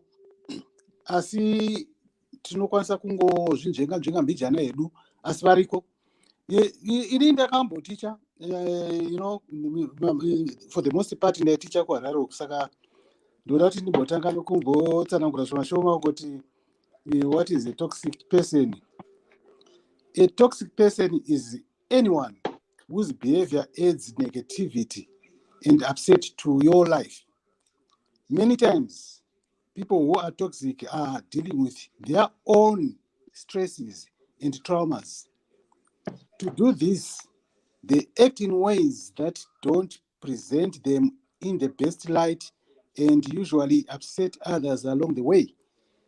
These are toxic people, and including your parents, who can be toxic. But tinenge tichida kuti tisanyanya kudaro zvedu titi maparents havasi asi vanogona kuva. Right. So, are you obligated to support your parents? Ndo mubvunzo mwandabata muchitaura muchisanangura nenyaya iripo nhasi. Inini kuona kwangu, we are not obligated, no one is obligated, but zviri kwatiri kuti tione kuti ndinokwanisa here niniwo pachangu kuti ndapedzawo nhambo dzangu ndichine imwe mari here kuti ndikwanise kubatsira vana babangu. But of course kana vakura, zviya zvekuti vakura zvekukura zviya zvekutoti zveshuwa havachakwanisa, I think an obligation now comes in. But if they are still able to do something, or maybe the pensions that they saved, insurances, you are not obligated at all. Saka kuona kwangu. And then toenda kuma siblings. Ndeimwe yandabata futi. My siblings inini. Of course, I think one of us here and there, we had an opportunity above others who were given an opportunity, especially if you were a boy and others were girls in a family. Like myself, I had my sister who was very bright in school. We were in the same level. Tito said one time, but because I was a man, I was given that opportunity. Kuenderera mberi. But am I obligated to? Because of course I feel guilty sometimes, but should I live with this guilt forever? No. I think there's a point where we have to break away from the guilt and just say, mwenwe pachake, takura. Saka, my siblings, ndinobatsirana here and there, not zvokutoti tingati vane obligation or anything, anoti tikozototsvagirana n'anga kuti watadza kundibatsira kana kuti wazondibatsira haiwa. Izvo zvezvo tinenge takutokonewa. Then ndopfuurira ndoenda kuma-relatives. I want to tell you a little story, but pamwe vachazviziva kuti mundaro yakuti taura nyaya dzedu pamwe ndiyo nyaya dzashadzi. Before I came overseas inini, I was back home there, saka zvaitika nezvokuti vanhu vaitawo maprojects avo vachida kumanyisirwa zvinhu zvavo. Titorere ma-quotations, hama dzangu chaidzo dziri overseas dzototi kuti ndiuyewo, I came through them, but not with their money, but kuuya kuti ndiwane pokusvikira indakatouyawo ndine mari yangu. I had my own money. Ndotarisira ndakadzwa nyaya dzekuti kwakamira sei ukasvika, there's no transportation, you need to have a car, so I had that money $1,500 at that time, 2004, end of it. Not towards the end of 2004, that one $1,500 yangu pocket kuti ndege ndazvitengera futi tiketi rangu. Saka anyway, zvavaita tiitira zvakati ndovatora ma-quotations ndovapa alright, tazviona mariyo, ndotumidzirwa mari yavaitumidzira yangoenderana nezvinodiwa kuitwa chete, but zvinhu zvachona pamwe ndaindozvitora kana kuti sei kubhanketi. Saka who was supposed to foot the bureau kuenda kubhanketi nokudzoka, that's when you start to think zvimastyle zvokuti mufanira ndomurova seko. Atoona because haasi kunzwisisa kuti enda kuchinoi, enda kubhanketi, asi anongondipa mari inoenderana nezvinhu zvake. Atoona.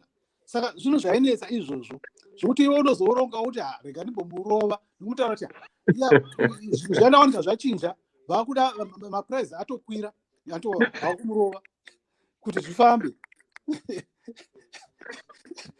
Anyway, my relatives, but am I obligated to support relatives? Maybe not so much, to an extent. Say suppose you are doing your project, then wahayavo contractor wako and then you are doing your business and then marelatives ozotsamota wakuita zvinhu zvako wega chichichi. What I suggest zvindofingidzira kuti zvingangoita kuti zvisaita nomutauro sere even haya contractor unotaura ishamwari woga kuti anoshanda nanhingi asi havasi vanobata mari unochitumidzirwa iwe directly because you are a contractor. Ava vanokuudza kuti tapuwa mari yakati kati kuti tiite zvakati mari sisi aya chichi chimoita mese vachiona handitoona. Maybe that can put them in the picture yekuti hatina kusiyiwa outside, but kazhinji relatives especially kuZimbabwe they are the worst people vanokwanisa kukubatsira kazhinji. Ini ndatiwa neropa rakanaka unoti time yacho ndanga ndichiri naniwo dei ndakazogarisa ikoko ndofunga ndazongopinda musame category yokungoti ubengo wangu wambavha. Ndo zvandakazoona ndadova kuno kutoti maZimbabwe ni matsotsi. Whatever you try to make them do for you, they won't do it, they will do theirs than yours. Pane vamwe vandoziva ni vakatozonochema self vasvika kuvanzi atakutengera ndazvanzi yake ndakutengera stand chichi kunotoni vari vakomana twins handishataura mazita avo vatengerwa neazvanzi yavo akanzi mastand enyaya vatorwa mapictures chichi vachitaridzwa paivakwa chichi ndobva vakomana vazokoti omwe mwaenda kumushanza shama tichanotora mapictures tiuzotiratizawo hazviya zvokuti vachingoti noti vaisa trust sister vachipapa vane very much trust vantora. Saka muchinda pakaenda ndobva anoti pamukomana ndapapi kanzi apo bhozi vatonyara kuti vanganotadza pasiripo papasangana chinhu pachitova panotonyadzisa kana kuti ungati pane kana inokusakurwa chaiko pane mazoswa chete ndo pakadzoka kuti hachava ndo pamba pako padzimba dzenyu apa vachinda vakachema ivavo kuTexas uko vakomana ivavo vakachipati these days tichishanda muno kuti tichitambudzika tichitomboshanda mumagas station munopfurwa vanhu usiku uchitora that risk asi ndo zvatiwana sisizvi vataura mai kana mai manje tichagodi mwana wezvanzi yenyu anyway. Saka hama dzinonetsa kuti udzipe basa kuti dzikuitire anyway. Ndobva ipapo ndodzokera kuti ndichingoita round up nyaya yematoxic parents kuti tingaita sei nawo vanhu vanenge vari toxic. Inini zvandingangotaura ndichida kuti ndingokurumidza zvangu ndezvokuti kazhinji stop trying to please them. Ngatirege kuzama kuvapulisa in any way. Kana iwewe semunhu unofanira kuchenjera uziva kuti hama dzangu dzakamira sei. Know your parents. Mai unovada zvikurusa, baba unovada zvikurusa, but no pauno unhu hwavo unoziva even mwana akazvarwa nehure unofanira kuti hazivi kuti mai vangu ihure. Sorry to use this word. Unozviziva kuti mai vangu ihure, but you tolerate to a certain extent. So try not to please them. Chicho ungaita set and enforce boundaries. Kungoti inini zvandichaita izvi. Ndichakupa example. Inini ndiri mukaranga ndobva kwachivuko. But pandakaroora ndichigara muHarare I married mzezuru anobva kwaMurewa kwachikwaka uko. So I knew these people vangu vokumusha kwangu kwataura mazezuru akazoita sei. When I took a home, tatopedza ndakaenda ndichinoroora tichasese mari ndatinayo vijana vobati taishedzawo zvimabasa zvedu zvazviri nani muHarare muya toa. Saka ndakavaudza kuti handozvaitika dzimwe hama dzakauyawo asi ndakuzoenda naye kumusha manje takuenda paenda muudza kuti vanhu vachona vakamira so makaranga but hangatozviziva kuti ndozvavari makaranga antowana ndichimuudza ndichimudzidzisa manje. Ndasvika kuenda ndikangwa ndatogara ndavataura kuti handidi kunzwa anotaura kuti udidi plus mukadzi wangu anga ari teacher. I'm saying anga ari, she passed away many years back now 2001. Saka teacher saka ini mukadzi wangu nditicha kana auyawo zvenyu zvokuti munomutsvagisa huni kana kumutakurisa migomo yemvura handidi kuzviona. I don't want. Ndiri mazvipapo ndichitopenga kuti zvokuti muzezuru chichi she's a learned person, she's an educated teacher. Hatakurisi zvemvura kana tinoda kunotaura mvura ndoenda naye tonotakura nebhara kana neni zvokuti chichi handidi kuzvinzwa kana munhu anomutaura chichi language yanotaura could be different from yours but tinongotaura zvakangotosiyana nebijana handidi kunzwa anotaura rubbish. Ndindaisa maboundaries and tachira zvishwaka it worked that way. And vanhu vakazomuda zvototi kusvika murufu she was the best muroora wokumusha kwedu handwana because I set boundaries and I stood my ground and say handidi kuzvidzwa zvese izvozvo handimaona. So the next point is don't try to change them, don't try to change your parents. Usabozama kuti ndoda kuvachinja havachinje vanhu vaya vatokura zvokuti havachinjike. Saka what can you do? Be mindful of what you share with them. Just what ndikavataura kuti aizvandichataura izvi zvimwe zvinhu usavaudza ndinoda baba kuna mai vako but usavaudza zvimwe zvezvinhu zvacho zvaunenge uchiita iwewe muupenyu hwako hazvine lavo. Asi kana waziva kuti zviri important seri ndofanira kuti vaudze yes and because you know unenge watovaziva kuti these people they are not the best people for my interest but we have to maintain a relationship. They are my parents. Then unosiyana nazvo. So the next one is know your parents' limitations. Ziva kuti zvimwe zvinhu zvavanozviziva zvimwe zvavazvigoni. Saka ndikakupa example yangofanana ndakamboita video zvangu ufoze atasingaziva chichi ndichitsanangura zvakaitika kuchema kwakaita Sharon. I'm sorry to mention the names. Sharon is a socialite, saka ndifutanganyauta masero kuti ndataura zita rake because she is already a public figure.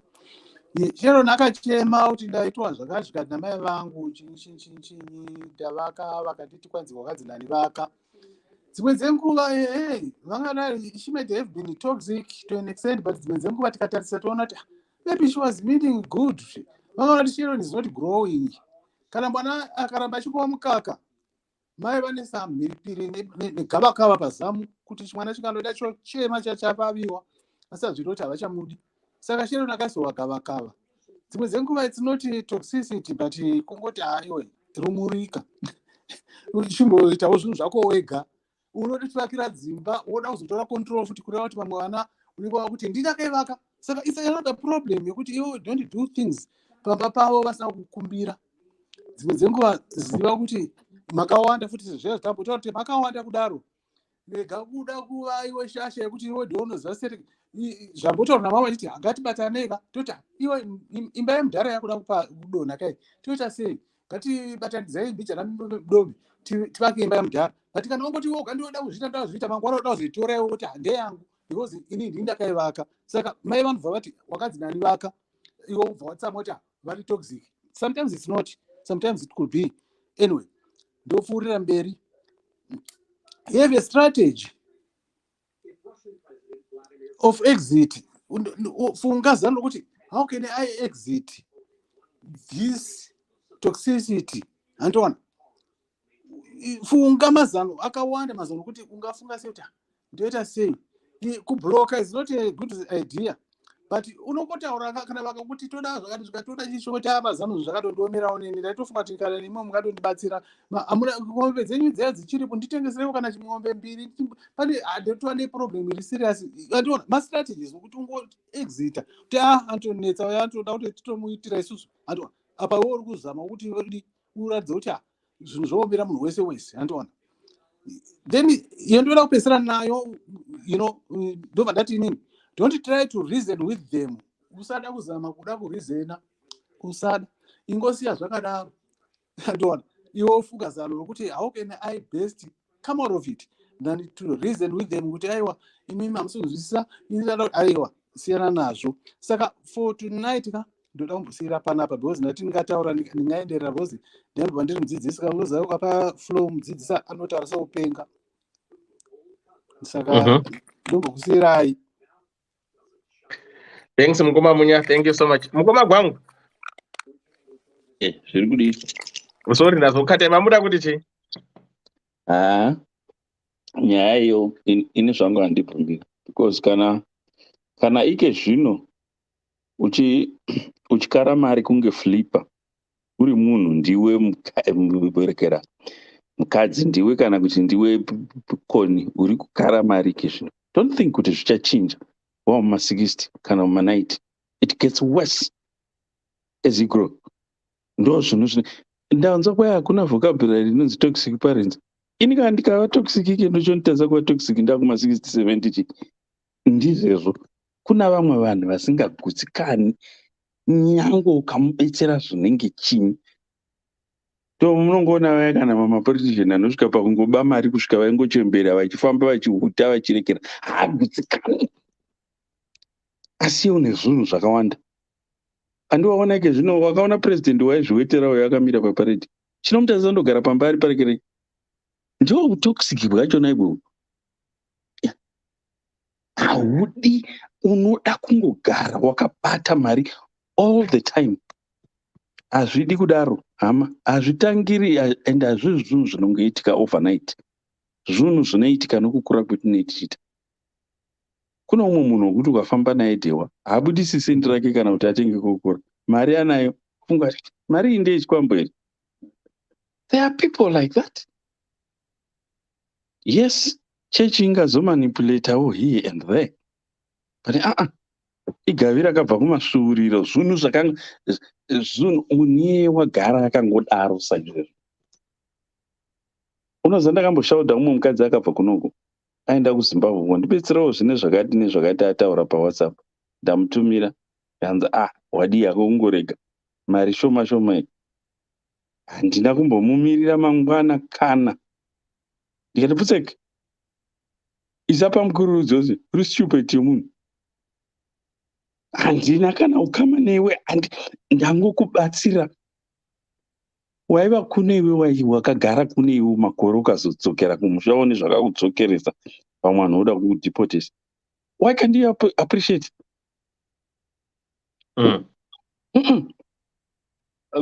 Zvinhu izvi hazvingotangi izvi. Semota, mota haringokarukira ngomuka rakazvimba kana rinotanga kari kapunduka diki diki. Ropota richikura, but rinoda kuti rizosviniwa kana rasvika pakuibva. But ava haachavakwanisi, ndo zvavanotori. Ini kana ndikutumirai $10 izvo zvedzimwe dzomunondo kubhadhara kuchechi zvonde. Ini ndinokuudza iye ndinokwanisa iye. Ndiye ndinayo mari yendinokutumirai. Do you know kuti Adibaya aitambira asina lauya akakata mai vake nevarekera vake vachibvunza zvinhu zvakawandisa kusvika azovabloka. Zvinhu mari dzimwe dzavari kutaura ndedzokupenga. Ndakavavakisira imba sebhabhu ndikavaitira everything, but they don't appreciate. Ndonga ndakambokutumira rekera yachona pagroup rediso. Nyaya yamaplayers akakata hama dzawo zvachose. Mafutbolers iwo. Kuna vamwe vanhu vasingati ende haungagadzirisi munhu wakaita saiye. Unomugadzirisa chirudzi. How? Asi kuti unongomuudza kuti ini izvi ndo zvendokwanisa. Otherwise, hapana. Kunotori navamwe vanhu vanotori neproblem iye kuti haakwanisi, unofunga kuti ndofana kungoitikwa all the time. Iwo zvozvibvunza kuti what's really wrong? Vanhu vokuti rekera wardrobe inechitadza kufema. Dzimwe hembe dzakaboogwa namakosho asingatozvizivi dziri muwardrobe dzakatengwa nevanhu. Asi unongoda hembe. Ndoda hembe. Ine mama wangu chava vakazopedzisira vati mwanangu hakuchina kwendichafamba ndichinda ndachembera. Chirega kuzvitambudza nokutenga hembe. But indangozotengawo zvangu zvongoti haiwa ukatiwo maybe once papo unotumira rekera wotumira kana hembe 1. Yes, but vataura kuti ndichafamba ndichindepi. Asi mwana ndotoda hembe kupera kumwe. Pana mwana akafa kuEngland. Mukoma kwangu pane interference. Sorry? Taurai, hanzi pane interference. Pana mwana akafa kuEngland. Mota yakazosara yosvika kurekera vanetsana nomurume isa izvozvo. Nenyaya yamai vake vanga vari toxic.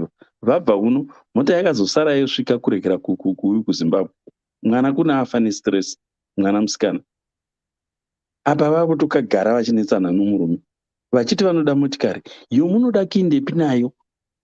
Is the question. No. Vanhu ngatigutsikane nezvimwe zvinhu zvetinei tinazvo. Uchitombowana vanokupa, kuna vamwe vasingapuwi. Mama vana vacho vachiwana asi havapi maparents achona. Kwete kuti pane zvavakatadza, kusatongokendenga. Asi wotowana mwana unopa. Wotsipika mwana iyi. That's very wrong, man. Anyway. Thanks, Mukama. All right. Dr. Sekuru Benford, what do you want to say? Mukama, what do you want to say? Ndandida kungopedzisa hangu nokuti ndinonzwa vamwe vanhu vachiti inini I don't expect mwana wangu kuti andiitire anything. Now people need to realize kuti circumstances do change. Handiti ka? Inini nhasi panapa mwana wangu akashanda, ndinogona kuti handi expect anything from him. But imagine ndikaita accident nhasi ndaamuwheelchair handichashandi, munhu wandinotarisira kuti andichengete ndiani other than vana vangu ivo ndo vanhu vari padhuze neni, therefore ndo vanhu vandinotoexpecta kuti vandichengete. Saka ndinenge ndaakutoda kuti vandichengete.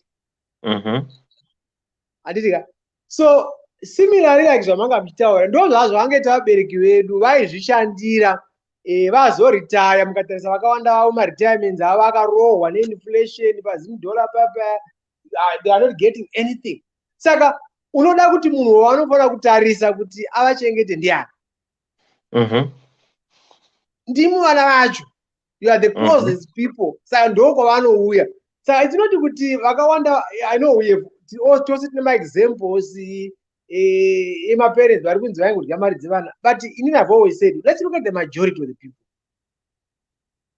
Vari genuine, vanotozivawo kuti une maproblems kana mafees evana vako vanotozviziva kuti une mafees echikoro because zvinhu zvavakaitawo go through nemu. So havasi kungoda kungorya mari dzavo. Kana vachitozvitaura, most of them, let's be honest, vanenge vachitori genuine. Ndakamboti pane show inei, it's very unfortunate kuti isusu tisina vabereki we wish tinawo. Ndakaona mukomadhewa makagadzirisa kitchen kumusha uko, mukadodaidza vana mai nini mukauya mukavataridza kitchen yavo. Handitika? It's not even the same. Yeah. You wish kuti zvamakaita zvanga zvakanaka. Ini ndakaitawo similar situation. Handitika? You wish kuti if my mother was here. Pane zvamakaita zviya mungada makapfuura ipapo. Unenge uchinzwa that thing kuti ndikadai ndakaita zvimwe zviri zvandingadai ndakaita muno even mukitchen imomo yapera kuna kwayakaita kuya mungadai makaidoba zvakanyanya, but hatina mukana wacho iwoyo.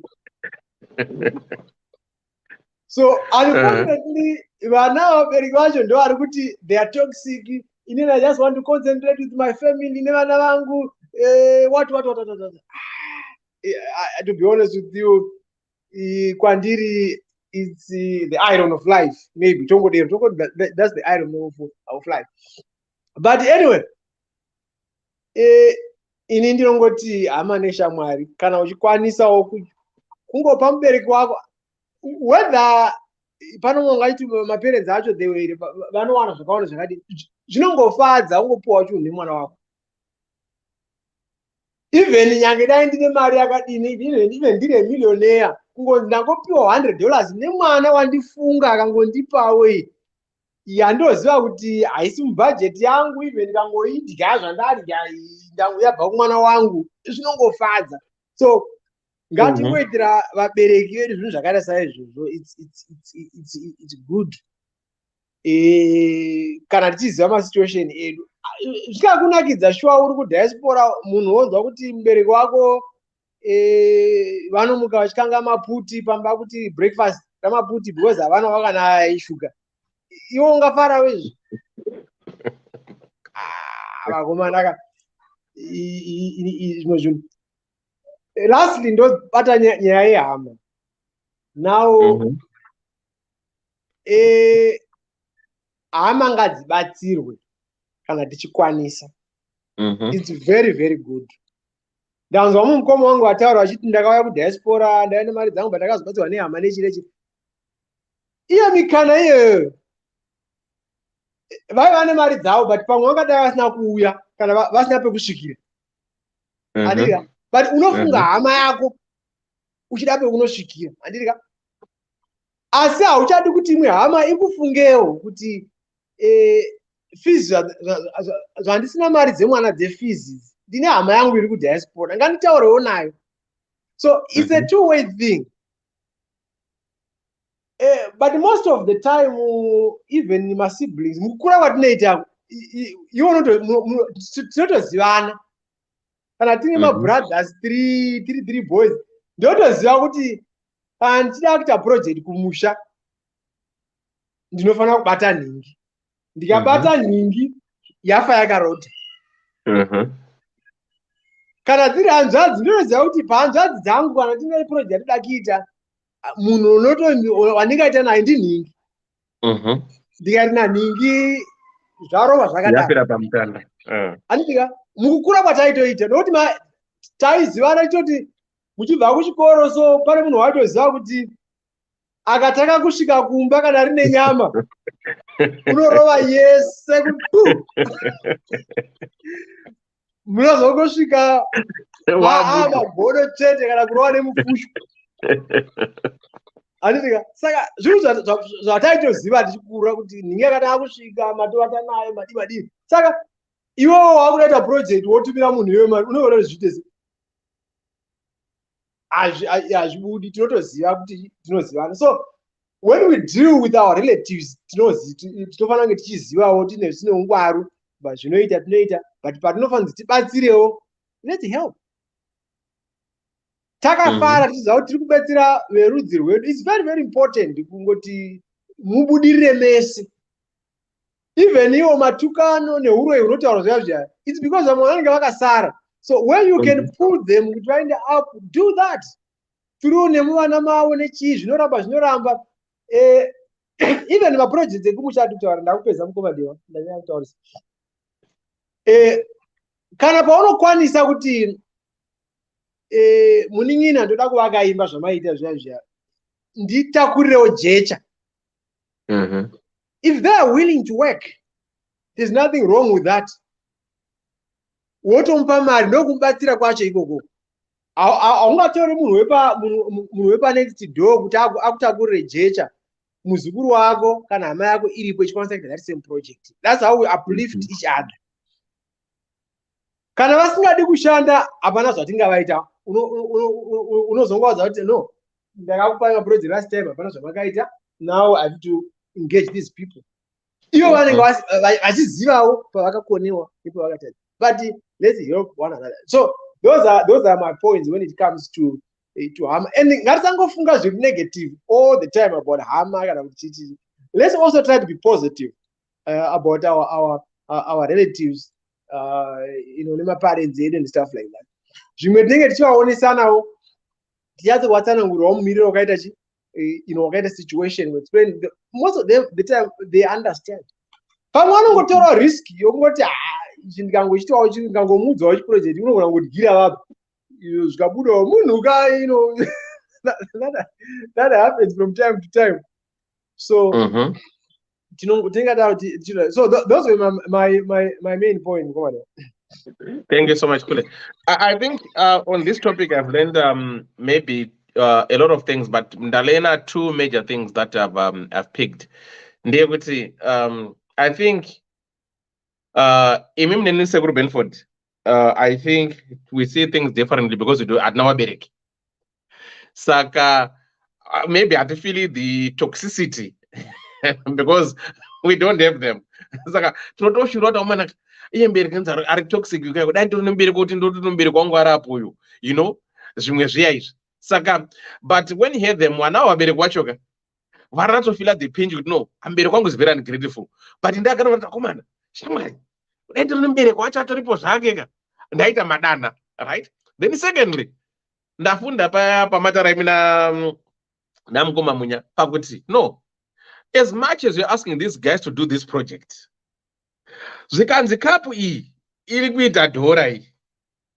Ukamupa dhora racho rakakwana iwewe rekuti atenge cup, ko wadi kumupa allowance yekuti kufamba chinonwa drink pachasvika chimirira cup nekuzodai so. Saka I think isusu ka tinozopuhwa times 2 because hatisi kuacknowledge vana kuti no, we are inconveniencing these people. Vari kutosiyawo zvavaifanira kuita ka and your projects. That's why maybe they double charge us. Saka I think it's a learning curve yekuti if someone's doing a project for you, right, isaka allowance kekuti that person will go and come back asina stress.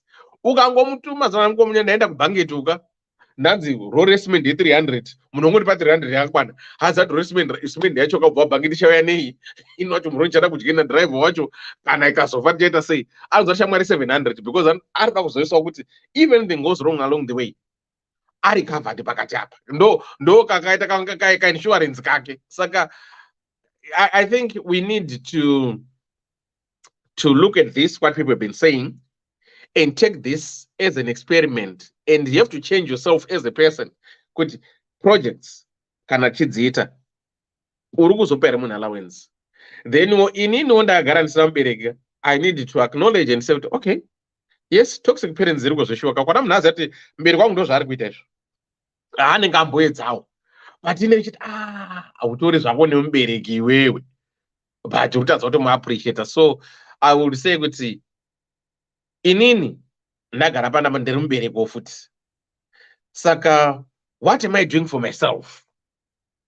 Because mambotara sekuru mukati tine masiblings edu azati akasvika kumba kwabikwa nyama uko akatanga kubva kuchikoro cheteka anoirova yese. Saka toxicity iyo yakabvira angu uri mudiki nayo anongofa nayo. Saka iyo kana uri toxic iwe agara pandagara panapa chifunga kuti pauchazochembera, are you going to change? Hauchinji because ndo zvautori izvozvo izvo. Saka look yourself in the mirror. Wozvibvunza kuti am I not toxic to my children? Pandichazochembera, am I going to change? Izvakafanira ndi ndoda maperfume angu anodhura. I wouldn't think kuti vana vangu vakatengera perfume ye $2 I would appreciate it. Saka I think they're gonna say I'm already very toxic. It doesn't appreciate perfume dzandinomutengera because handidi ndinge ndajara yangu kuti ndoda kredhi yangu.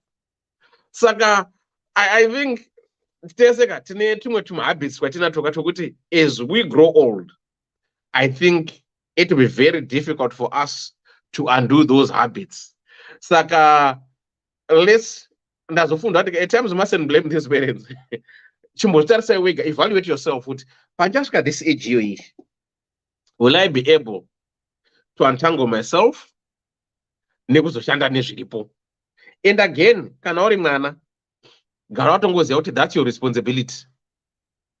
Being toxic or not toxic, mubereki wako anotongoda kutongochengetwa. Unofanira kutongomupa, no matter kuti ane mamillions akaita sei, unongomupa iyo 10 pounds yokuti amdara ndambokutumira 10 pounds. Zvinofadza kuti ndiri kudyawo mari iri kubva kune mwana wangu.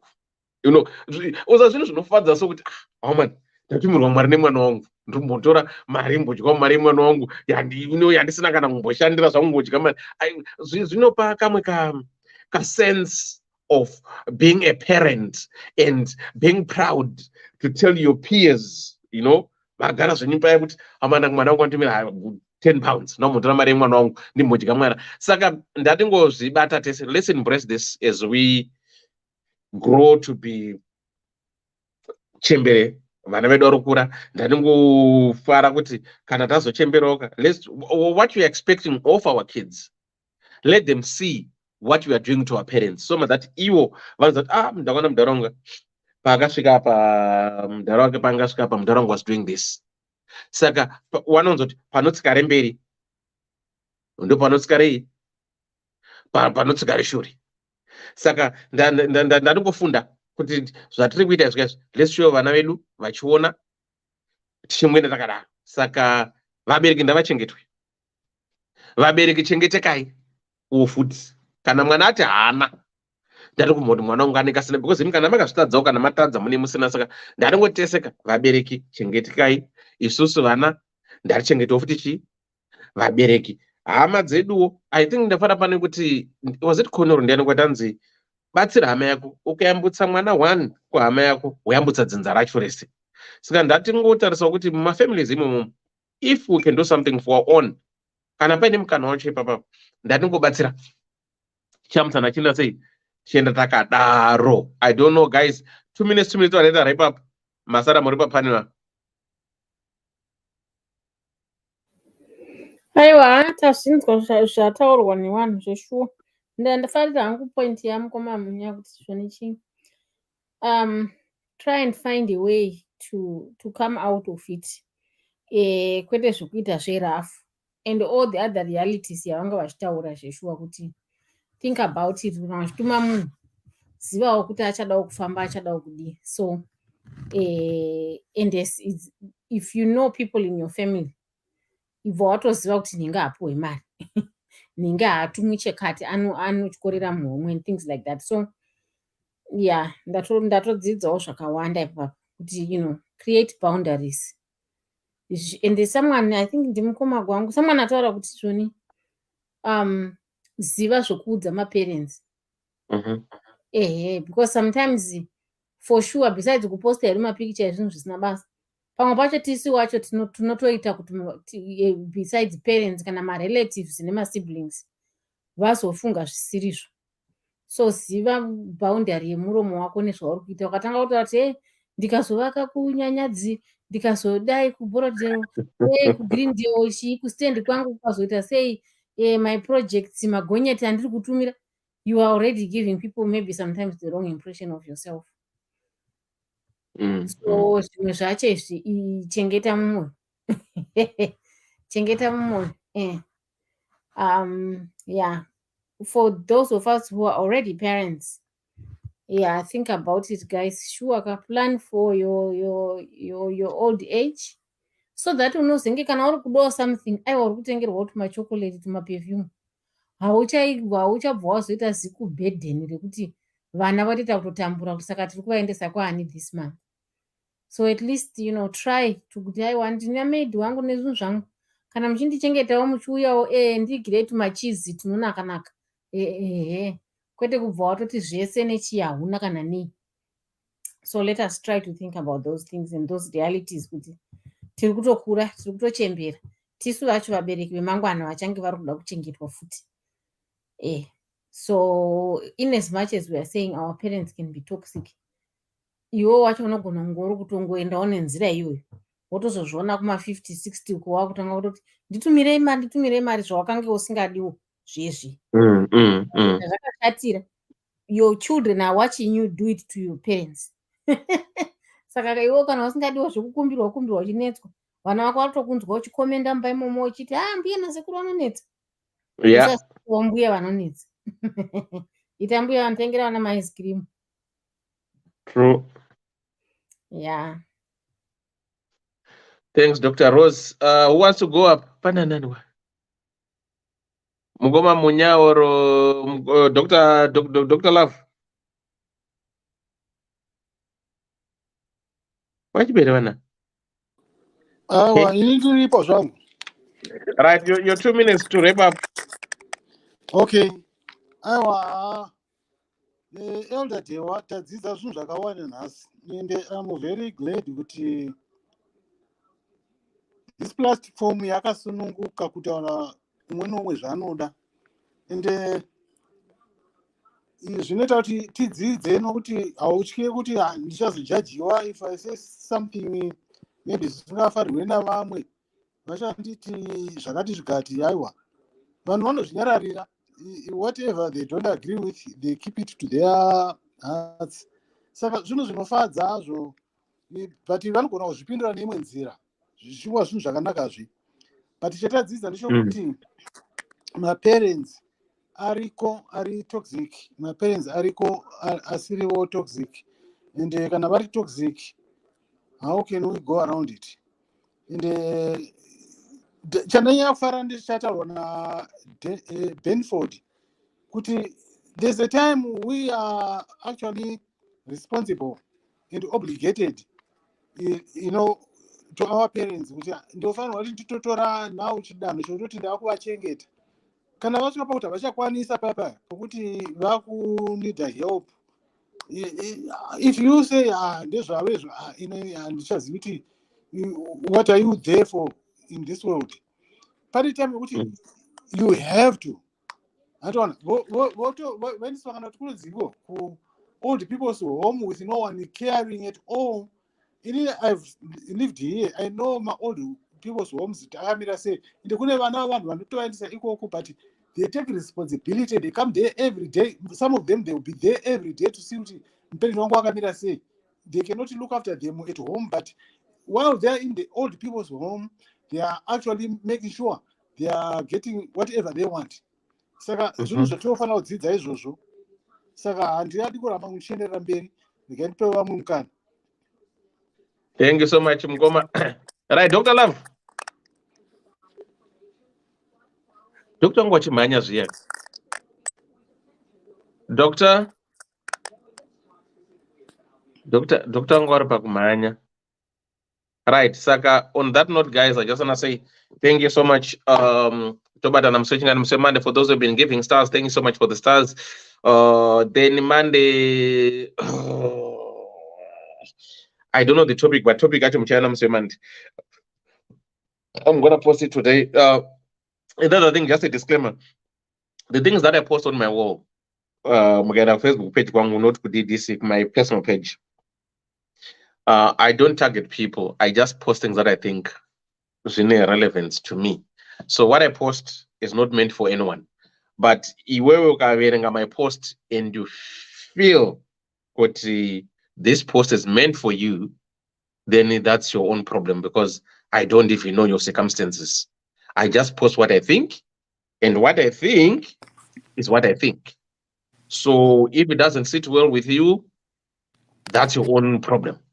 So please, musaite zvenyasha kuti maybe ndazonyora nchiti women are like this, then you might think that I'm what do you call it, sexist, cannot I'm against women, I'm attacking women.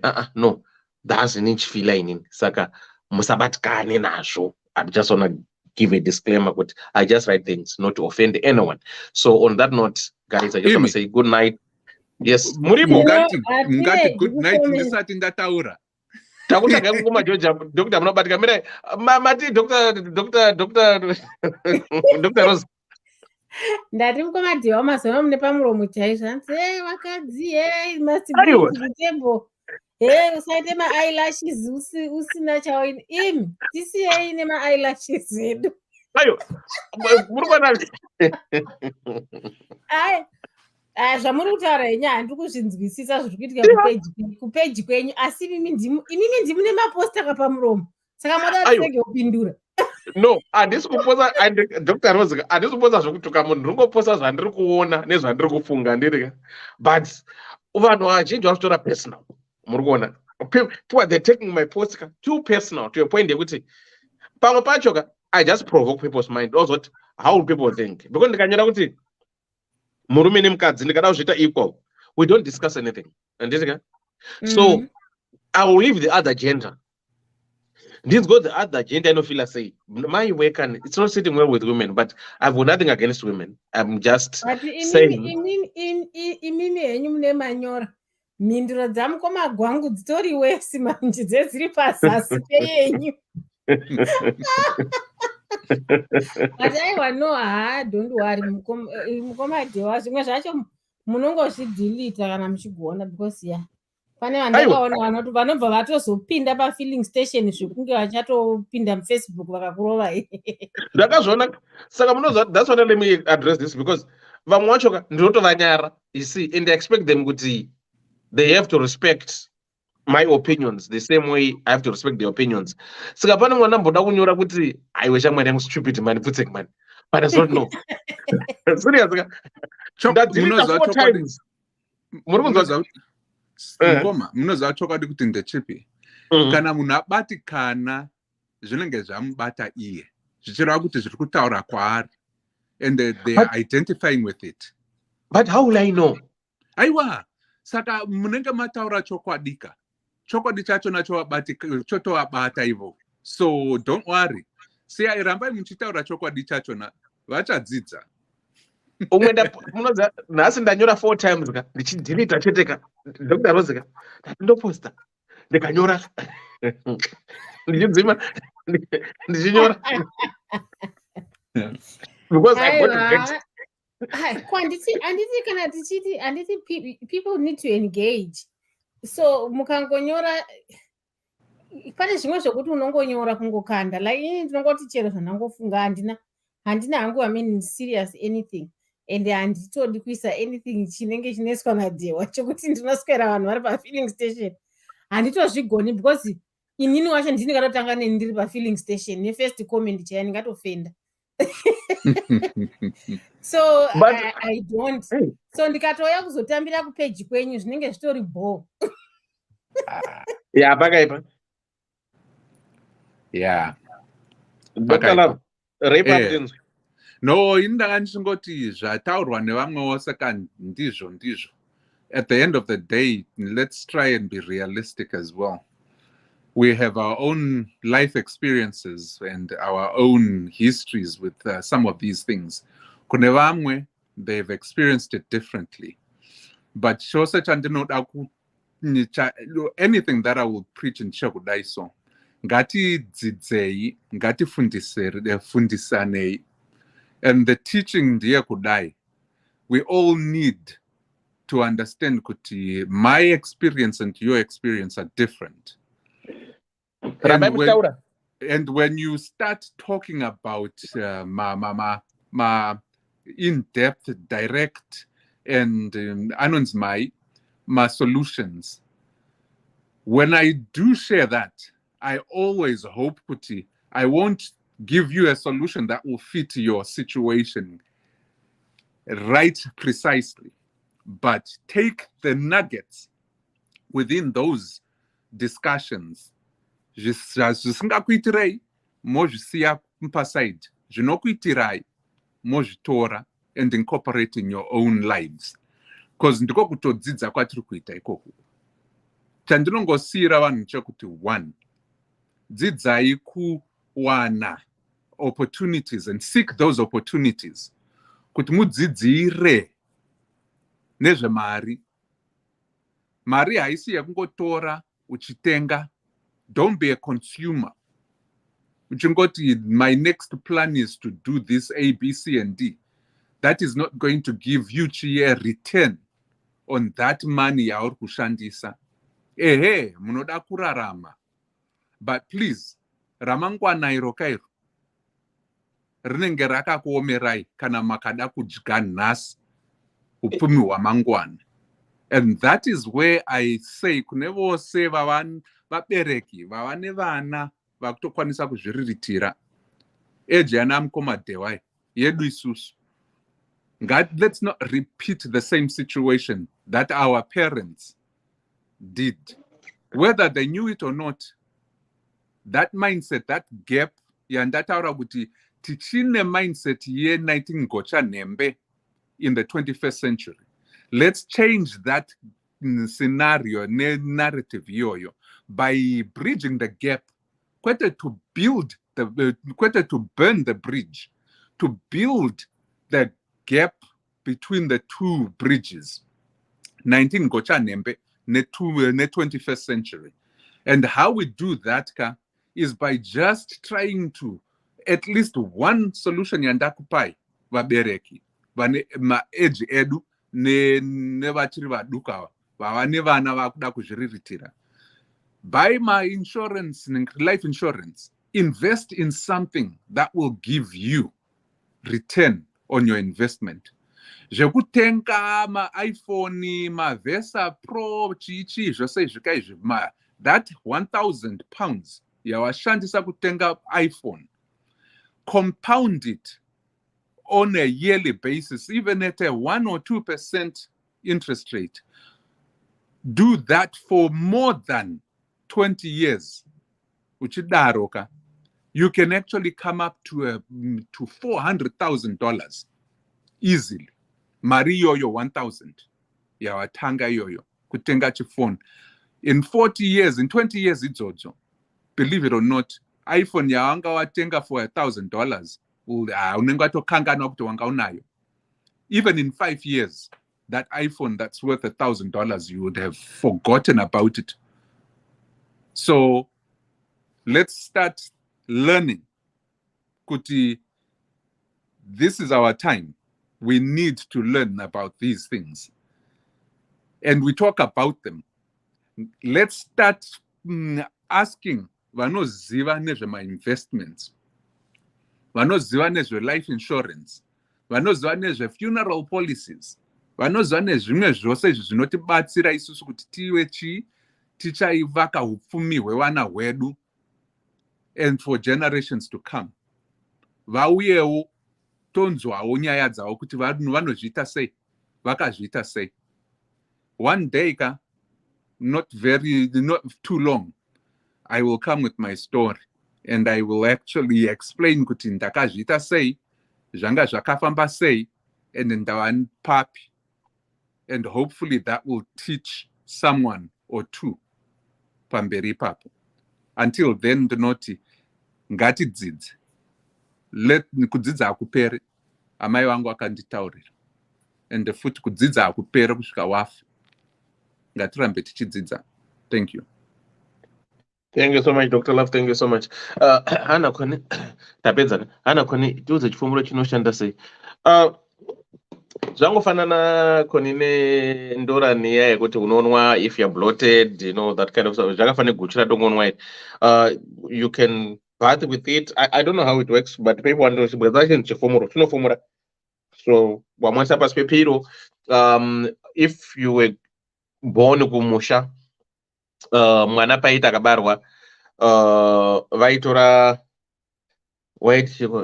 mudimu, jira riya raisungirwa mwana muchiunira, vaisa chifumuro nechikuvute chake imu, then after some time vozonochicherera. Saka that's what chifumuro does with whatever, you know, fumura mishonga yemwana kuti ishare power. I don't know if it works, but it is what it is. Zvinoshanda nekubhiliva. Andi Rose, do you know chifumuro munoziya? Mungoma George munoziya? No, ndiri kutobvunzawo kuti chifumuro chachona chiko. Let me show you. George, chifumuro, it's you know, like people are not believer kuti salt will chase away my evil spirits. Yeah, so it's a plant that people use. I know kumusha kwedu vanhu vanyanya kuti like vanhu vakubva kumakuwa paya vanogeza nemaoko nemushani. Exactly. Yeah. And then also manhero acho like vana vakurara vanosonzi vanovhumuka because hanzi varoi vanomhanya kuuya kana munhu achangoenda. So vanhu vanoiswa mvura mumunhingikini and they spray in their houses. Tell what Dr. Rose is telling you. Dr. Rose, explain to him. Vanoisa mumvura and then mvura yacho iyoyo vamwe vanogezesa vana like you know pane vana vanoita manightmares veve turi to church anovhunduka achimuka usiku achingochema. That's another place where they used to use that. Anogezwa neicho monditumirawo ndambofumura zvimwewo ichina zvinganiko.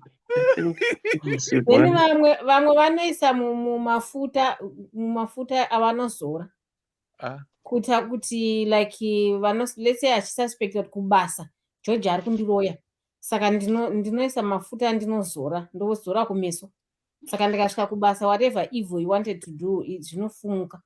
Kufumuka zvinofumuka sei? Zvinobva zvataura kana kuti it's spiritual. Dr. Love. Na Dr. Rose. Mese muri madoctor. Tera zvamuri kuudzwa. It's spiritual. So if you believe that it works, anditi kana kurara kwacho zvacho anakoni kuti anoita madzikirira anditi. If she believes it's going to work, akadira somba make akarara, she'll have a good night's sleep. Akadira chifuti manje mvura kana kuti akadira iwo chifumuro icho chii vamwe vanotsenga chaiko kutsenga mukanwa chinowanikwepi. Zvangofanana nandorani. If you go to my African shops, if you know the Okay, Dr. what it Love. looks like nemushonga wacho mukatsvaga mazimba vanoita zvanandorani zvamumbovashaya nadhihwa kuamerica ikoko vanokupai chifumuro. It's not mystical. It's almost like ndolani yekuti vanhu vanongomwa ndorani mudumbu for detox, for this, for that. Hausi or maaphrodisiac anongomwiwa nevanhu. Hausi mushonga umwe unobva wanzi uri so spiritual. Unoda kuti mbuya vazodini. Zvinhu zvinongowanikwa all over. It's not a mystical kind of herb. Okay. Yangofanana moringa, ana moringa, anditira. Yeah. Anditira. So yangofanana nana ndorani rogonzi. If you are bloated, anditira. Yeah. Ukanwa ndorani, it helps. So like what Dr. Rose explained pachifumura pakuti some waiti ukabva kurufu maichenyi kwa mvura mogeza maoko muchibva kumakuwa anditika vana vamwegeswa nacho iwo munhu mukuru unokwanisa kusa mutabhu mumvura uchigeza. It depends how you want to use it. You can cut it, put it in your water you drink. You can put it in your cooking oil wocheka woisa mukabhodhoro ka cooking oil, then wakuenda kubasa kwako you zora your beliefs. Hazvizokonzeresa here izvozvo? Hachisi chikwambo. Dr. Rose. Dr. Rose, what's another It's what you believe, George. So if you like corner and it, it's also through psychiatry we can sit down and give a scientific explanation of and it. But if also she believes, there are people who actually send bad omens and spirits when they see her prosper or post a nice picture. And it. So it's the same. Some people just take chifumuro just as kungoshandi sanji. Then some people will believe it. Zokuti akatopinda muoffice macho anotofila kuti ya ninga ari kundisekerera because ndazora chifumuro zvanga achida kuita zveshe haachatoiti. So it's what you believe. It's what you believe. Then some people just use it nje zvokungoshandisa like a herb and do something chisiri spiritual nayo. Okay. All right. It's the first time kutonzwa kuti pane ukanozvidzidziswa let's say nen'anga handiti n'anga inokudzidzisawo from their perspective ye-ATF, African traditional religion and what not. Ukadzidziswa maherbs nemunhu anoenda kuchechi anongokudza kuti mugarden raid mamakazara nanandorana. So these are the herbs that have always been there. Kune bhuku rinonzi Return to Eden. It's got all kinds of herbs. It's written by a Christian. Kuti kutora ndorana zvireve kuti pana mbuya vashopera kana kuti it's known ndokunobva mishonga uko. Kune vamwe vanoshandisa like even mishonga maherbs for mazino. Anotokudza kuti ukatora muti uyu ukatsenga zino rako rinonyarara. So maybe that munenge mine antibiotic effect or some antipyretic chika unonzi mwana ane temperature ukakuya mashizha emumengo ukanwa mwana anoita right, something like that.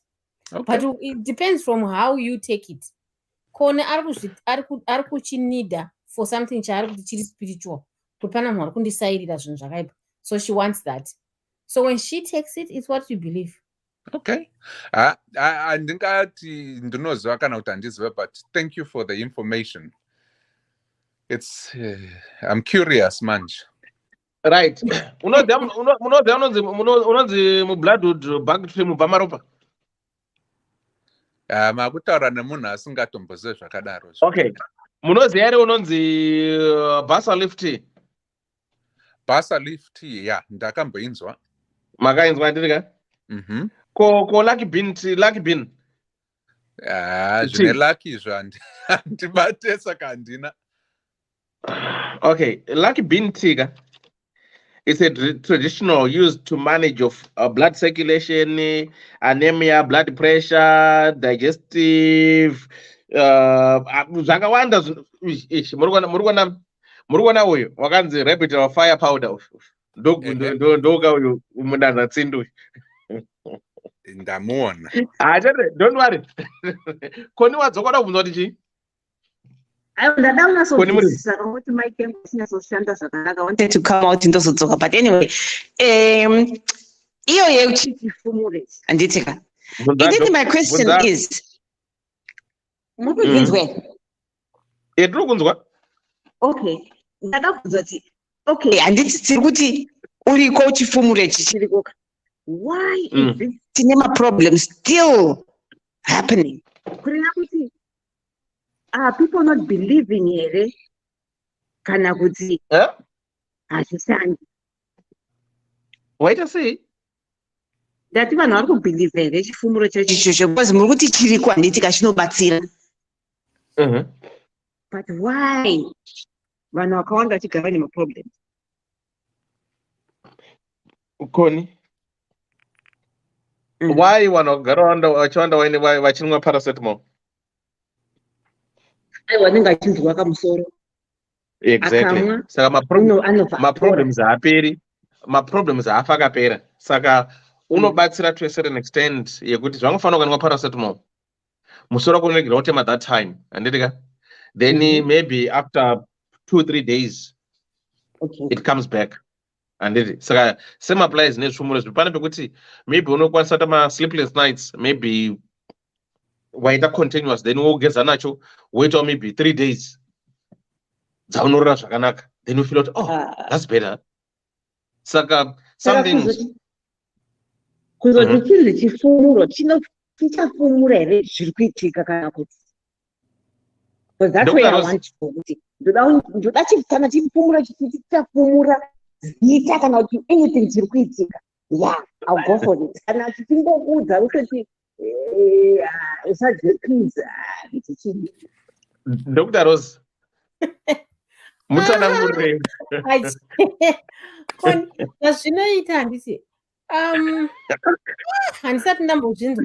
Zvokuti hanzi kana kuti ukati mwana ari or even munhu mukuru anoita madzikiriro, then oshandisa chifumuro or zvimwe whatever other plants out there. Ozofuma achiti handatozviziva nawo kuti ndidhauti ari kundida. Hakuna zvakadaro.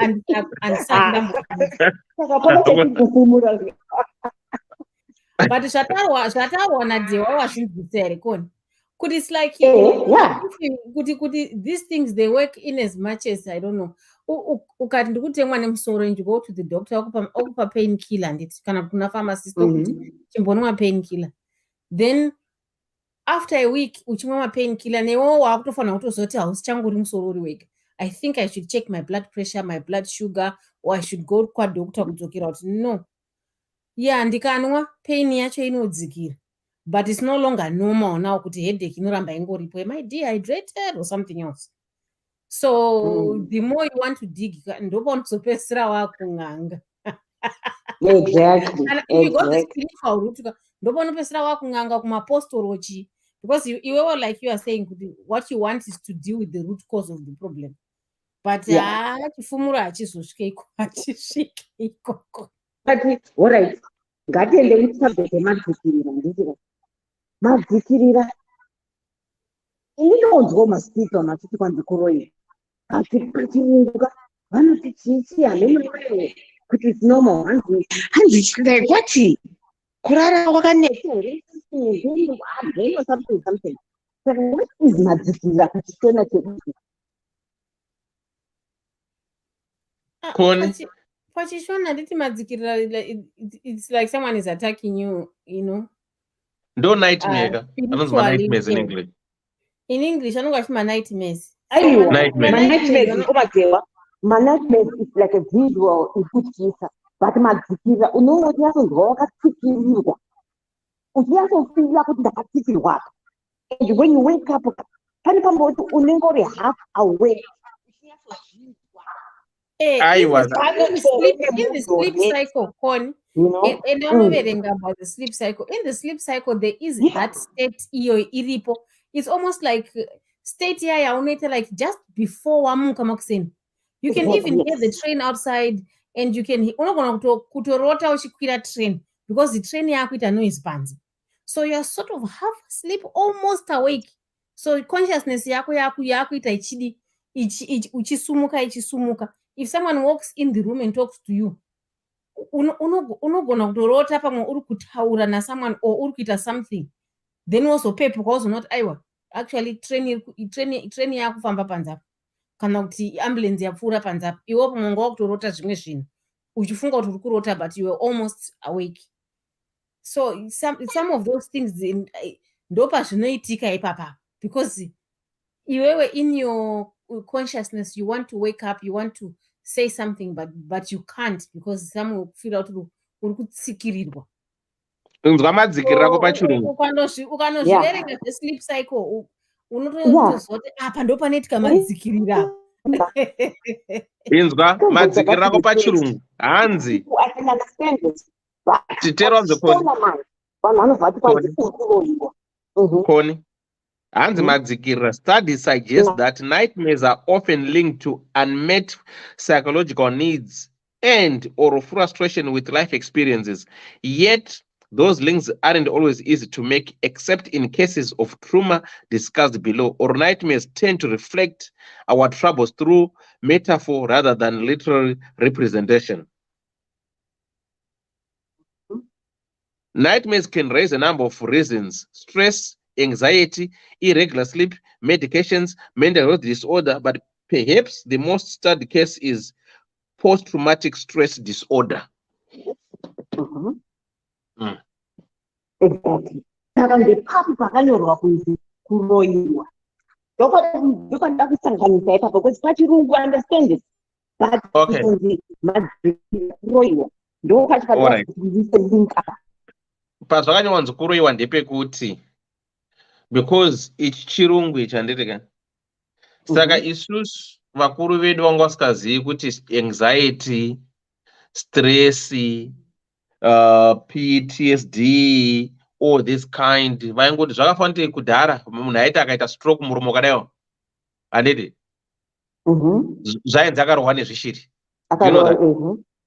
anoziya but tadzouya kuno kumanje tauzati no istroke iyi but because kumushata asikazivi anzi akarohwa nezvishiri uyu akarohwa nezvishiri then koita vanhu vane dementia vaya handitika kumushata anzi inonzi mhengera mumba handi ndizvo Dr. Rose unza hamuzivi here kana mwedzi uri mutete imhengera mumba kai mwedzi wamutete hamusi kuona zvanita mwedzi wamutete vanenge dementia handitika saka because tanga tisingaziziye saka tinorelata everything kuti takaroyiwa tikada nadeclaronzi chindakaroyiwa ngodaiwo akaroyiwa ngodaiwo akaroyiwa ndakakudzai nini kuti pandakavaka kamba kangu mushoko handiti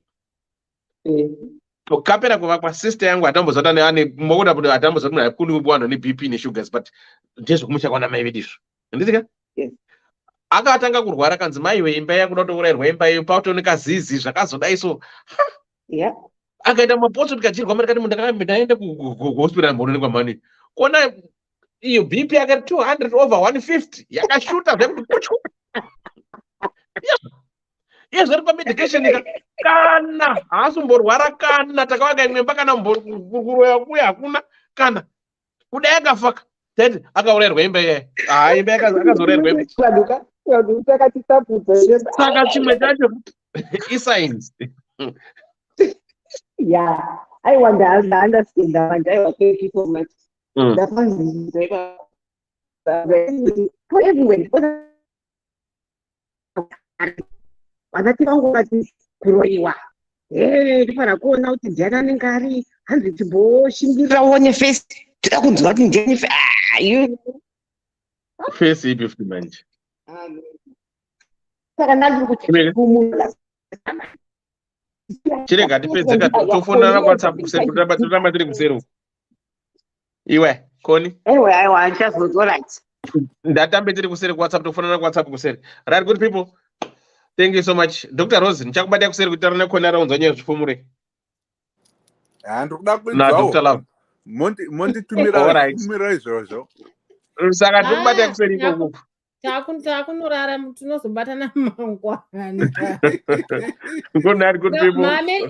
Atingambovatedzeri maAmerican vari kudya sadza kai zvinezvi. Vari kudya sadza. George arikubva zvake kujogging kwake atori bhoso aiwa tisiyai tirare zvedu We're going to later, guys. Okay, bye. Yeah, bora.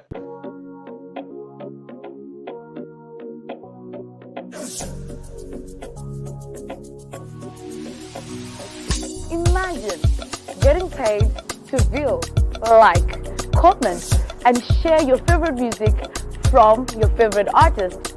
Now, that's an easy job and convenient. All you have to do is to visit us at www.musica.online, which is an amazing platform that allows you to get the amazing music that you need. So we're calling upon even the listeners, and most likely the artists, to upload their music, and listeners to get paid for listening to the music. That is convenient, trust me.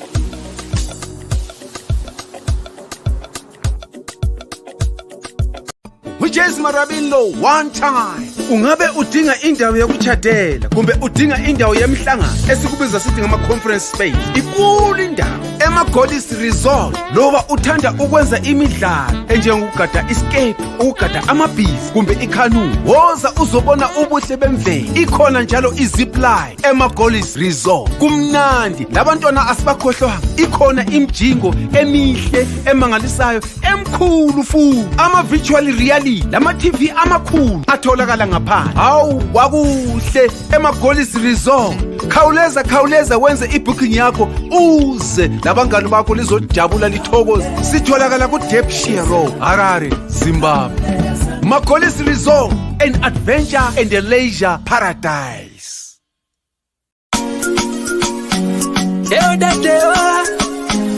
Ddc Skool of Thoughts. Yeah, kubatsirana, techisisana, techiyambusana, fila, kuonesana, techisimudzirana. Ya, panondo patosangana, techibatsirana, panondo patokumana, techisisana. Ddc Skool of Thoughts.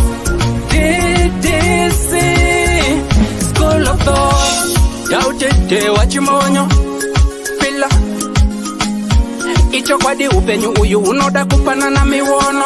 Yeah, kubatsirana, techisisana, techiyambusana, pila, kuonesana, kusimudzirana, nekukurudzirana. Yeah, panondo patosangana, techibatsirana, panondo patokumana, techibatsirana. Ddc Skool of Thoughts. Ddc Skool of Thoughts. But Ddc Skool of Thoughts. Real life matters now.